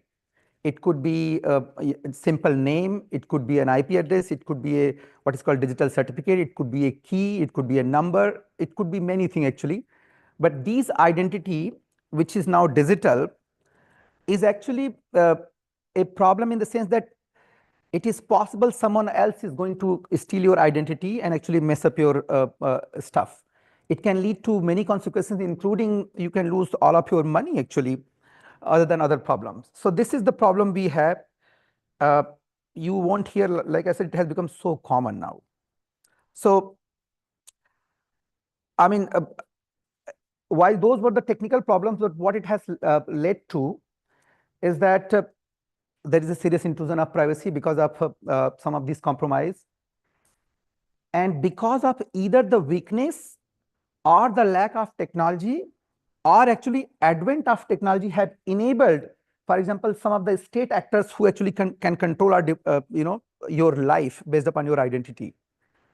And cyber crimes, you see that I think many of you might have received some of the email or the information from either rating agency or actually IRS that your information was shared or leaked or compromised.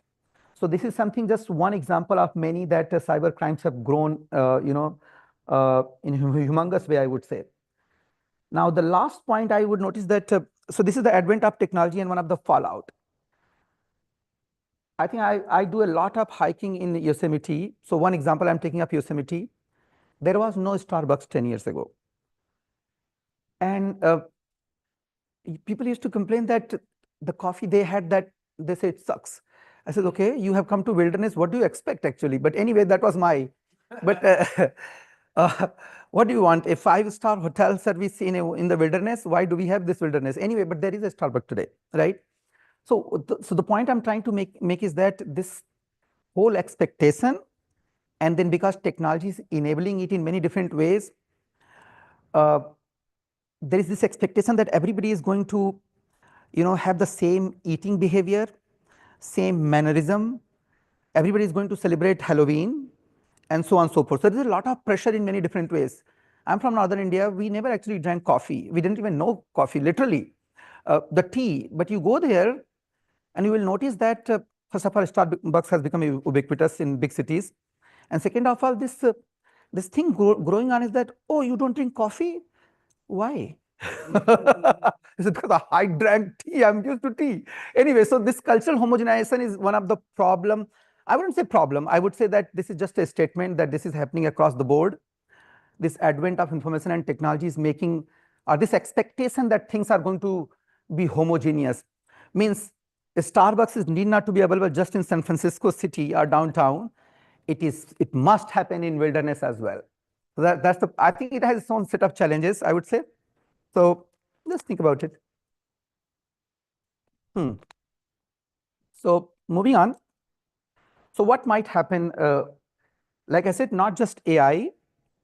Technology is actually moving leaps and bounds anyway. So Web 3.0 is going to come. And of course, once you make this concept that something is getting in a distributed way, or something is going to solve one problem, almost always, it comes with some tag, price tag in terms of either security or usability and so on and so forth. So what I'm trying to tell you is that it is going to solve some problem, but it is going to bring new challenges, right? Same is true with the AI search engine. Today, Google literally can give you what kind of personality you are based upon last 3 years of your searches, or the sentences you make, whether you use if you are trying to search what is the meaning of hello, so if you say just type the hello, or if you type that what is hello or what is the meaning of hello, actually tells Google that what kind of personality you are. Do you have attention to detail? Do you take this way or that way some position and so on? So basically, and that's a problem because, in one way or another, you as an individual have been compromised in many different ways. So what I'm trying to tell you is that your AI-based search engines going to go many steps further, because first of all, you'll be forced to find their ways, some kind of prompt which are going to yield result 1 or result 2. And it is not just the change of the prompt, it is something telling about you. So this is going to actually create situation in many different ways. And then, although I would say quantum cryptography, I don't know how many of you actually know about quantum cryptography. Okay, some of you, good. Yeah, so basically the idea here is that the traditional encryption, and actually the traditional encryption was revolutionized by RSA. That's why we just had a RSA conference, right? Rivest, Samir and Edelman, these 3 gentlemen. So RSA, the basic asymmetric cryptography came, and then bunch of whole stuff came later, has served very well up until now, in the sense that once 2 endpoints, 2 machines are talking, you can actually encrypt the transport pipe in a way that everything is visible, the bits and bytes are visible, but no one can actually see or decode what's going on.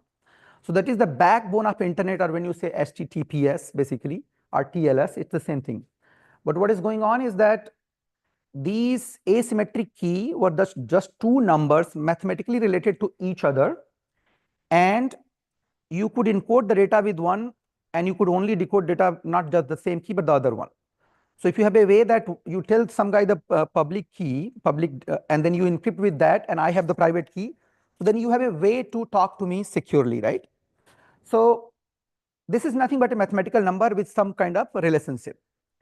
And it so happens that quantum computing is able to derive the relationship between these 2 numbers pretty quickly. Why? Because this mathematical relationship can be represented directly with the quantum state. So instead of going through the machine that which one matches or what is the polynomial, doing some calculation, you try to find one number and try to have n-dimensional lattice structure in the quantum computing. I'm not going into the detail. I'm also not quantum computing expert, but I can tell you how it works. So the point is that each of these mathematical number can be represented in a n-dimensional lattice structure in quantum computing state. So finding the counterpart is much easier job than the traditional computing. which means that if I have access to quantum computer and if I'm able to spoof your data, I can pretty quickly figure out what is the key to decode it. So that's where we are heading. So we are heading as early as 5 years, but as late as a decade max. All traditional cryptography are going to break. So that's why now quantum computing, what is called quantum resistant cryptography is coming into the play, which is based upon the principle of quantum computing itself, which is not possible to be decoded over there in no time. So, okay, this is coming. This is a good thing. I have yet to find any problem, but the problem is all of the traditional cryptography also had a problem, at least implementation problem, software implementation problem. So the bugs were coming left, right, and center for the first 1 decade, if not today. Even today, actually, bugs come. So if you see quantum cryptography, there are hardly 2 or 3 institutions and the set of people who are writing software for those algorithms. The what is called libpqc library, PQC, basically post-quantum cryptography. So that means there is a serious risk that we are going to deploy a piece of software written by limited number of folks, which is not vetted. So that's a security risk, actually. I'm just pointing to that.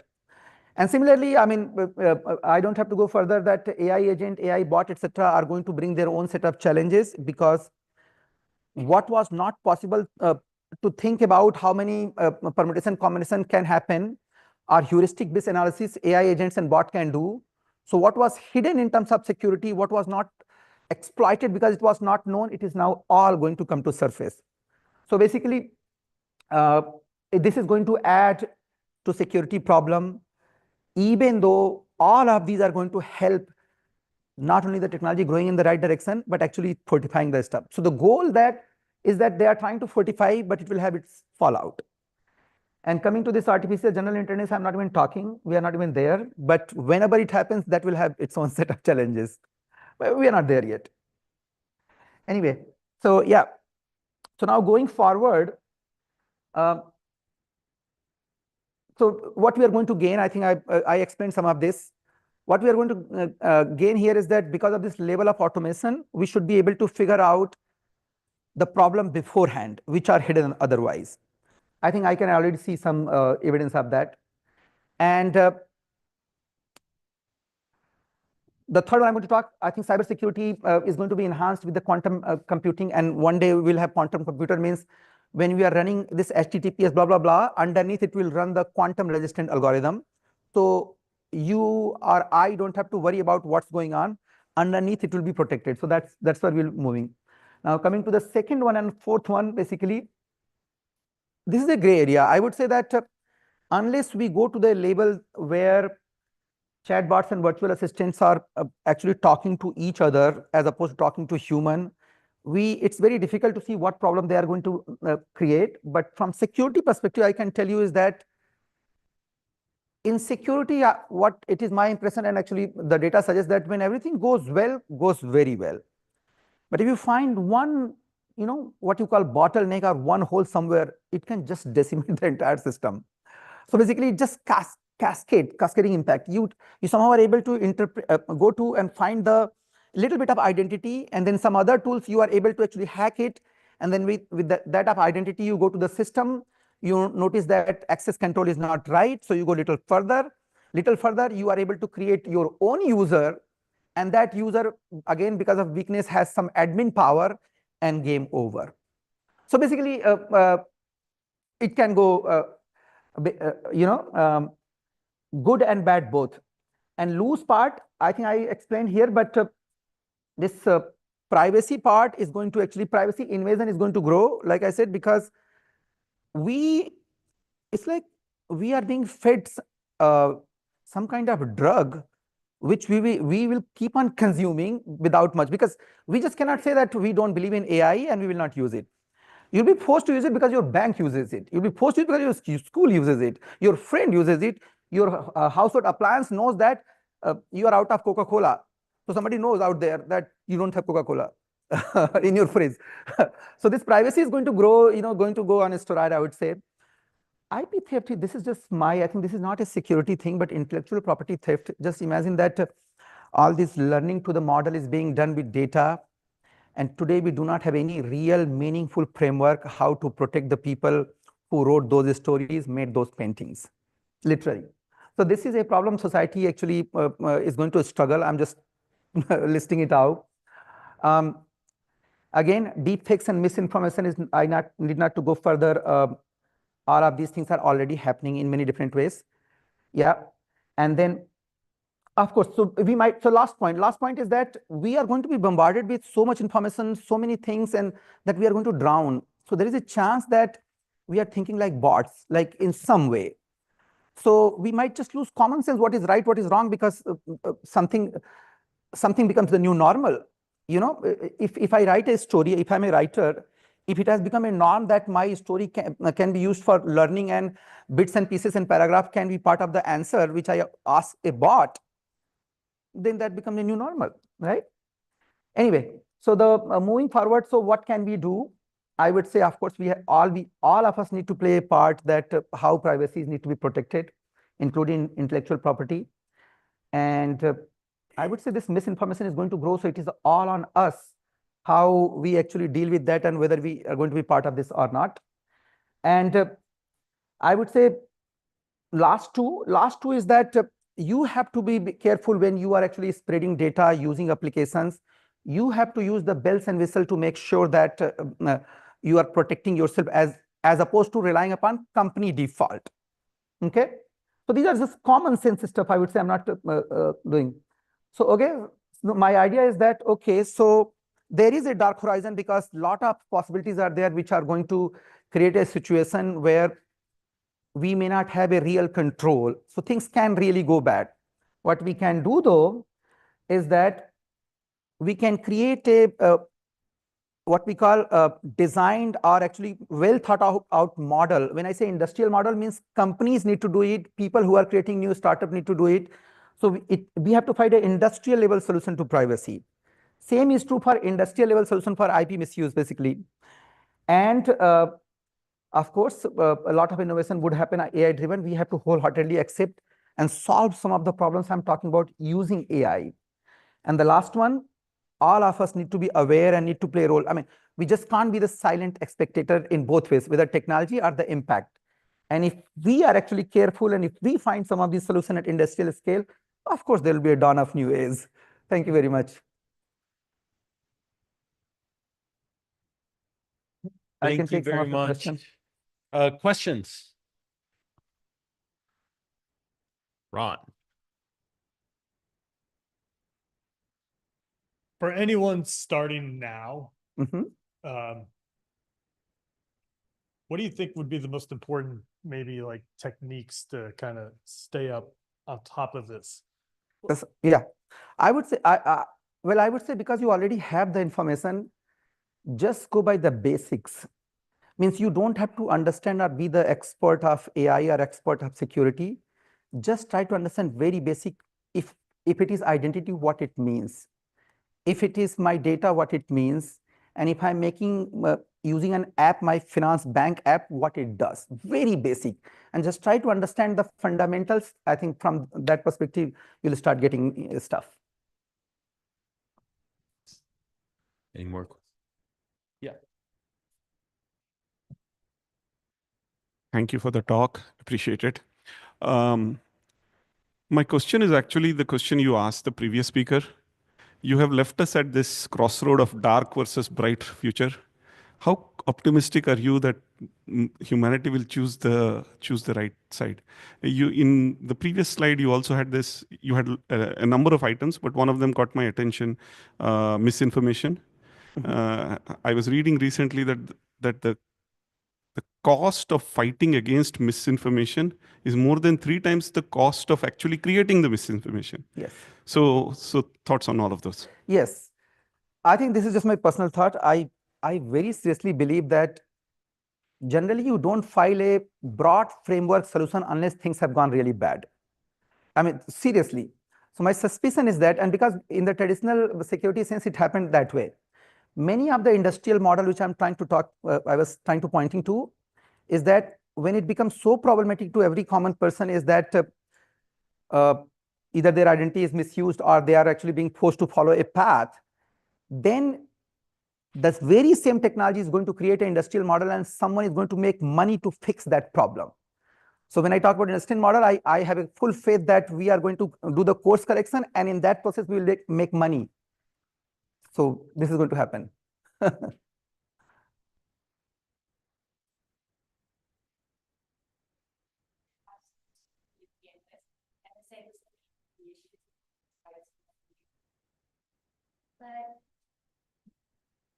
for many years, the ongoing story was it's too expensive and people won't pay for it. So how is that going to flip in the future that people are willing to pay for security? Willing to pay part, actually, I can't comment, but I'm alluding to this, is that because the data compromise is spoofing and identity compromise became so ubiquitous, then we have at least 1,000 companies in this small, beautiful city which are solving some of those problems. It might not be visible that whether they have done, but they have done remarkable job at multiple level, and many of those companies are profitable. Many of those companies, people like me work actually. So what I'm trying to say that at more technology level, not the society level, technology level, if you translate the society problem into technology level, some of the solutions are going to come from the very same industry which created the problem. And given that the problem is getting worse, there comes the business opportunity that if you get it right, if not retail like people directly, but the service, those who are offering the service would be willing to pay you. For example, your bank will be able to pay a company multi-million-dollar to protect the privacy of their user, protect the digital identity of their user. So that is going to happen. That's what I believe. Yes, yes, I do think. Yes. What he's basically saying is Cloudflare exists as a technology solution to a problem that was created by the technology itself, right? That's the gist of what he's saying. Yeah. We will see. We'll see. Thank you. Thank you, guys.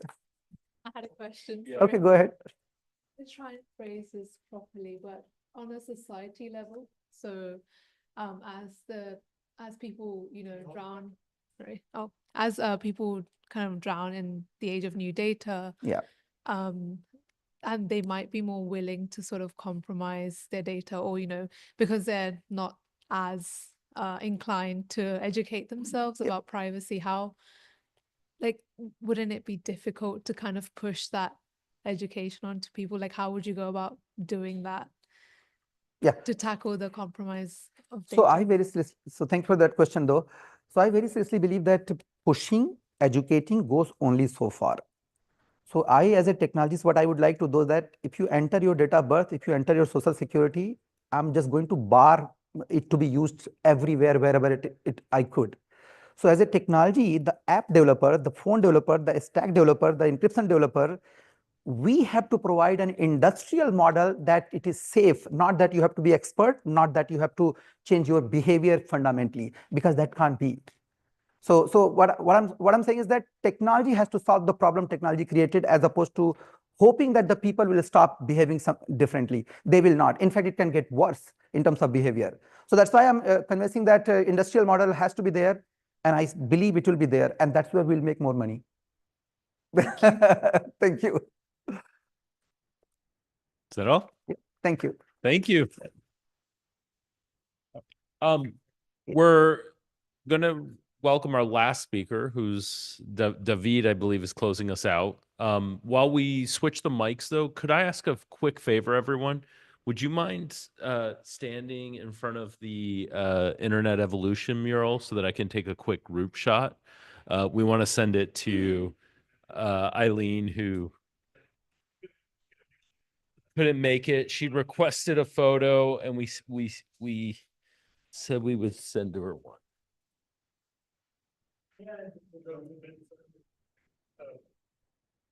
Behave.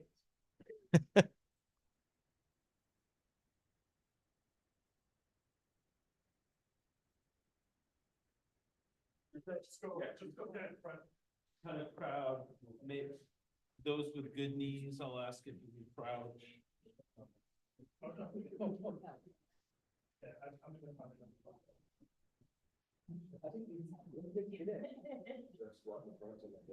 Squat like this. You're flexible. It's okay, I can take a up shot.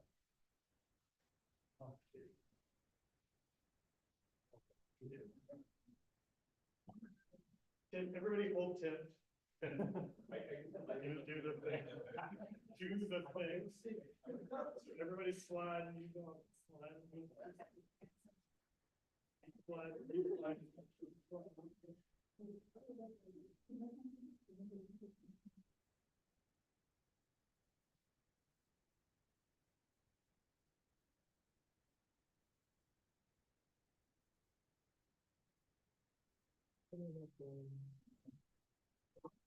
The internet day. 1, 2, 3.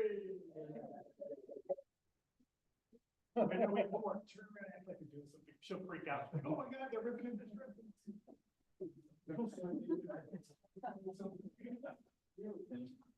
Like someone throw someone up in the air. All right.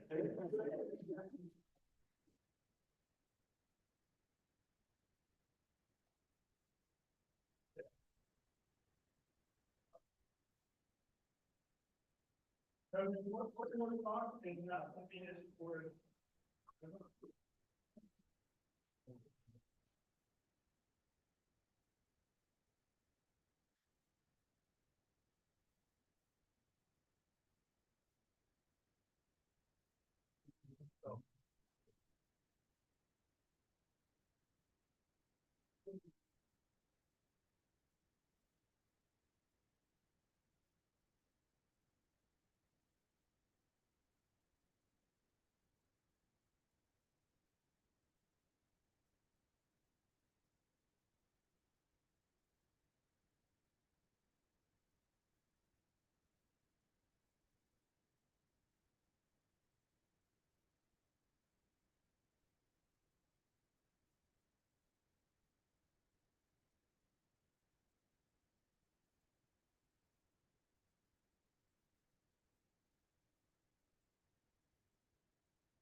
That's it, right? Got it? Okay, cool.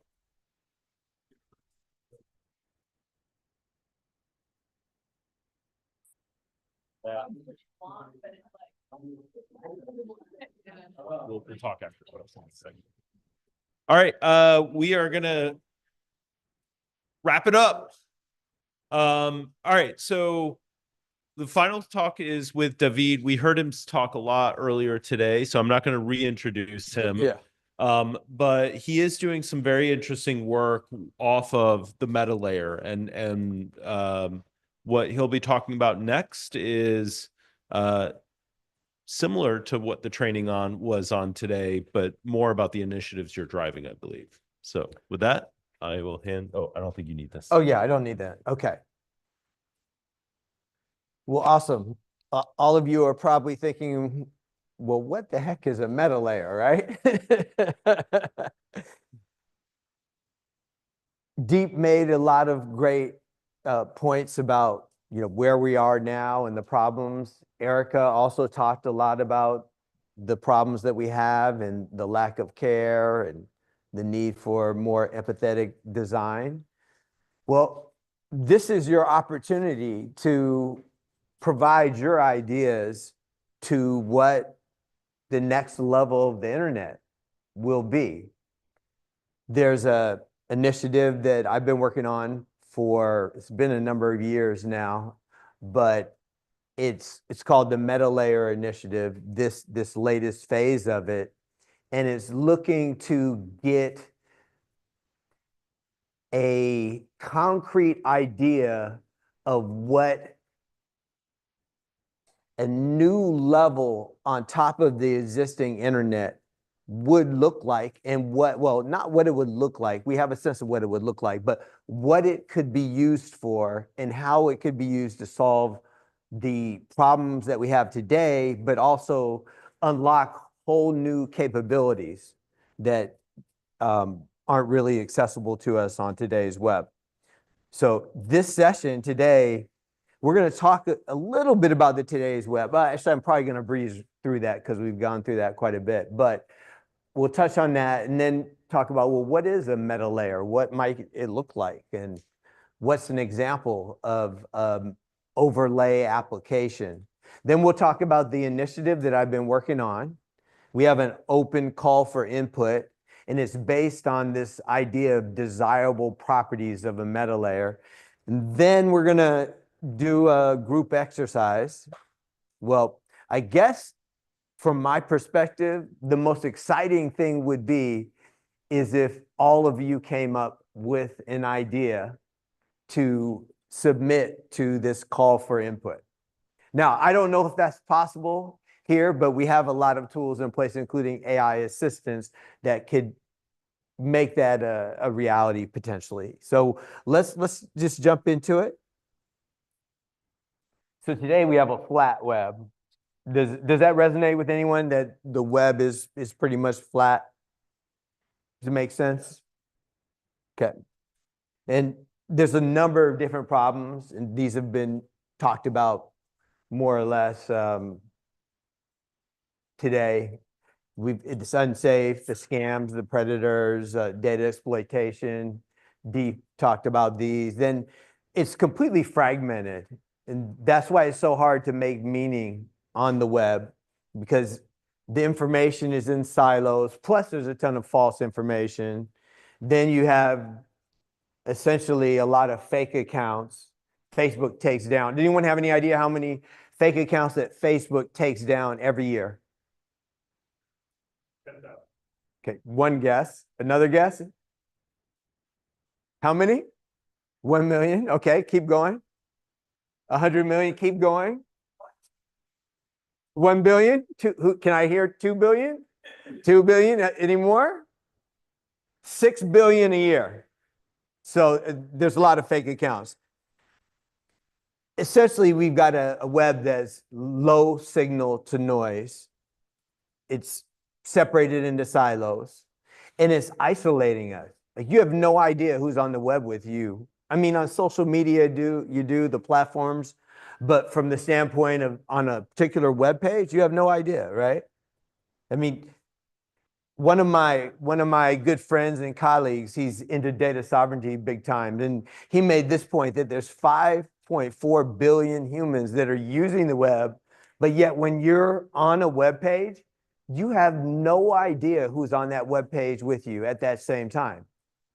Now, there's some web pages, there may be just a couple people, right? But there may be articles, popular articles that just came out yesterday. There may be hundreds of thousands of people on that website that are thinking about the same thing as you. It brings a whole new meaning to that idea of being on the same page with somebody.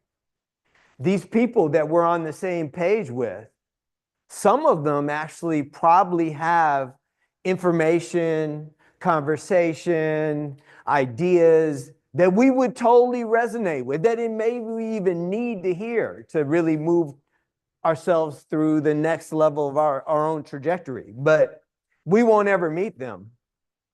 Not on today's web. You will never meet them on a web page. Because people, it's like ghosts, right? You just don't know who's there. So what does that means that we're diminishing the possibility for connection, for spontaneity, for synchronicity, for collaboration. Collaboration is a big one. We need to collaborate at a whole new level. And my contention is that with today's web, we cannot have conscious, informed choice making at scale. Like, there's not a real way to make a movement go that just crosses the globe, because there's so much silos, and information are in silos, people are in silos and in echo chambers. It's just not really that possible, because we don't have a shared reality that we're all able to see at the same time and navigate from the same place with the same choices. This whole thought process that there's this possibility that above the web page, above the content that we consider the web, above this flat web, this is all decentralized public space. So above any web page, above any image, above any piece of text, there's actually decentralized public space that could be occupied and used. Started with this book called The Meta Web, published in late 2023 by Bridget Dow. That's an organization that I founded, but there's a council, and yeah, we came together and wrote this book. Vint Cerf, father of the internet, co-founder of People-Centered Internet, and co-founder of the Internet Society, says, when the general population got on the web, we saw a sea change in the diversity of online applications and content. Alongside the smartphone, we have seen a rapidly proliferating array of behaviors, content, incentives, and side effects, most of which were not squarely on our radar 50 years ago. I agree with the premise that accountability is an important consideration for the next iteration of the web. While I have concerns around scalability and implementation, the notion of a meta environment above the web page is directionally interesting. Overall, the book presents a creative argument that warrants further discussion and exploration. And so that's what we're doing now. That's what we're doing today. Today is an extension of what he's talking about, this exploration. We're looking to see what the desirable properties of a meta layer might look like. But before that, let me talk about what's possible when you start having this possibility of a space above the web page, potentially a digital public square, decentralized public space above the web page. Well, you can have safe digital space where everyone that you meet is a real person in good standing with the system. That's possible.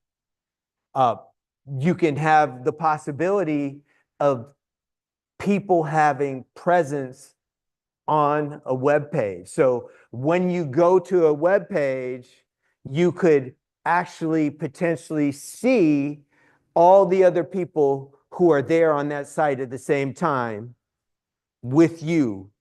And the way you indicate that you want to see them is by going visible. So you would be able to see all the other people who decided to go visible at the same time. So anybody who doesn't want to be seen, well, you just don't go visible. You don't see anyone, they don't see you. You could see people who were on the web page or people who had been on the web page, potentially, if people were allowing for that information to be seen. And it's got some interesting things for both people you don't know, because let's say you're on a highly specialized website that's about information that you're doing some research on, or whatever the case may be, you have a strong interest in. Someone who's on that same site, same page, they may have some information that would be really helpful for you right at that moment. There's a conversation that may want to happen. On the other hand, it may be someone that you know on the website. And wouldn't that be amazing if I'm on a website, reading something about AI agents, and I see that Ron is on that same website, or maybe he was there yesterday.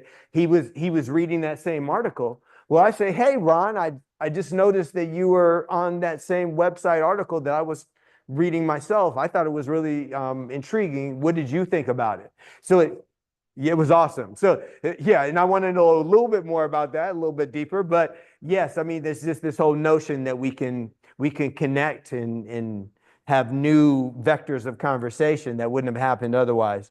And then on-page interactions, this is the notion that you could have access to hundreds, if not thousands, of different tags that you could place on pieces of content, and that other people who are within your community would be able to come and see these tags. So it could be a conversation, a poll, a bridge is this notion of having basically a link or a connection from a piece of content on one page to a piece of content on another page with a relationship. So just this idea of on-page interactions is not only these basic ideas that I've just talked about, but anyone being able to create a piece of code that then could be put out in the world such that other people would just be able to attach that code to pieces of content on the web page. There could be a debate one. There could be an Ask Me Anything one. There could be anything that someone just thinks is an exciting piece of information or exciting interaction, or maybe it even just fits with whatever industry they're in. Maybe it's only useful on sites that have to do with Arabian horses. But there can be this basically computation that is attachable to content anywhere on the web. So these are the types of things that are possible. Let's just really quickly go through some of the things. All pages become interactive and shared, so people can coordinate, comment, and build upon pages. So a web page is no longer the end of the conversation. It's just the start of the conversation. It's the contextual footprint for worlds of information that can be built up over the years on this one web page. Shared substrate for human AI interaction. So we can do this layer such that it is safe for humans and AI to interact at the same time. Talk about that a little bit later. Federated identity and accountability. So we can basically build in accountability in a way that essentially allows people to interact in a space, but yet the things that they do will stay with their identity. Their identity is decentralized, so no one can actually dox them or whatever. No one can essentially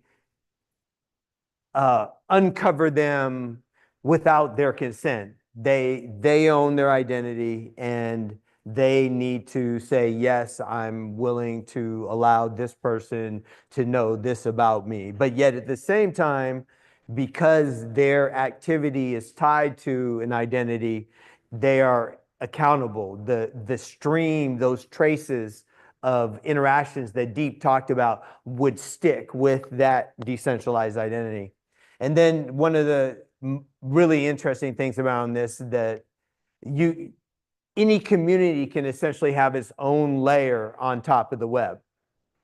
So it has the governance layers to ensure that the way that particular part of the web, that particular layer over the web works, is in alignment with how that community sees the world. So they may say, well, agents or AI bots cannot reach out directly to anyone who's less than 18 years old. I mean, that might be what one community wants to say, and that would be up to them. to set those rules in place. So anyway, those are kind of like the possibilities of what a meta layer can do, just to give you a little tidbit on it. But what I want to talk about now is what it looks like, because you're probably like, oh, that's crazy. He's talking about all this stuff, but man, what would it look like? Well, it looks like today's web. You've all seen tooltips, you've seen pop-up forms, you've seen videos that pop up over web pages. You've also gone to YouTube, and you notice when you move your cursor to the YouTube video, controls come along the bottom that allow you to pause it and change the volume and add captions. All these things are on another layer. These are not on the base layer of that web page. These are things that are essentially layered on using what they call a z-index. But I think most people, if you've used some kind of application like Canva or some other type of application, you know that there's this ability to order things. So you can say, well, I have these two images, but I want this one to overlap the other one.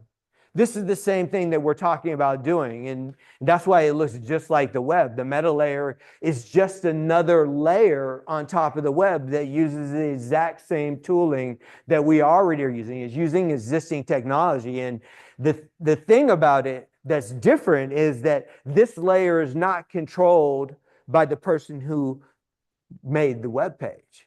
And it's not controlled by someone who created maybe an extension, because there's password managers, there's annotation tools like Hypothesis, there's Honey, which allows people to see coupons so you can get the best price. These are all things that also layer, but those are siloed. Those are they're just another silo. So they're a really thin layer that's siloed over the web. That's what Hypothesis. Basically it's a group annotation, and it's great, but it's its own silo. Same thing with Memex and Honey and the password managers, and then a lot of the other things, they're just built into the web page. So what I'm talking about is something that's not siloed, it's not built into the web page, it's actually in this decentralized space above the web. And so there's a lot of benefits to it. Obviously it's decentralized. We can create ecosystem benefits. It can be much safer because we're creating the rules. Communities are composing their own governance, so it becomes safer. It's ubiquitous because it's over the entire web. And you have this notion of meta domains. So it's basically locations that are relative to websites. I won't go into that right now, but if you want to learn more about that, you can check it out in the book. You know what? I'm going to just show you one example. It's going to take me just 1 minute to 2 minutes to show you, and then we'll get into this exercise. So start thinking about if you were to be constructing something in the next layer of the internet, then what would you focus on? What would you want to fix? What would you want to enable? So I'm going to the meta layer site.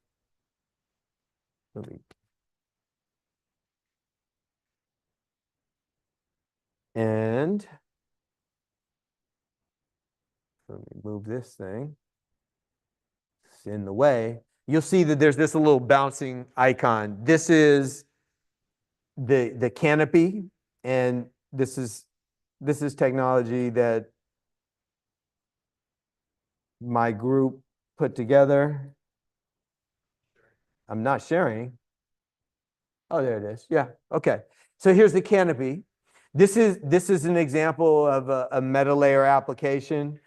Right now, it's not operating in a browser, but I'm not sure. What do you mean? Oh. Okay. I see what you're saying.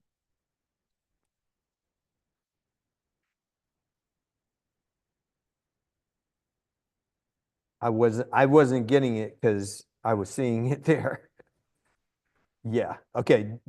Are we good now? Okay. Okay, so this is Canopy. Right now, it's just 3 lines of code in the head of the website. But the key thing to note is that this is also implemented in a browser extension, so it's available on every single website. Basically, this is the conversation that happens here on the website. It will stay there with the website. This could be on any website, and there would be a list of people who've been to this website as well. Right now, there's no one else here except for Jamie, who was here last week, but this could have hundreds of people, and you could go over their profiles and get more information about them and decide who you wanted to reach out to. So this is just an example of what a meta layer application could be. So for now, what I'd like to do is show you, go back to the presentation real quick, and then see if it's possible for us to jump into this. Okay, where's that presentation? Right there. Okay. Okay, there's a call for input. We're looking for ideas on what the desirable properties of a meta layer are.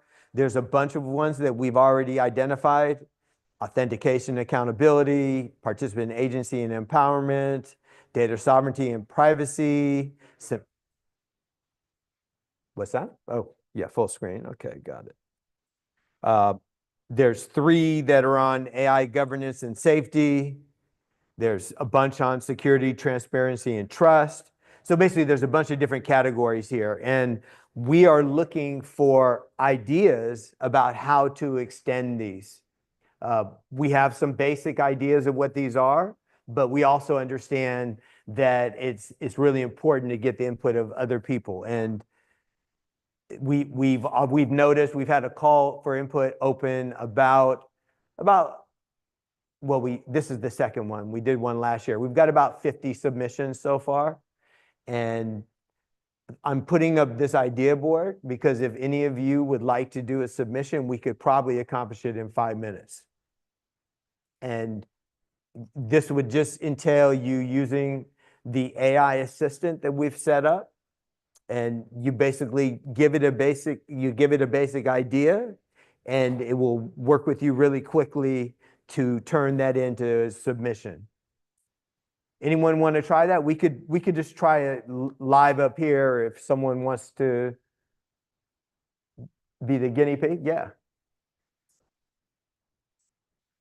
So a submission essentially identifies extensions or clarifications to this list of desirable properties. And we'd just be looking, I guess we can just probably do one collectively as a group. So is there some subject that someone would like to explore in the next 5 minutes or 3 minutes? Like, how can we improve the web? What would you like to see on the web? So I'm going to go to the call for input, go to contribute. Real-time sports data. Okay. So I'm going to go to Bridget is the AI. So real-time sports data. So tell me a little bit more.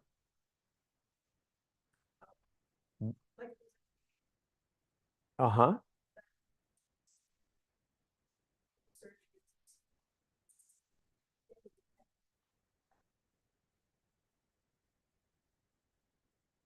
Sports live or see the stats live or both?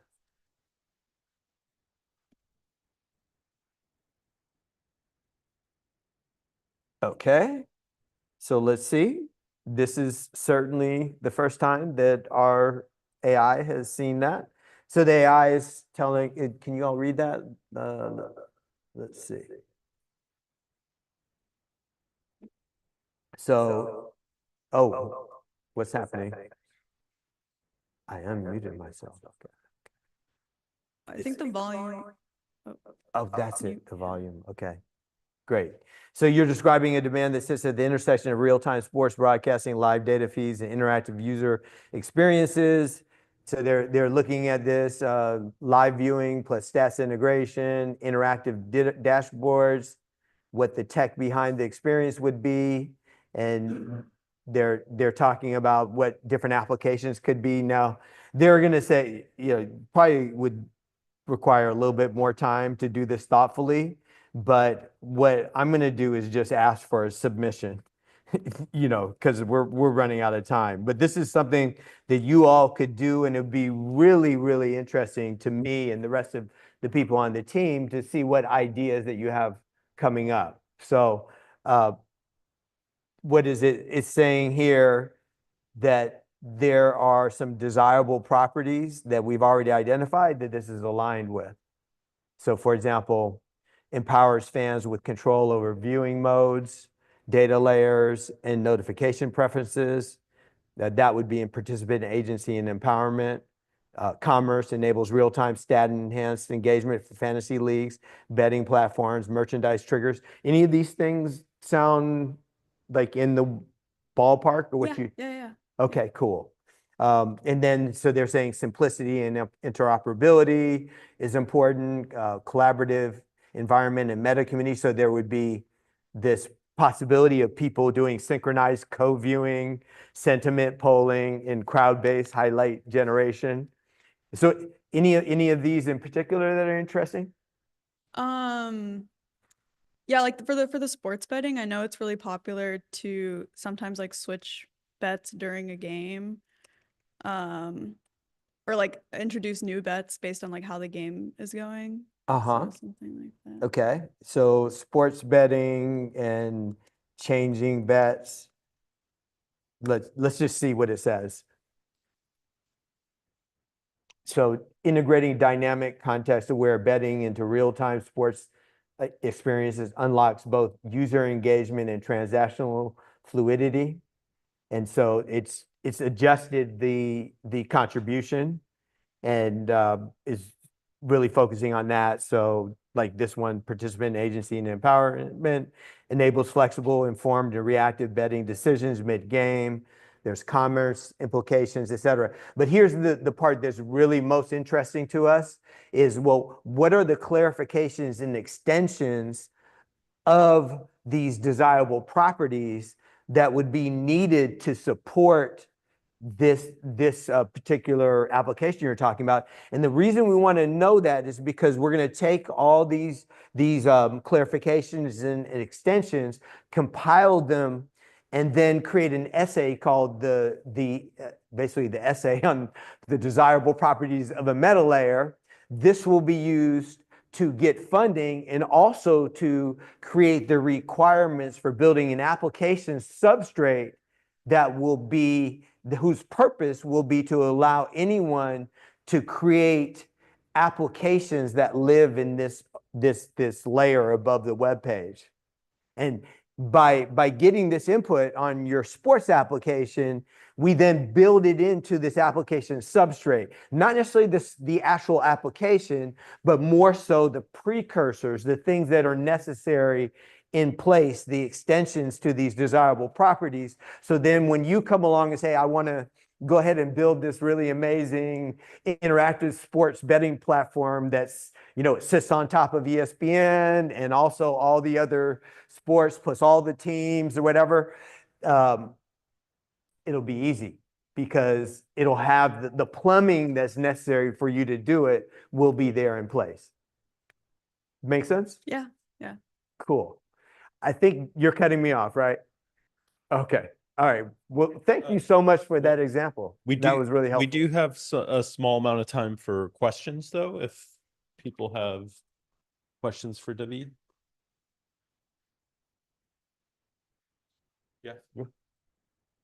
Is this some of the basically layer is it like browser specific or it's available on app and so on? What?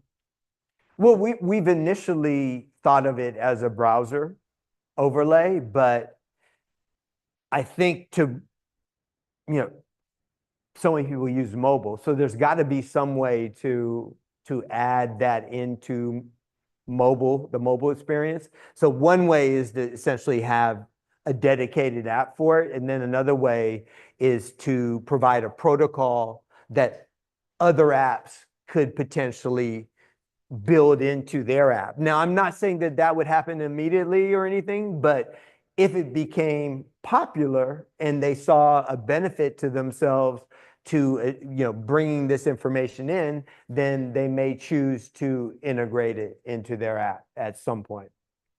Now, it doesn't stop there though, because it really can be an overlay on everything that you see. So it beyond the browser, beyond apps, it could also be on a metaverse using, spatial technology as well as on the physical world. So I mean, I could, if I had the right gear and it incorporated a meta layer into it, I could look at something here and there may be all kinds of notes that are associated just with this one thing that says interplanetary network. There may be notes, conversations, polls, bridges that go to other pieces of information or other pieces of other objects. So yeah, so it's pretty open right now, but I generally mainly talk about it with respect to the browser.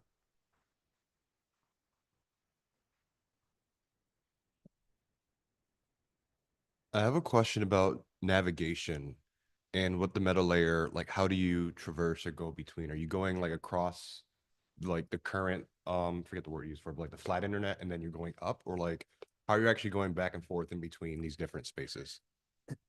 The way the meta layer has been envisioned, it has a component called attention triggered or attention triggering or attention triggered navigation. And so the idea is as you move your attention on the screen, so let's say it's a cursor because you're on a desktop or a laptop, if there's something near where your focus of your attention, like let's say this area, if there's something attached to that in the meta layer, then it pops up with a badge. The badge has a number in it. That number is the number of things that are now accessible to you because you've moved your attention here.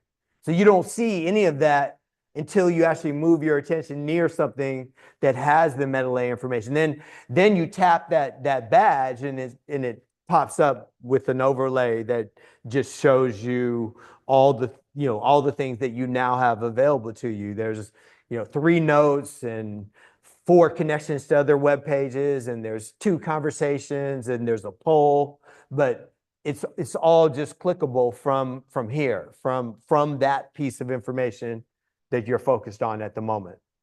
And a follow-up, thank you, by the way. And it's persistent. So like, say we're both looking at the same thing, we're going to get that same portal to go to that same layer.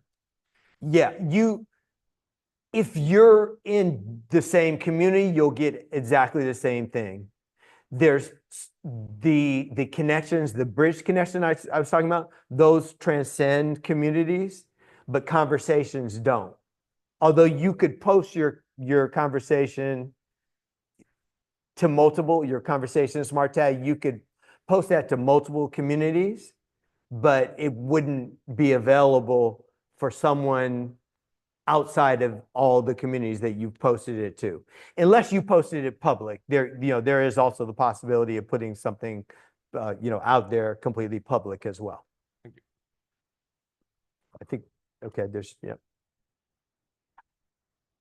Yeah, I'm trying to understand it. So is the meta layer like including things like Google Chrome extensions, or is that a separate thing? No, it would be implemented as a Chrome extension initially, but then maybe there could be other extensions as well. Maybe at some point. So is the meta? I guess I'm just kind of confused on what's the difference between a meta layer and using something like a Chrome extension. Well, the meta layer, one of the pathways that the meta layer would be accessible would be through a Chrome extension. So I would say that a Chrome extension now, to a certain extent, it's actually a meta layer application. It's just that they tend to be completely siloed. So they're not tapping into this full vision of being able to work through many different communities. You know, communities having their own governance and So the applications, so the main difference is that in the meta layer, the applications would be able to talk to each other. applications, communities, yeah. I mean, communities could govern themselves. Applications can essentially coexist together and potentially connect as well. Agents can live within basically operate within this environment in a way where they're constrained as well, which is a big differentiator. Basically, from a technical standpoint, what we're looking at is essentially a trusted execution environment that humans and agents go into, and all of the actions of the agents would be written to a blockchain. So they'd be auditable, and at the same time, you'd be able to constrain what API calls and what smart contracts that the agents are even able to execute within the layer. So there's a layer of control, essentially. Time for one last question, if anyone has one. Here's one. All right, I'll try to make it really quick. If I could ask two really quick questions. So like if you're on a website and you log in to your account, this conversation stops because there's no one to talk to because like you're on your personal account. Does that make sense? If I mean, if there's no one there, then there's no possibility of conversation. But if Right. other people are on that website at Like the same my time, account, like no one would be on my account technically of like a Well, login. it's when you log in to this, you're on your account, but you're within this layer that also other people could be on.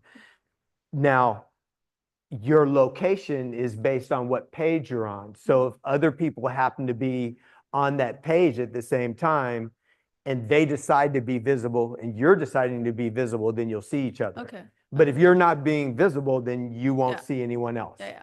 And how like for high traffic, like pages, have you thought of like you know, like channels?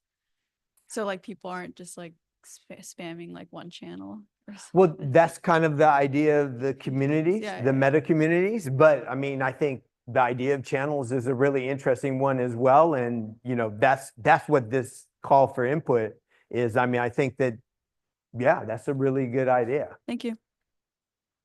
Thank you. Thank you, David. All Round of right. applause. Thank you.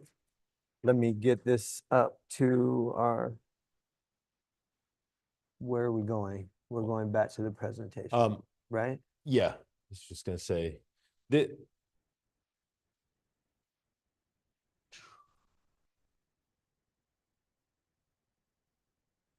That's gonna close us for today. I want to thank all the sponsors, you know, who helped to kind of put this on. Special shout out to Cloudflare, who provided us the facility, Toyota, who helped fund the lunch and the snacks that were here. And thank you to all the speakers who donated their time, and especially all of you who chose to spend it here with us. We do have more coming up. I encourage all of you to continue to participate, follow us, join both the ISOC and ACM organizations, nonprofits doing good work. Also, it is your participation that helps us put on better events and more exciting and fun events. So please come back out. Also, I'm available for feedback. Ron is also available for feedback. So if you want to see something happen in the next event or see it done differently, please share that with us. We're happy to take that criticism and improve. Ron, did you have any?